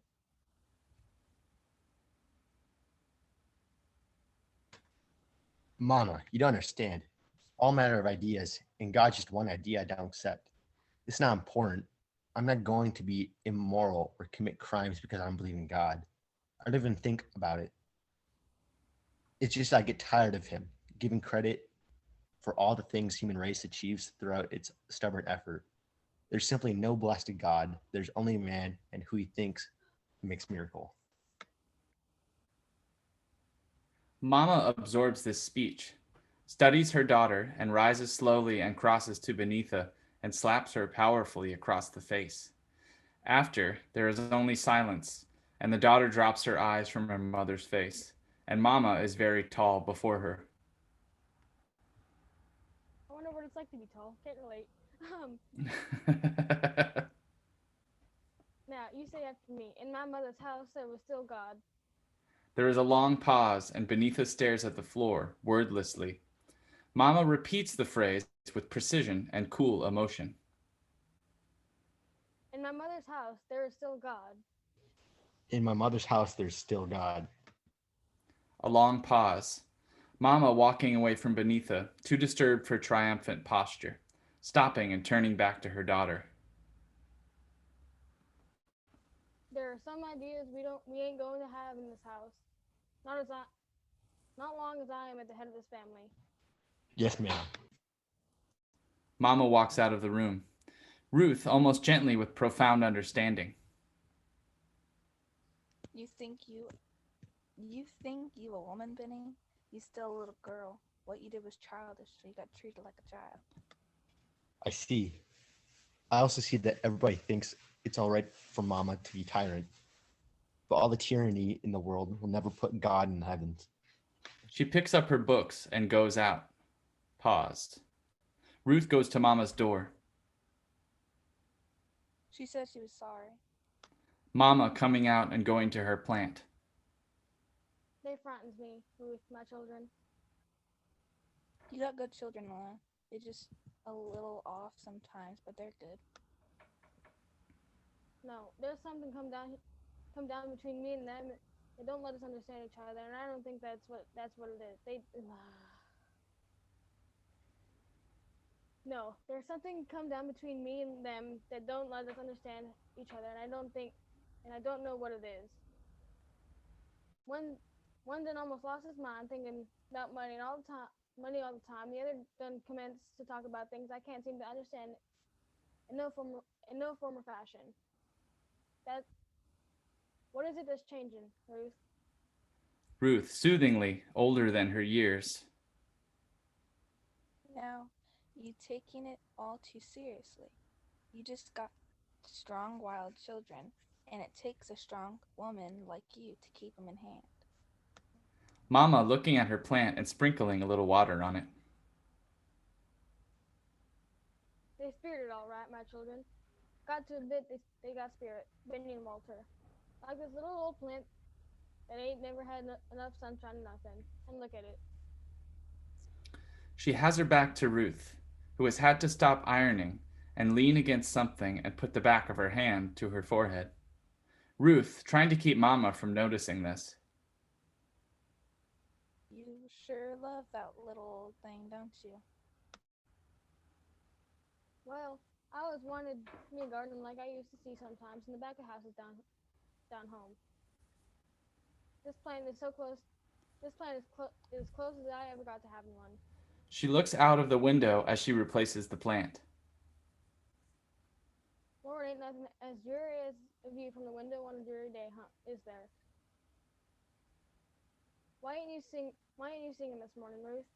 Sing that no ways tired. That song always lifts me up. So She turns at last to see that Ruth has slipped quietly to the floor in a state of semi-consciousness. Ruth, honey, what's the matter with you, Ruth? Curtain. Boy, that's scene 1. Gosh, there's a lot to talk about. But what I would like to try is to just skip ahead to about the middle of scene 2 so we can get to the end of the act. And I think we have enough time. We should. We've gone pretty quick. So would we want to assign maybe somebody for Asa guy? I think we'll just skip his appearance. Gotcha. Entirely. There are other cuts from the play where they cut down on Benitha's boyfriends. I just wanted to get to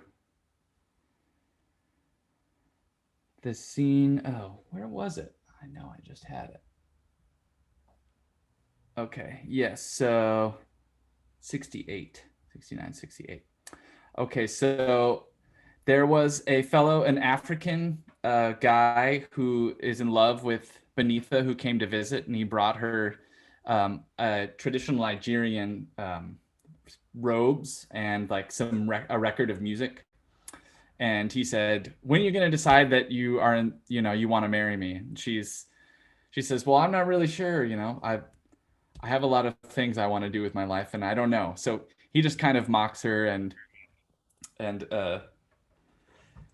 flirts and tries to woo her, and then he brings her this gift, and then he leaves. And so we are just right here after Asagai has left, and it's Mama, Benitha, and Travis. So Eli's back.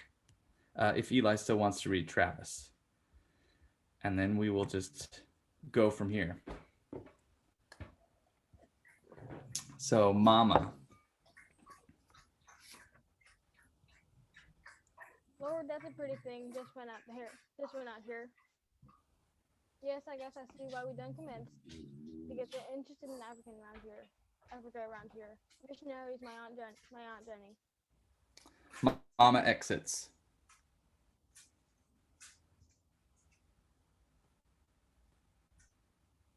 Benitha.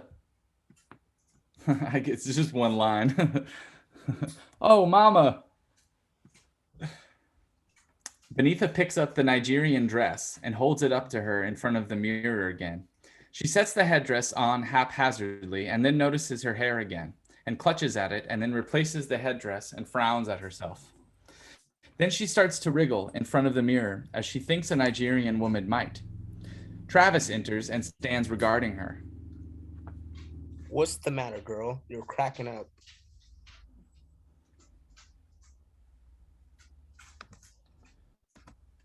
Krillin, are you around? Sorry, I was in the bathroom. Oh, okay, no problem.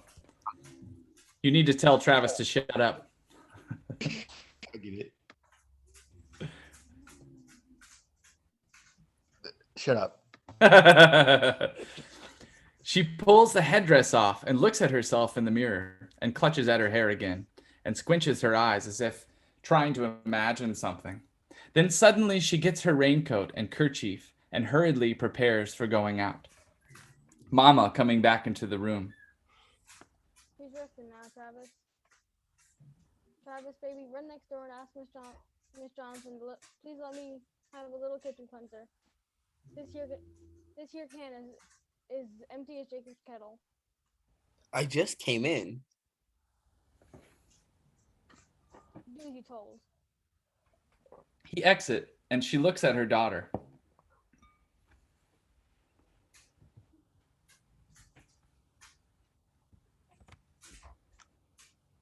Mama, you're right there. Oh, where are you going? Where are you going? To become a queen of the Nile. She exits in a breathless blaze of glory. Ruth appears in the bedroom doorway. Who told you to get up? Ain't nothing wrong with me to be laying in bed for. Where did Benny go? Mama drumming her fingers. Far as I can make out, to Egypt. What time is it getting to? 10:20. And the mailman going to ring the bell this morning, just like he done every morning for the last 18 years. Yep. Travis comes in with the cleanser can. She says to tell you that she don't have much. Lord, some people I can name, sure is tight-fisted. Mark 2 cans of cleanser down on the list here. If she that hard to get up to get, if she that hard up to get to cleanser, I'm sure she won't. I'm sure she don't want to forget her none. Then maybe the woman is short on cleanser. Much baking powder she done borrowed from me all these years. She could have then gone into the baking business. The bell sounds suddenly and sharply, and all three are stunned, serious, and silent mid-speech. In spite of all the other conversations and distractions of the morning, this is what they have been waiting for. Even is that a dog in the background? That sounds like a whale. Oh, sorry. That's my dog. Lauren has the world's cutest dogs, but they are like little snorty piggies. I felt like I was just hearing seals on the wharf or something. It sounds like a motorcycle going by. You definitely need to record the sound of that snoring. That's a good sound. I was planning on. Oh, good. Sorry. Yes. In spite of all the other conversations and distractions of the morning, this is what they have been waiting for. Even Travis, who looks helplessly from his mother to his grandmother. Ruth is the first to come to life again. Get down them steps, boy. Travis snaps to life and flies out to get the mail.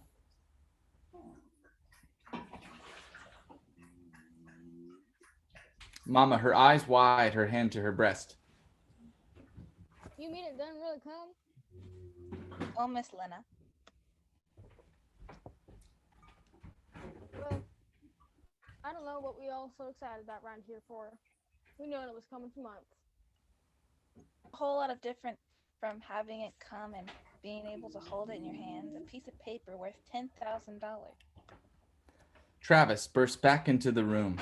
He holds the envelope high above his head, like a little dancer. His face is radiant and he is breathless.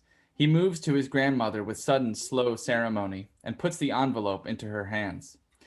She accepts it and then merely holds it and looks at it. Come on, open it. Lord have mercy, I wish Walter Lee was here. Open it, Grandma. Now you will be quiet. It's just a trick.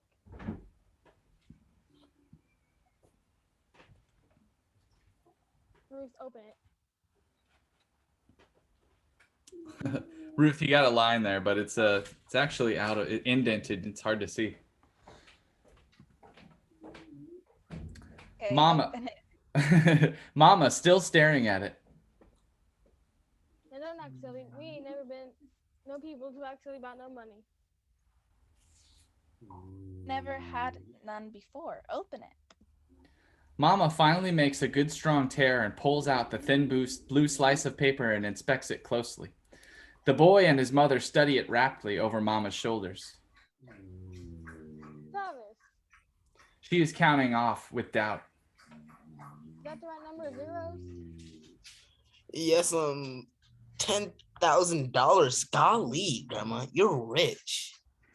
Mama holds the check away from her, still looking at it. Slowly, her face sobers into a mask of unhappiness. $10,000. She hands the check to Ruth. Put it away somewhere, Ruth. She does not look at Ruth. Her eyes seem to be seeing something, somewhere very far off. $10,000 they give you. $10,000. What's the matter with Grandma? Don't you want to be rich? You go out and play now, baby. And then Travis exits. Mama starts wiping dishes absently, humming intently to herself. Ruth turns to her with kind exasperation. you've gone and got yourself upset. I expect if it wasn't for you all, I would just put that money away or give it to a church or something. That kind of talk is that. Now, what kind of talk is that? Mr. Younger would just be plain mad if he could hear you talking foolish like that.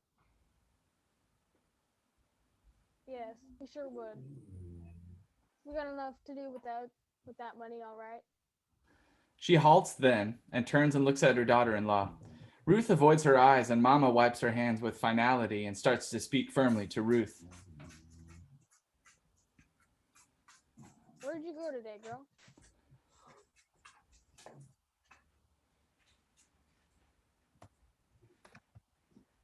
Where did you go today, Ruth?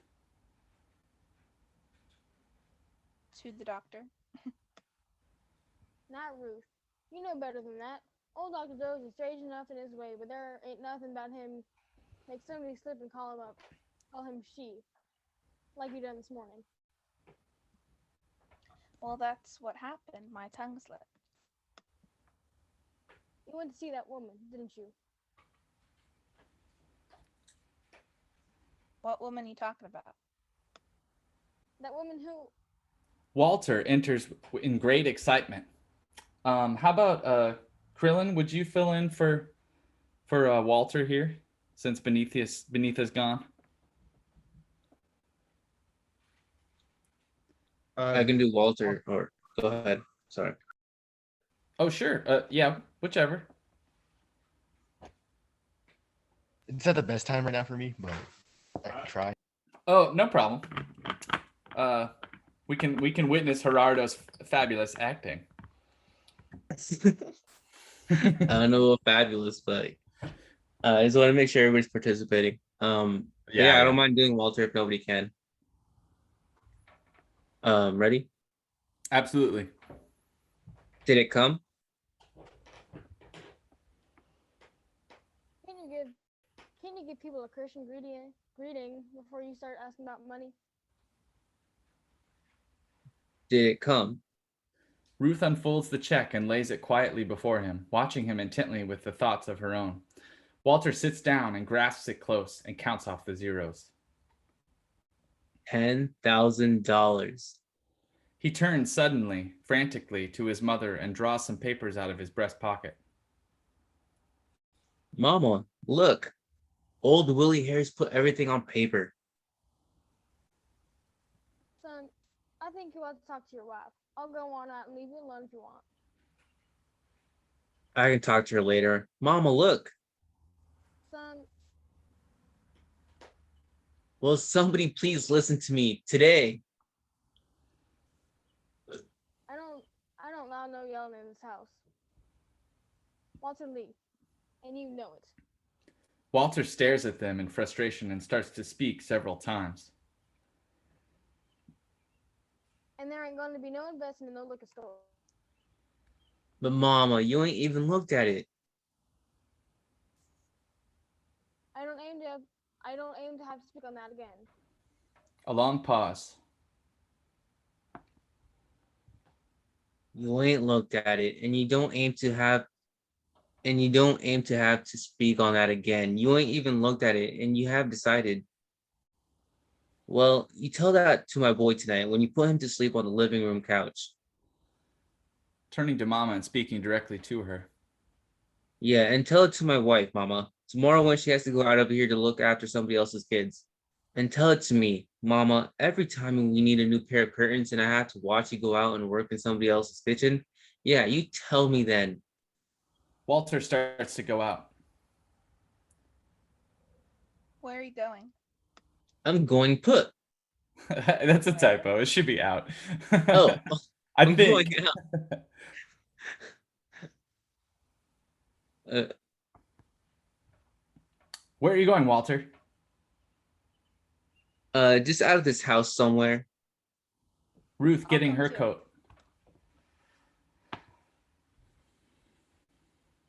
Did Ruth go? Or Yeah, she did. I don't want you to come. I got something to talk to you about, Walter. Well, that's too bad. Walter Lee, sit down. She waits. Yep.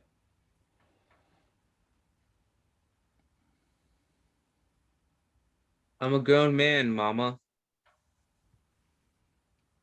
Ain't nobody said you wasn't grown. But you still in my house in my presence. And as long as you are, you'll talk to your wife civil. Now sit down. I'll let him go out and drink himself to death. He makes me sick to my stomach. She flings her coat against him and exits to the bedroom. Walter violently flinging the coat after her. And you turn mine too, baby. The door slams behind her. That was my biggest mistake. Walter, what's the matter with you? Matter with me? Ain't nothing the matter with me. Yes, there is. Something eating you up like a crazy man. Something more than me just not giving you money. Past few years, I've been watching it happen to you. You get all nervous and acting and kind of wild in the eyes. Walter jumps up impatiently at her words. I said sit there now, I'm talking to you. Mama, I don't need no nagging at me today. Seem like you get into a place where you always tied up in some kind of knot about something. But if anybody asks you about it, you just yell at them and bust out the house and go drink somewhere else. Walter Lee, people can't live like that. Ruth's a good, patient girl in her way. But you getting to be too much. Boy, don't make the mistake of driving that girl away from you. Why? What'd she do for me? She loves you. I'm going out. I want to go off somewhere and be by myself for a while. I'm sorry about your liquor store, son. It just wasn't the thing for us to do. And that's what I want to tell you about. I gotta go out, Mama. He rises. It's dangerous, son. What's dangerous? When a man goes outside his home to look for peace. Then why can't there never be no peace in this house then? You done found it in some other house? No, there ain't no woman. Why do women always think there's a woman somewhere when a man gets restless? Walter picks up the check. Do you know what this money means to me? Do you know what this money can do for us? Mama, I want so many things. Yes, son.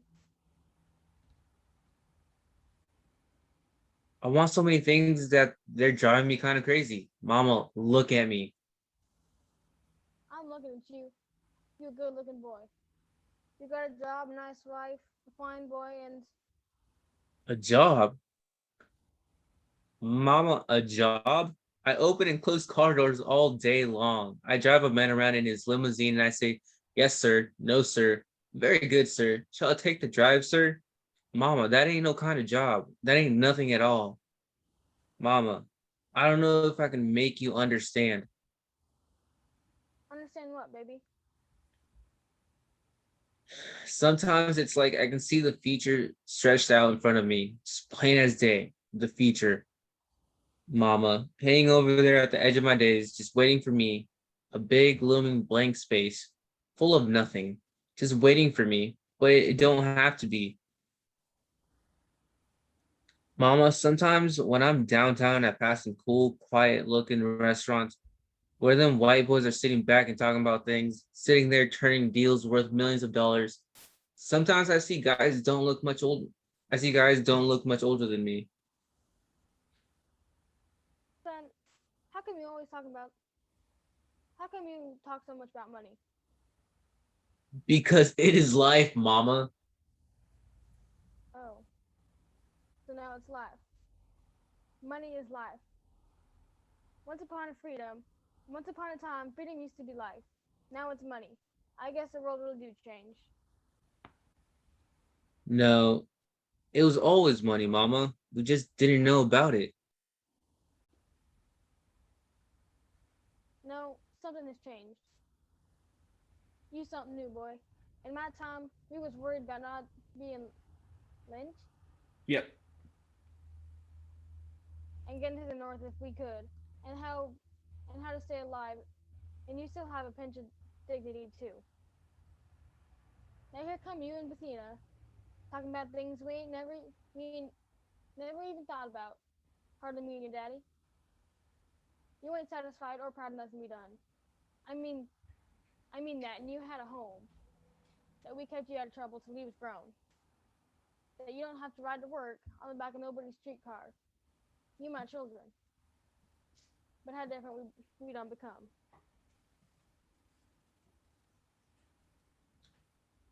You just don't understand, Mama. You just don't understand.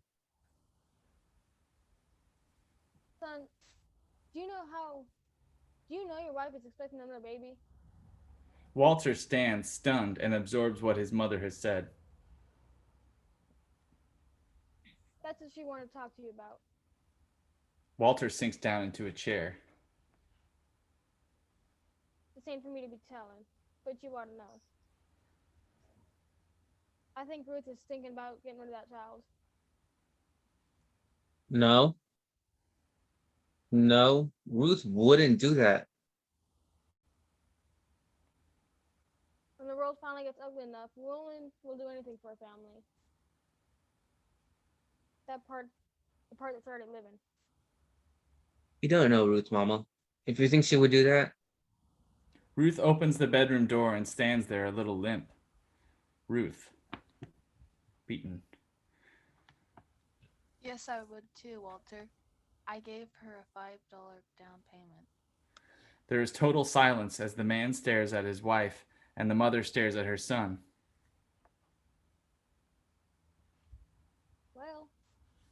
Well, son, I'm waiting to hear you say something.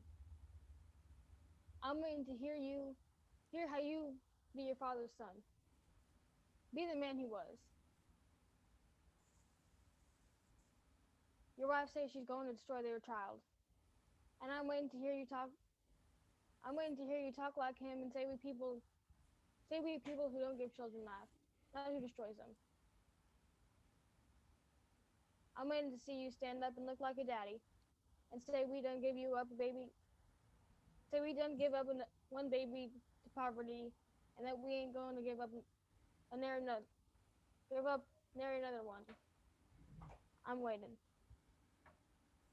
Ruth? He can say nothing. If you had a son of mine, tell her. Walter picks up his keys and his coat and walks out. She continues bitterly. You are a disgrace to your father's memory. Somebody get me my hat. Curtain. That is the end of Act 1. Whew.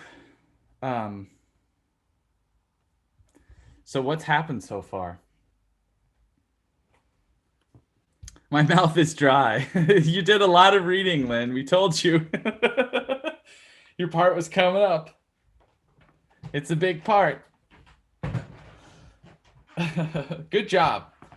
Great job to everyone that read. Thank you so much for your participation. It's a lot of fun to do this together. I hope it was fun.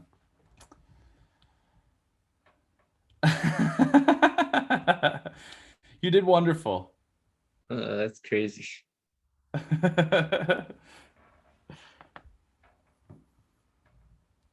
That's awesome. Great. Nice and pretty fun. So are you getting a sense for who these characters are? It's okay. We don't have to have every one of my questions answered yet, since we'll be continuing this.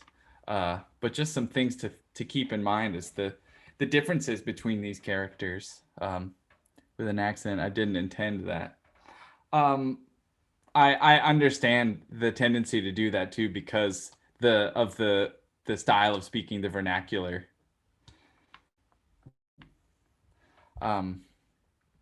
Just keep in mind things like the difference between Mama's dreams for the family, Walter's dreams for the family, Ruth's dreams for her and Walter, Benitha's dreams, all these different conceptions of what the American dream is. I have robbed us of time to talk about the projects as much as I wanted to. How are those going? You got your recorders yesterday, right? At least some of you might have. Yes. Excellent. Yes. Yes. Yes. Yes. Have you opened them? Have you played with them? Have you connected them to your computers? Haven't had time. Understandable. So what I had planned, I recorded my walk home from the bus. Excellent. Awesome. What I had planned was to have the first project due next Wednesday, was when I would see you again. But after yesterday's class, I extended the due date for that for the group A. So I'm wondering if I should extend the due date for that, or do you all feel confident gathering recordings over the longer weekend, since you have, well, Friday's a field trip, so you won't have much time to work on Friday, although you could record things on your field trip. And Monday. Great. So do we think we could make things in the band lab and everything, and put together something to share for the group on next Wednesday? Okay, great. I just didn't want you to feel rushed. Okay, awesome. Awesome. Cool. And again, if you have any questions or get stuck, please feel free to contact me. I was also considering making a little tutorial video of using BandLab. If people would find that useful, would anyone need to see me using the program again and uploading files and moving things around with a guided narration? I mean, even one of you, if even one of you needs it, I would be happy to do it. But if you feel confident, you feel like, oh, it's not so bad, and I know where the program is, I know the things like some basic sort of editing and moving around that I can do, you don't have to make it very fancy.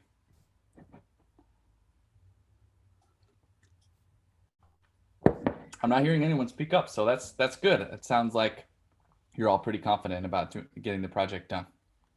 So oh, go ahead, Ben. Oh, I was just going to remind everyone to have them ready on Canvas. I haven't showed you how to upload things to Canvas very easily. So why don't I at least do a video showing you that?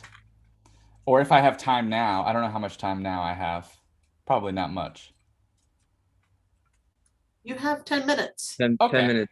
All right. Well, 3. Okay, why don't I show you just quickly how to how you would upload something to Canvas. So let's see now that Now, I've only done this in discussions before, and we may end up doing that, but let's take a look at assignments. And what would it mean? That's project 4 sounds here. If you submitted something Okay, on cool. I'll be this. heading over there then. So, probably in her office. Okay, yeah, she's the person not good. Sorry, Okay. 1 second, everyone. I have a quick question. Who Yeah. here, Manuela, you're still having trouble with your Canvas? Is anyone else still having trouble with Canvas?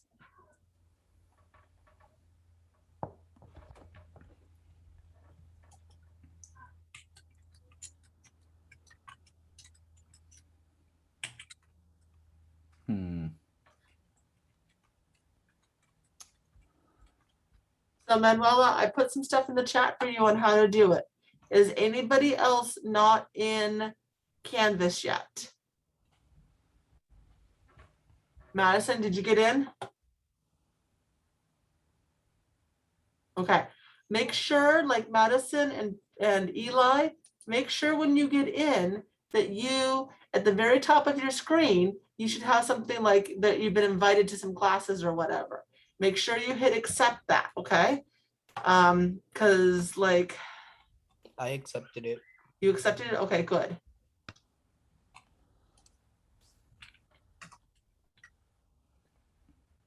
Madison accepted it? Okay, cool. Awesome. Canvas is confusing. Yeah, Yes, it can't definitely. be. You're not alone, Miguel.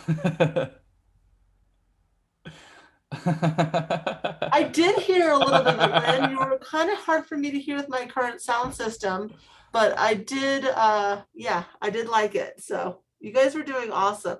I was around They a were lot great. more than it looked like I was, and I think that you guys were doing a really cool job.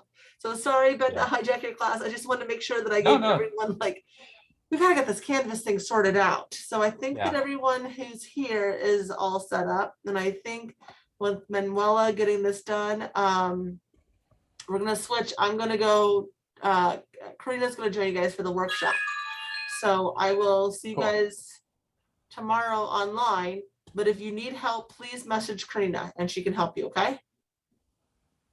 Not Karina, Caroline. Why did I say Karina? Caroline. So are we having a meeting after? Real fast. We'll do a quickie. Okay. All right. Thanks, guys. Thank Thanks, you. Elizabeth.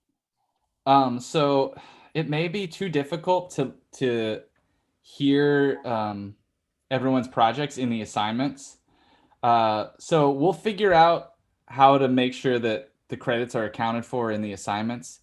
But for Wednesday, what I'd like you to do, and what I've usually do with students that submit projects, is I make a discussion.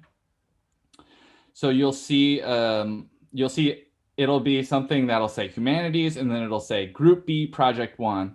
And then what you'll do is you'll go into the reply. So it'll say up here, this is the project. So imagine that, well, maybe I could even just do it right now in front of you. So you can see what that would look like.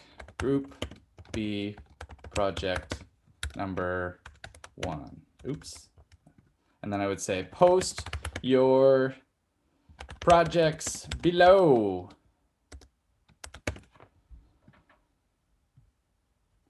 And I would say threaded replies, always allow liking. That's always fun. So it would look like this. It would have a description of the project. You'd hit reply. And what you would do is there's a button here for upload or record media.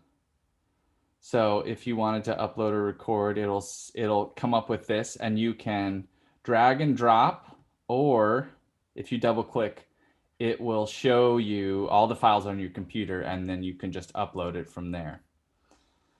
And it will show up as this little media link here, and then you'll just hit reply. One more thing I should actually do. Here, BandLab. Great. In the BandLab website, no, that's not what I want.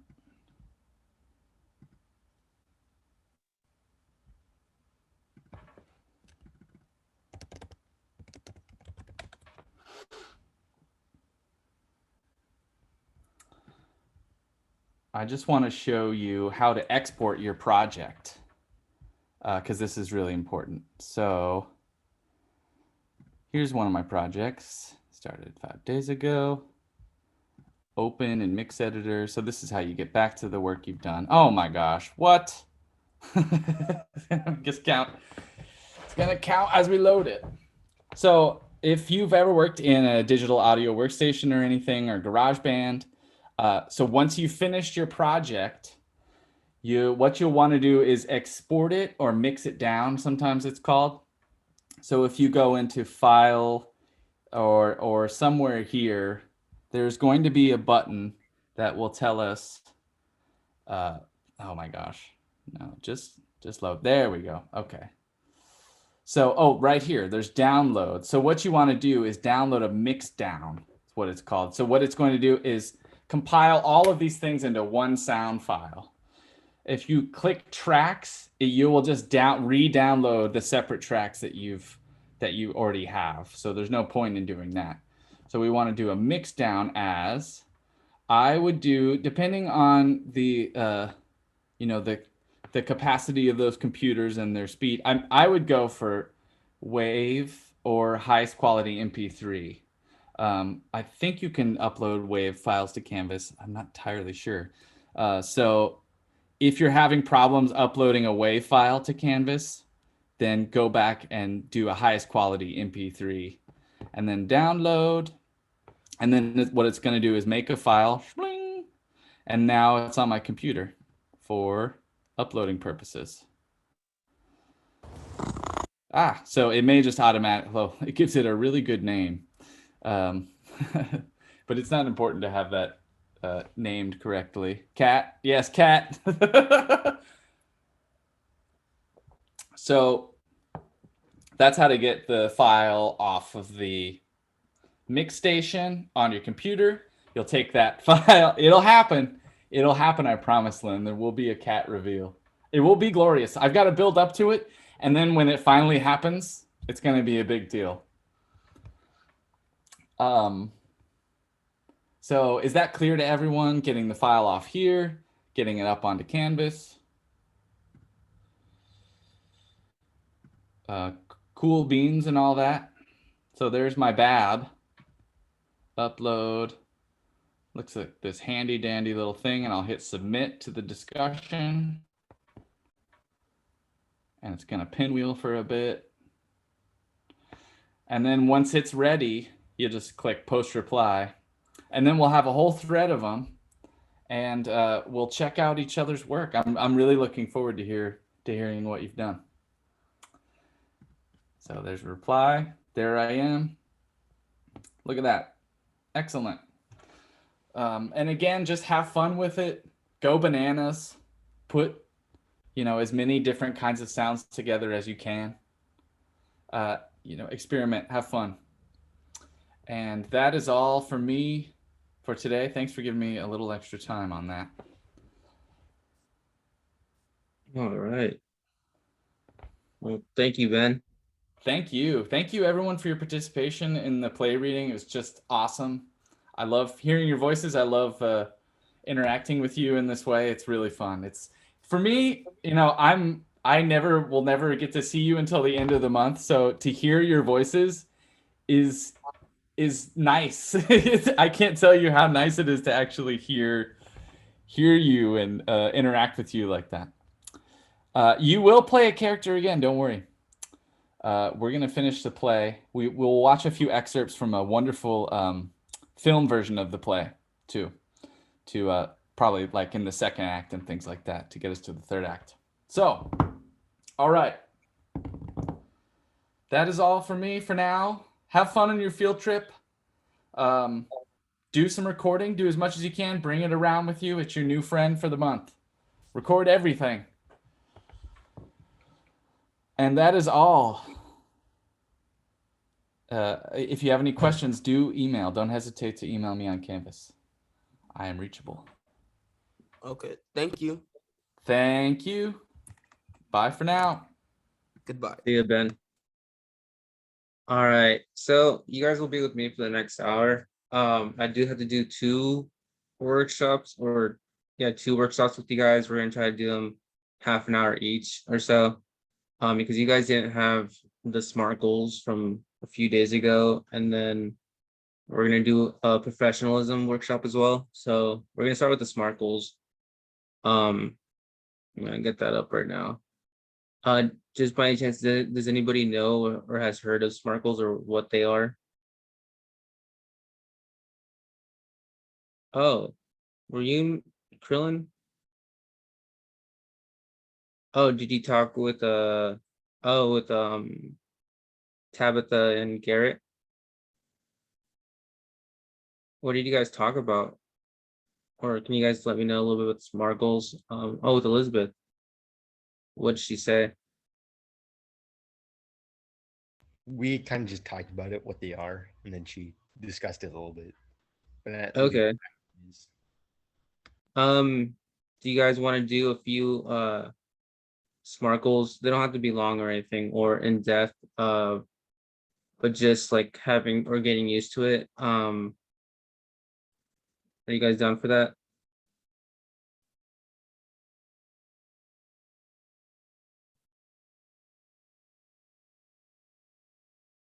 Sure. All right. So let's just do let's just do like 1 or 2. They don't have to be long. They just have to fit like the requirements for a SMART goal. Yes, they are reachable goals. We use them as a way of setting uh yeah, like I think someone died. I hear many sirens.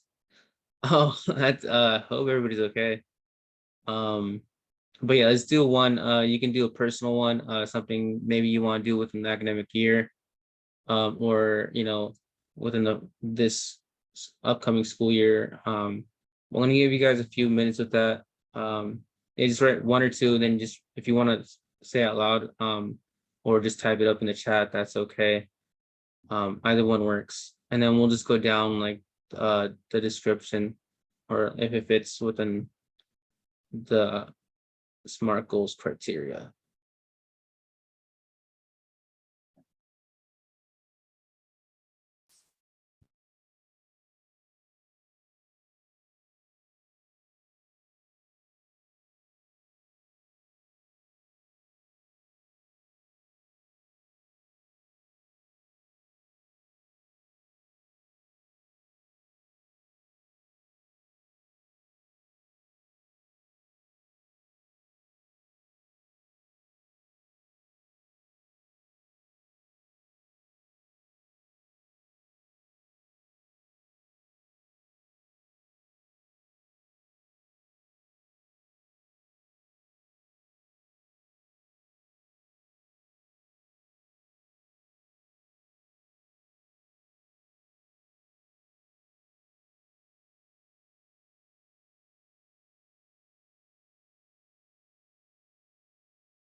Awesome. So Caroline, yeah, thank you. All right, now we're just doing a few SMART goals. I know I guess Elizabeth went over some what SMART goals are with them. So they're just writing 1 or 2 SMART goals, and they're going to be posting it in the chat or saying it out loud.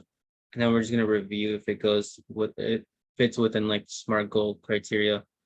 But that's what they're doing right now. But thank you. Okay, awesome. Sounds good.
All right, I'm gonna give you guys a few more minutes, but please let me know where you guys are at. If you guys are done, please let me know. If you guys have them ready, you can go ahead and post them.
So Eli, we're making SMART goals. So we're just gonna we're writing SMART goals down. Like you can like say you can do a personal or academic one for the upcoming school year, something that you would want to get completed or set like um looking forward to and get it done. All right, so Eli, you've made one, okay. Would you like to post it in the group chat and then we can just see if it goes through the specific, measurable, achievable, relevant, and time-based? Anybody else who's done as well, if you guys could do that as well, just put in. So we have Lynn. I want to be a streamer and a teacher. That's it. I have no timeline because it depends on college. That is also understandable. It may take for some, it may be within that 4 year or plus the 2 years for the MIT. But yeah, it's understandable. Sometimes you do have to do a lot of research for a lot of this. What courses you're going to be taking, what you need, the requirements. But yeah, that's also understandable. You want to be a streamer and a teacher. That sounds cool.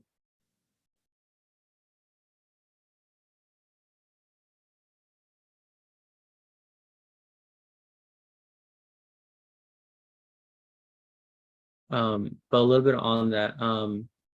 Maybe you could just you could have oh Eli, I want to make someone smile because of my cooking by next Friday. Uh um let's see let's see if this fits the SMART goal criteria. Um so you do want to make somebody smile. That is your goal.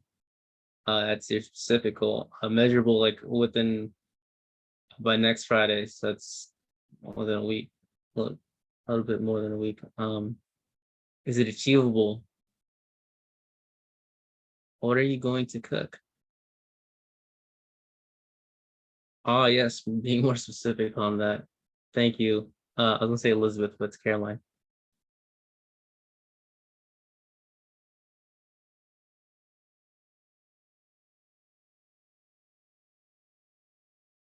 Is it relevant? Yes, I would say so.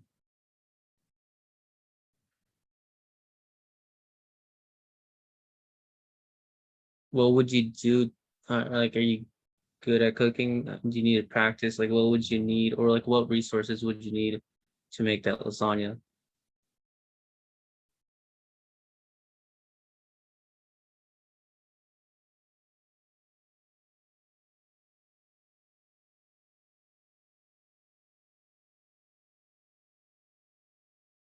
Ingredients. Okay.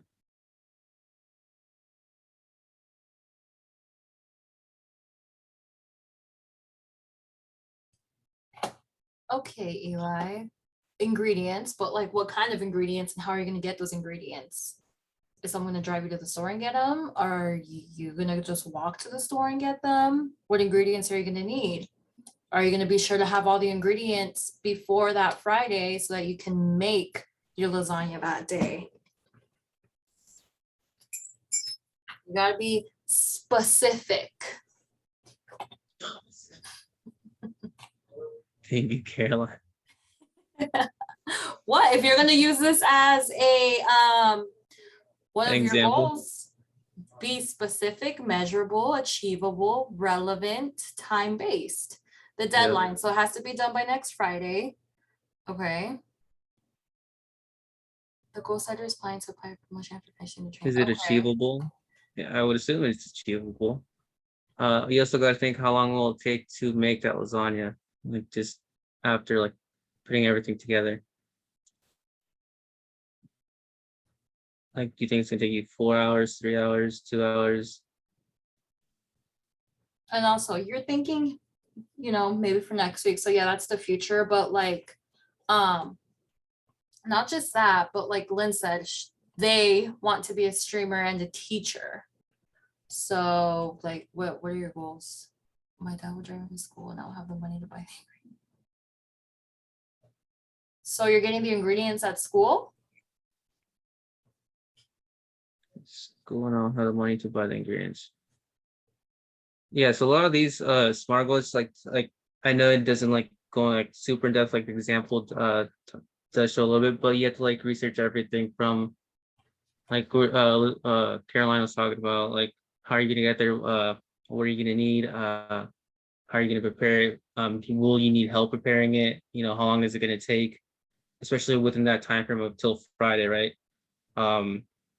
And so on. And there's going to have to be a lot more in-depth detail, that's what SMART goals are for. So you're better prepared for it when you set your goal and your deadline. Yeah. School or not school. Yeah, school or no school.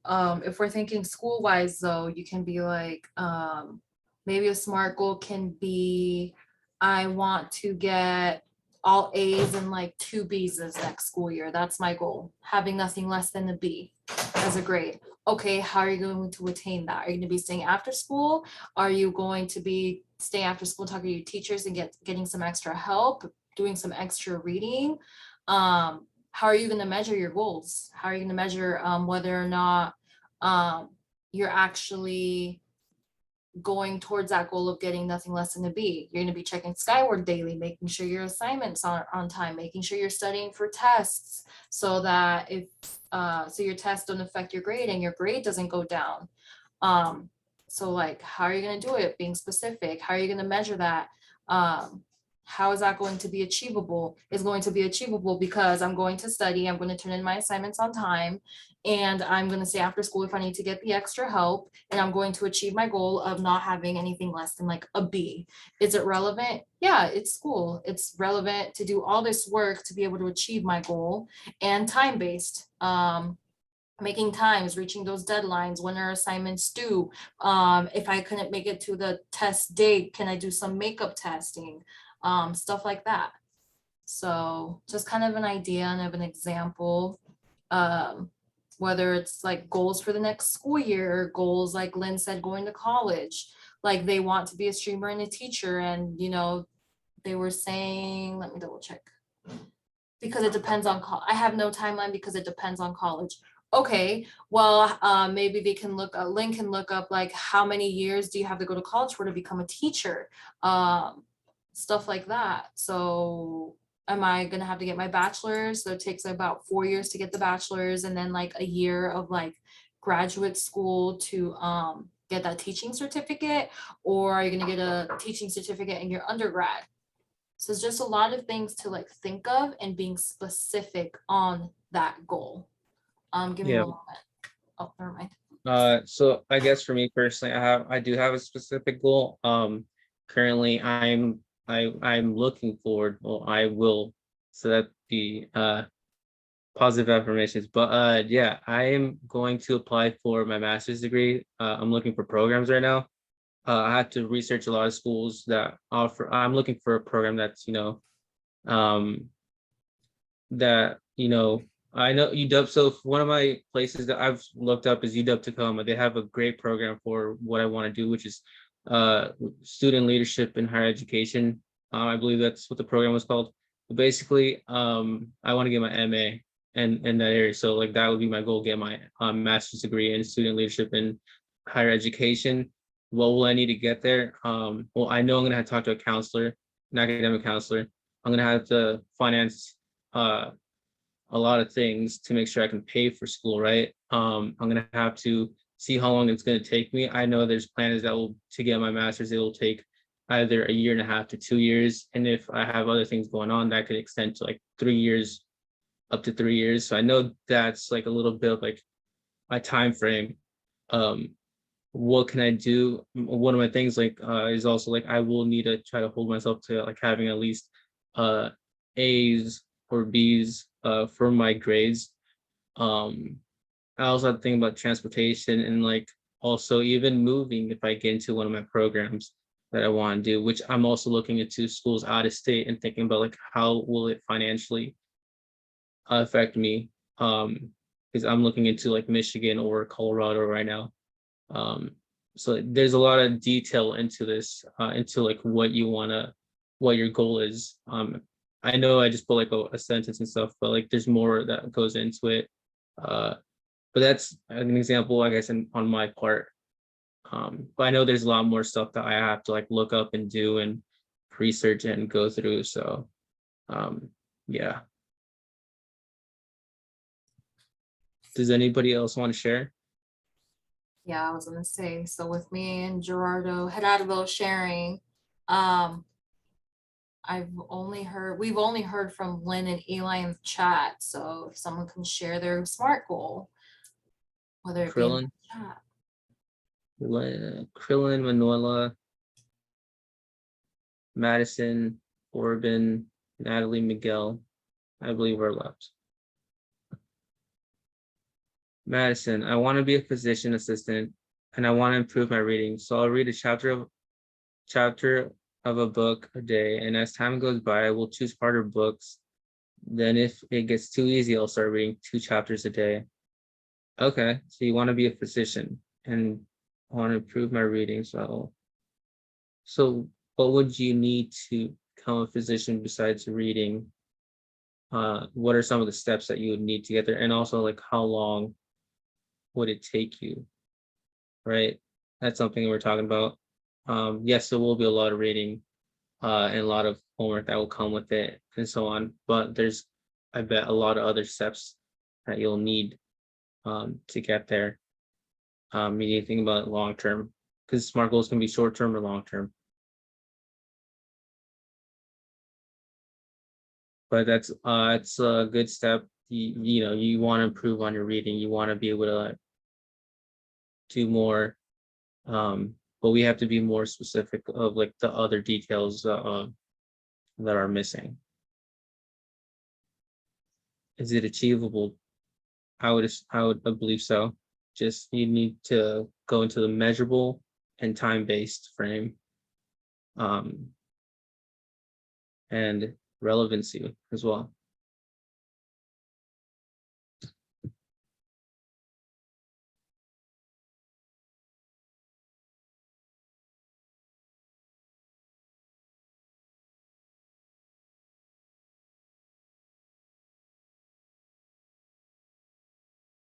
Does anybody else have any SMART goals?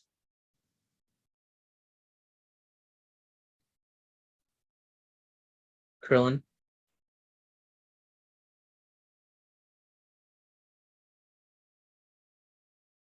Okay. I want to get my hunting license by the end of the month. I can do this by finishing up the course material and scheduling a field day. I'm going to accomplish this by doing a unit a day. Okay. That's not too far. It's end of the month. So we have hunting license as your specific goal by the end of the month would be, sorry. No, go ahead. Then you have your material, like how would you achieve this? by doing a unit a day, and doing also scheduling a field day as well. And then just time measurable, time based. We got it by the end of the month. And measurable would be the unit. Well, yeah, I think I got it all. Caroline? Oh yeah, I was gonna say by the end of the month. Well, today's June 30th. So did you mean this month or next month? Because yeah, a unit a day would be just one.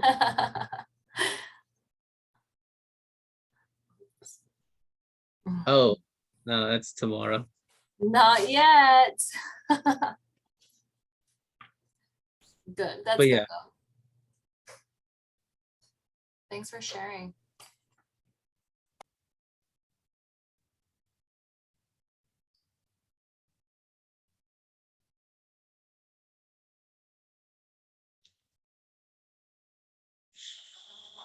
all right. Miguel, Manuela, Madison, Corbin, and Natalie are left. We're just gonna do a few more, because then we have to transition to the next one. Someone just shared. Miguel.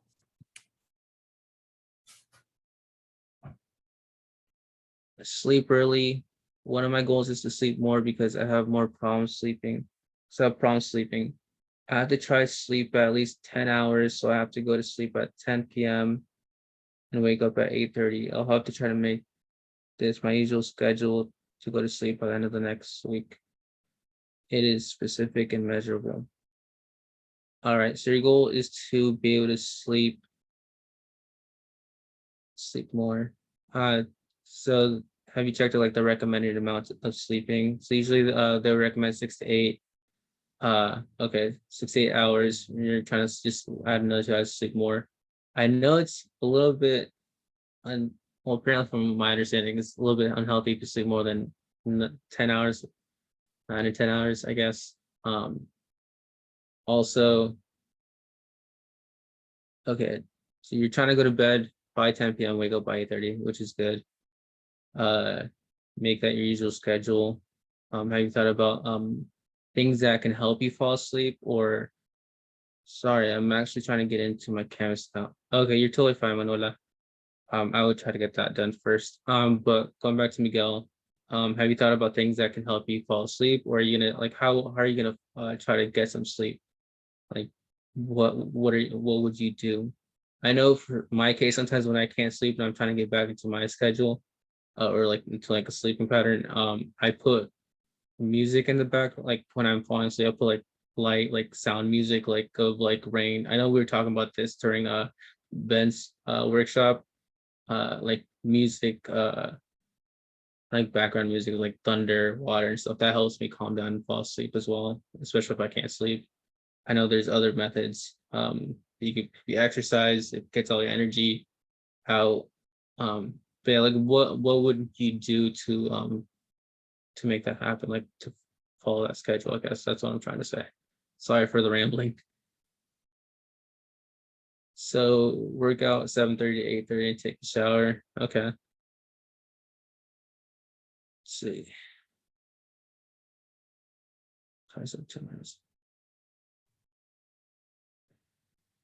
And I think it's achievable. Okay, it's relevant, time-based, measurable, specific. This is specific. You want to get more sleep? Okay, within 10 hours. I think that fits. Caroline, do you think that works? Probably busy. Yes. But yeah. Anybody else? Natalie, Corbin? I haven't heard from Corbin in a while.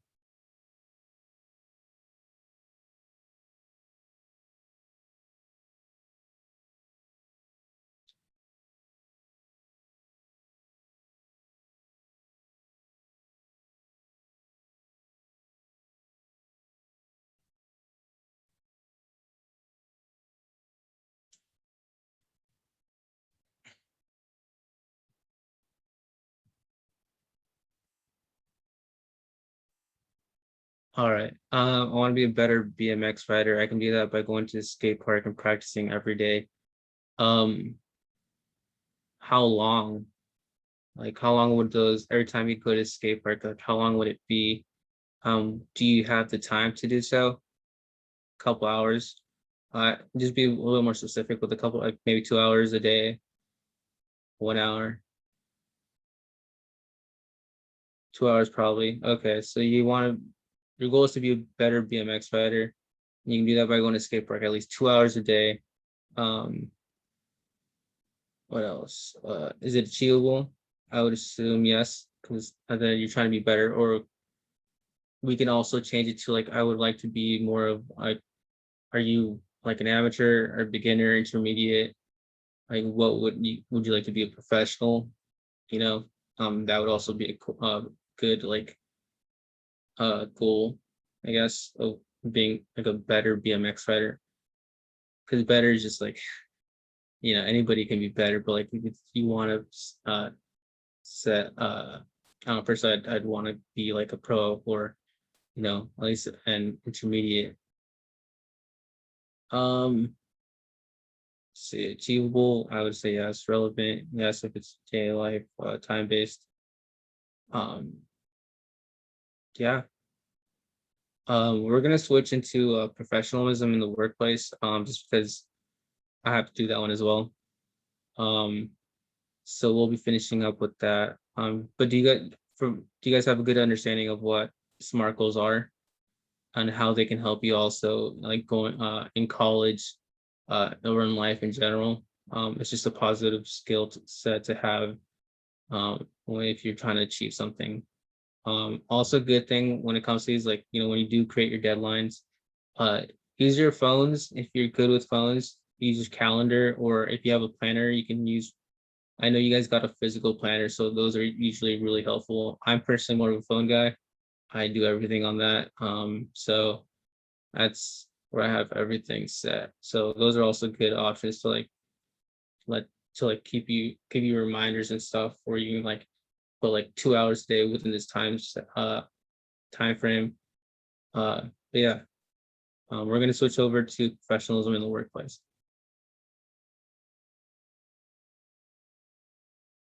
So,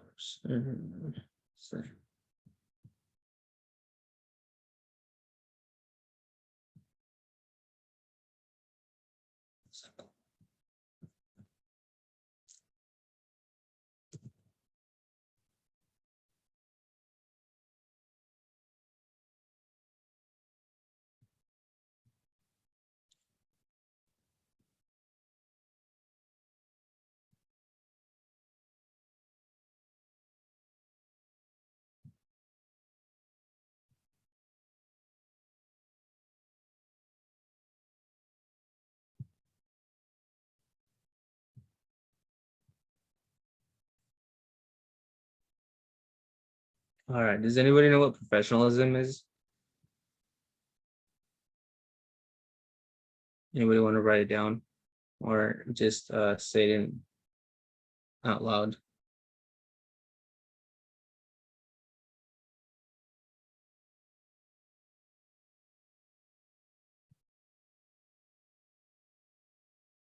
All right. So professionalism in the workplace, or just professional in general, is just competence or skills expected from a professional, right? We use this in the workplace. Usually, it's where employers value employees who exhibit professional behavior at all times. Professional behavior includes learning every aspect of a job and doing it to the best of one's ability. Um, Usually, professionals look, speak, and dress accordingly to maintain an image of someone who takes pride in their behavior and appearance. Um, do we know what some of those professional values are? You could just write them down as well in the chat. I do want to write some down, so if you can, please.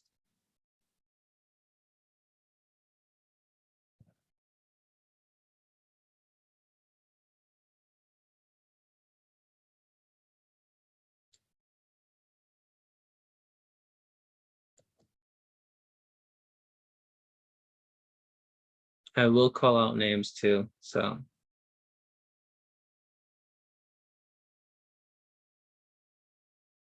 Like, what are some professional values that you would expect from a professional?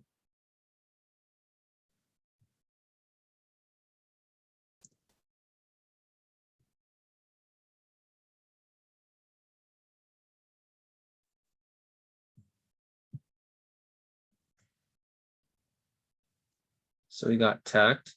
Okay, tactful.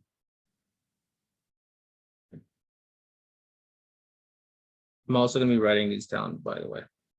I know a big one is tact. No. Do you mean tactful like I'm just tact? Okay. Is responsibility. All right, responsibility and respectful. Those are two big ones from yesterday.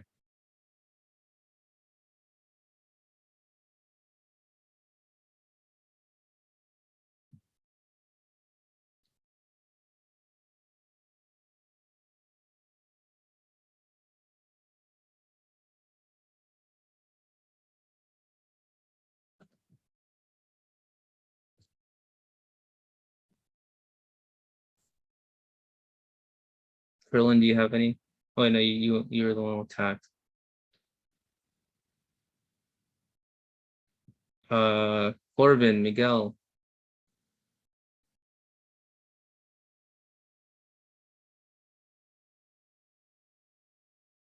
I only need one from you guys. One each. Respectful, Corbin. Okay. Yes, this is like in the work. This is in the workplace.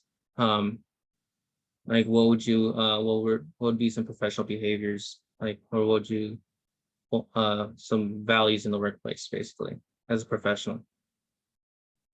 So we have so far tact, responsible, respect, team player, proper. Let's see. Well, by proper, like what would you mean by proper? Got it. Formality. I'll add that to that.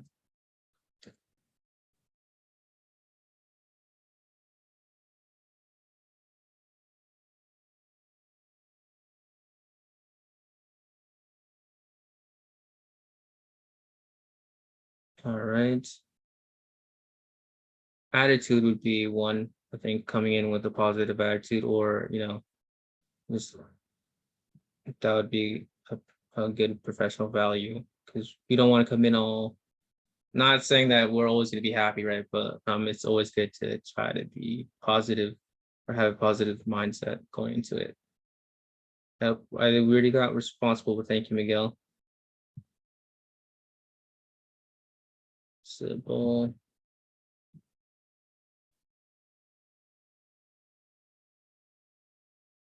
Reliable, yes, we would. Reliable is a big one. Accountability. Accountability is also one. Taking ownership, showing some integrity. Resilience. Resilience, yes.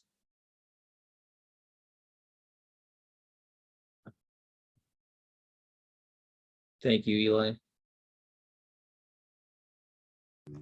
No problem.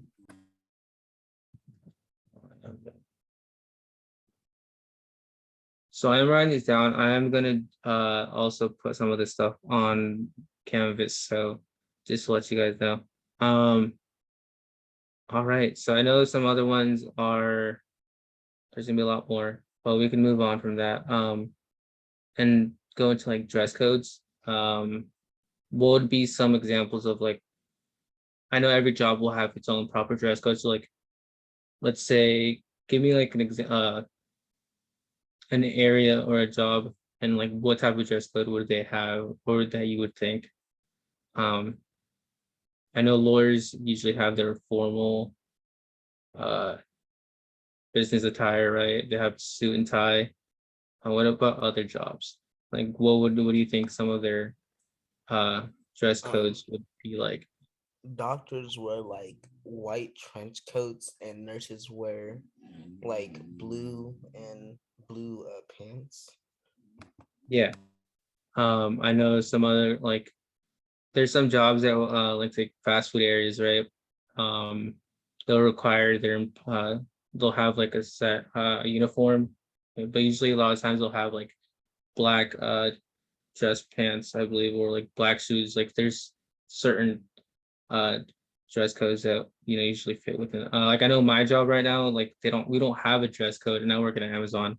I can go in to work with however I feel like dressing up, as long as I'm wearing something to work, right? So I like to wear something casual. Um, some also when I worked at Stone High School, I used to just dress casually as well, right? I'd wear like jeans, regular sneakers, a dress shirt, with a vest over it, and maybe a jacket. But that's how I would dress to work. Um, I know there's other jobs that have different dress codes as well. So has anybody had a job, or has even if it's part-time or something, does anybody have a job, or previously, I guess, kind of? What type of job have you had, Krillin? Or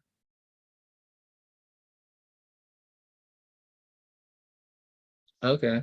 Did you guys have like, did they have you like, so we had to wear proper gear? Okay, yeah.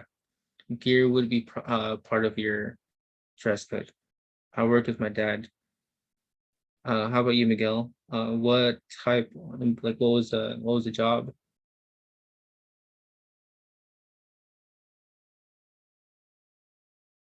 Construction. Okay. And was there like specific and landscape? Okay, so I've done landscaping, a little bit of construction. Usually for that I'd wear like steel-toed boots. I know a lot of jeans. I usually wear like a plain shirt.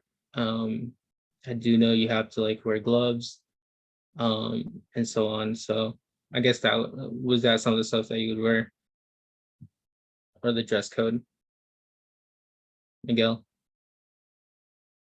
Okay. Anybody else?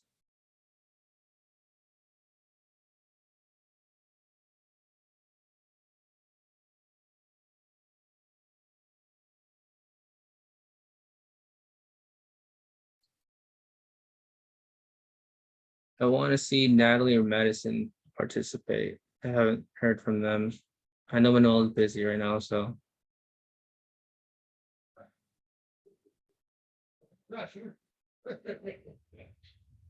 Natalie, Madison.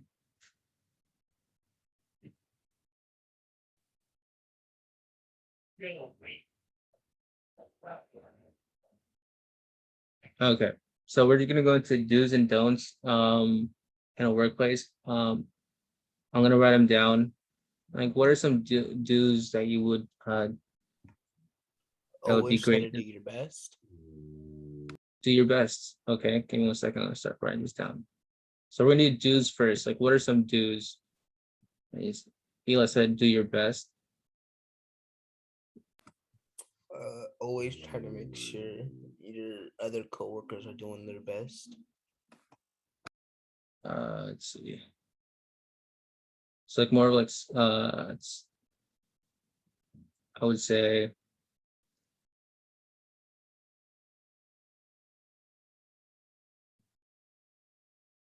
maybe keeping coworkers accountable.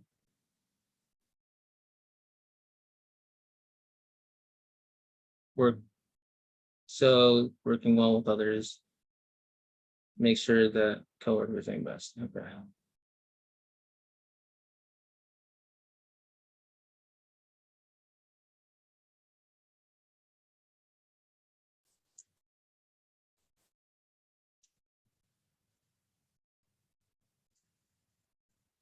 Trustworthy. Yes.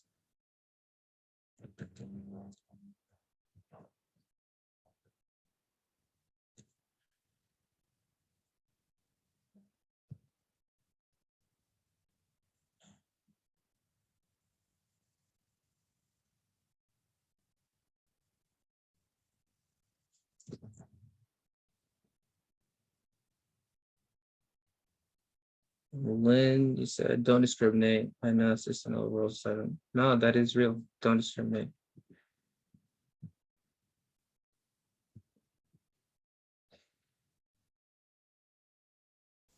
Yeah. Another thing, I know something we talked about was, I think don't discriminate, and is also be respectful in the workplace. You know, you want to be respected, and so that was a big one. So I'll put that with don't discriminate.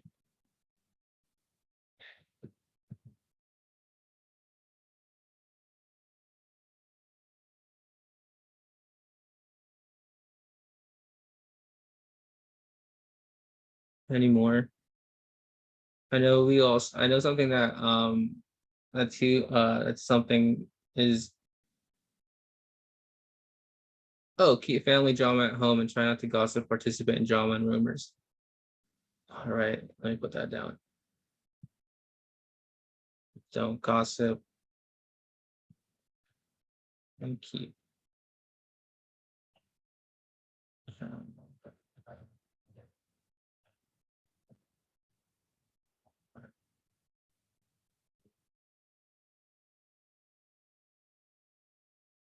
Yes. A lot of times, sometimes it's hard to navigate our emotions, right, or feelings, and sometimes we will mix our personal life that's outside of work with our work, right? Sometimes, and it can be a lot. A lot of times, the way it seems, like, keep work, and your personal life, you don't want to mix it up. So yeah, and it's not good to gossip or rumor because that does create a lot of drama. But yeah, that was a good one. Um, dues. Another one for dues that I do recommend, and I think it's important, is like ask for help, ask for questions. It's okay to make mistakes.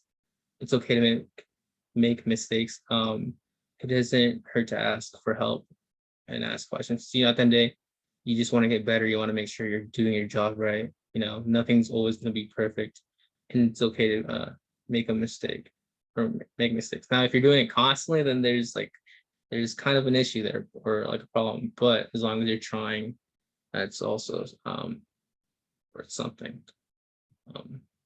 What are some don'ts? Like, what are some don'ts in the professional setting?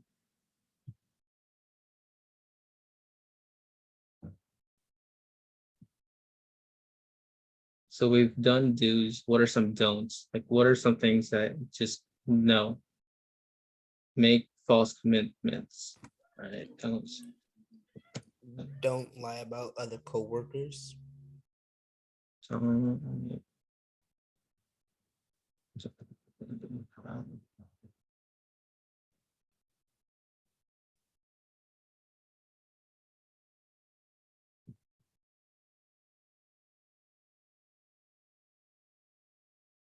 Okay.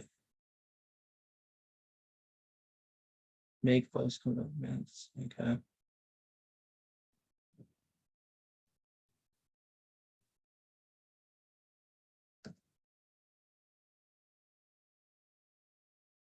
Disrespecting your boss or manager.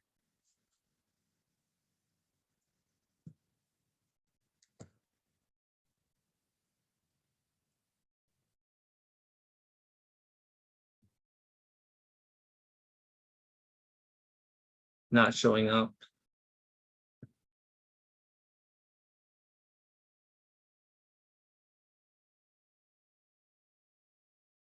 Not showing up or being late. Holding yourself accountable.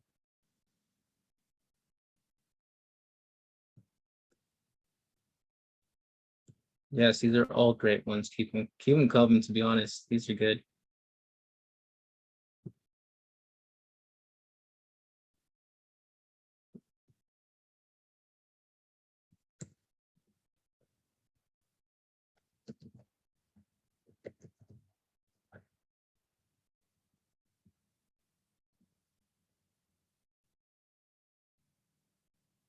Yeah, so Clause was like, don't just keeping personal issues from work, not wasting people's time.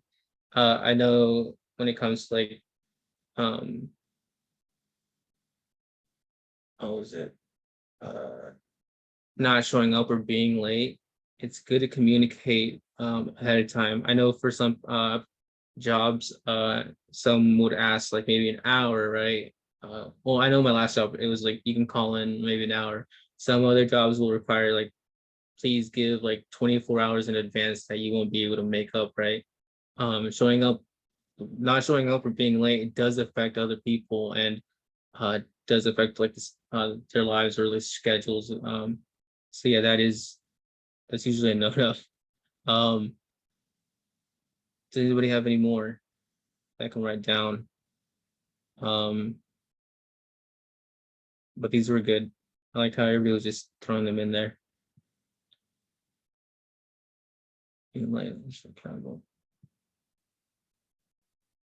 haven't we heard from? I have Lynn, Madison. Yeah, well with others. Krillin, Miguel. Don't give up. Yeah. A lot of times it feels like you just want to quit, right? You don't want to give up. And that would put that in dues. Don't give up. It's more of like, yeah, staying positive. We all have bad days at work.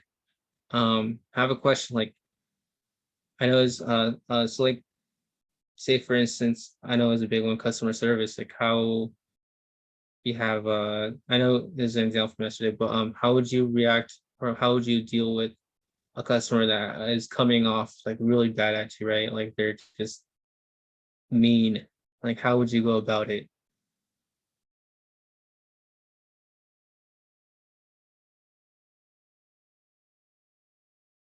Suck it up.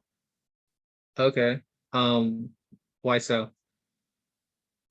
Try not to take it personally. Okay.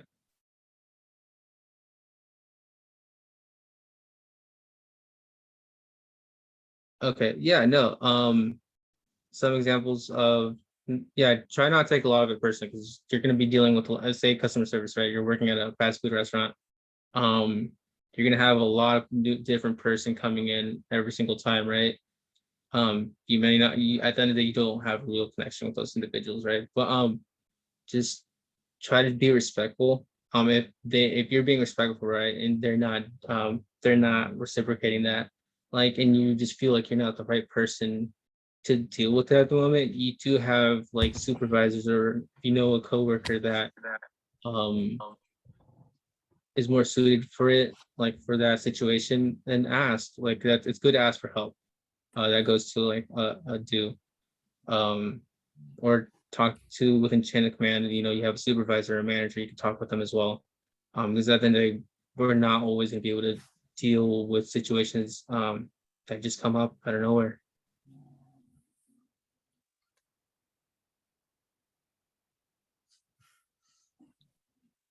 Let's see.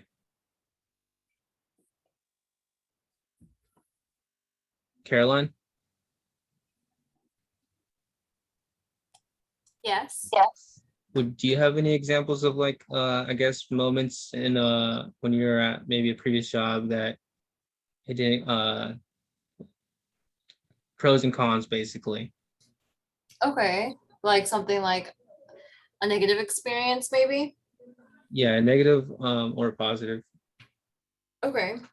Well, I can share a negative experience.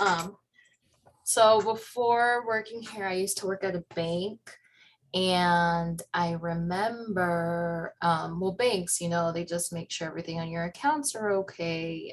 You don't go negative, budgeting, stuff like that. And so I had a member come in and their rent was changed a couple dollars.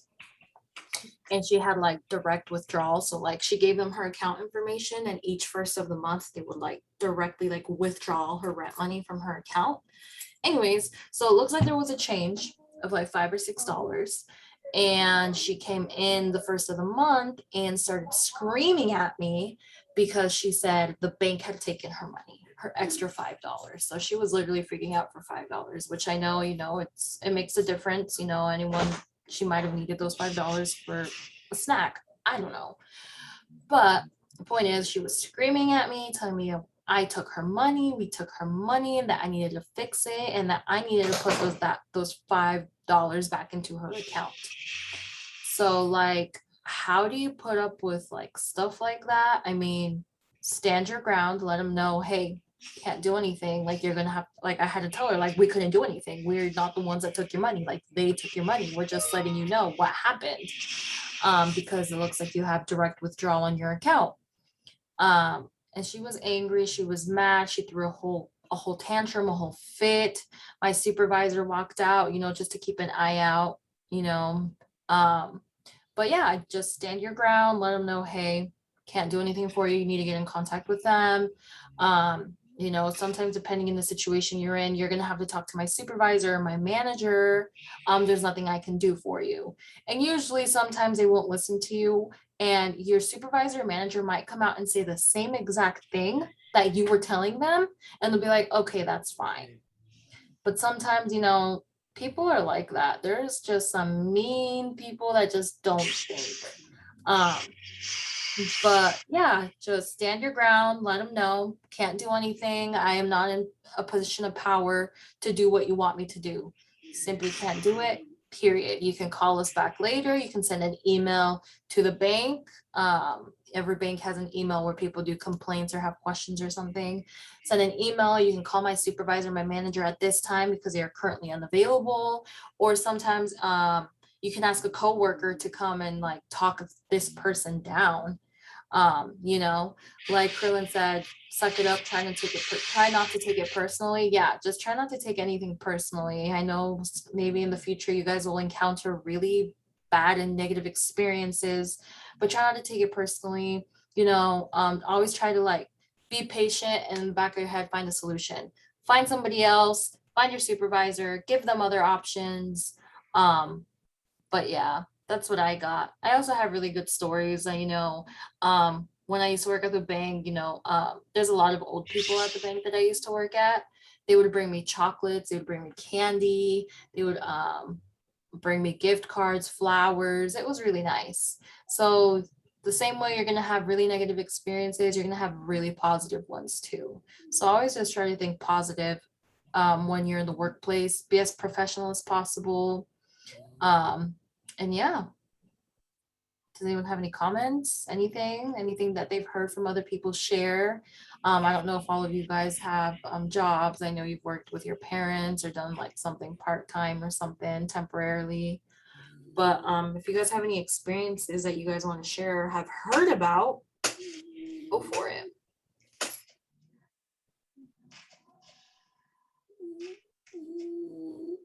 I just got a message from my old job. It's asking if I want to be a manager. Oh, wow. Good for you. I'm not going to take. Oh, okay. Talking about professionals. No, I'm probably just going to communicate to them that at this time I'm not available to take on that position right now. So yeah. Yeah. If you ever get offered positions like those, never leave them on red, always respond. That's a good example of what's going on with her right now. Any questions, any comments, anything to say?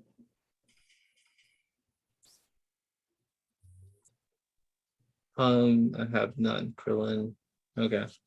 Thanks. Anybody else? So we do have a minute or so, I guess. Do want, like I said, thank you guys. You guys weren't here for Monday, but I was 2-1 for today. I do want to thank you guys for like being patient, understanding, and just listening and participating was first and foremost. So yeah. Thank you guys so much. Also just a reminder, please turn in your art for the t-shirts. They are due today. If please send them into your success coach. I think for my group I only have like 1 or 2, but if you are in my mentor group, please send me your art. I know Eli, you're in it. I didn't get any what's it called? Any supplies. Oh, did Caroline? You Did didn't get any everybody? supplies, Eli? Like you didn't get a notebook or anything? The whole tote bag, nothing? I got the tote bag, but there was nothing. There was really nothing in it? Like I got the notebook, I got like a pencil, a pen, and a highlighter, and some and a little bit of other stuff, but I didn't get any color supplies or anything. Oh, okay. I wasn't aware of that. Well, you can just like color something out with your pencil if you'd like, if you want to add more color to it. So what do I have to draw? Something that goes with the theme of this year's summer program, something that comes up to your mind when you hear or see the theme. Do you know the theme? No. I don't think I heard it. On the what's it called? The first day, I think when we talked about it, I left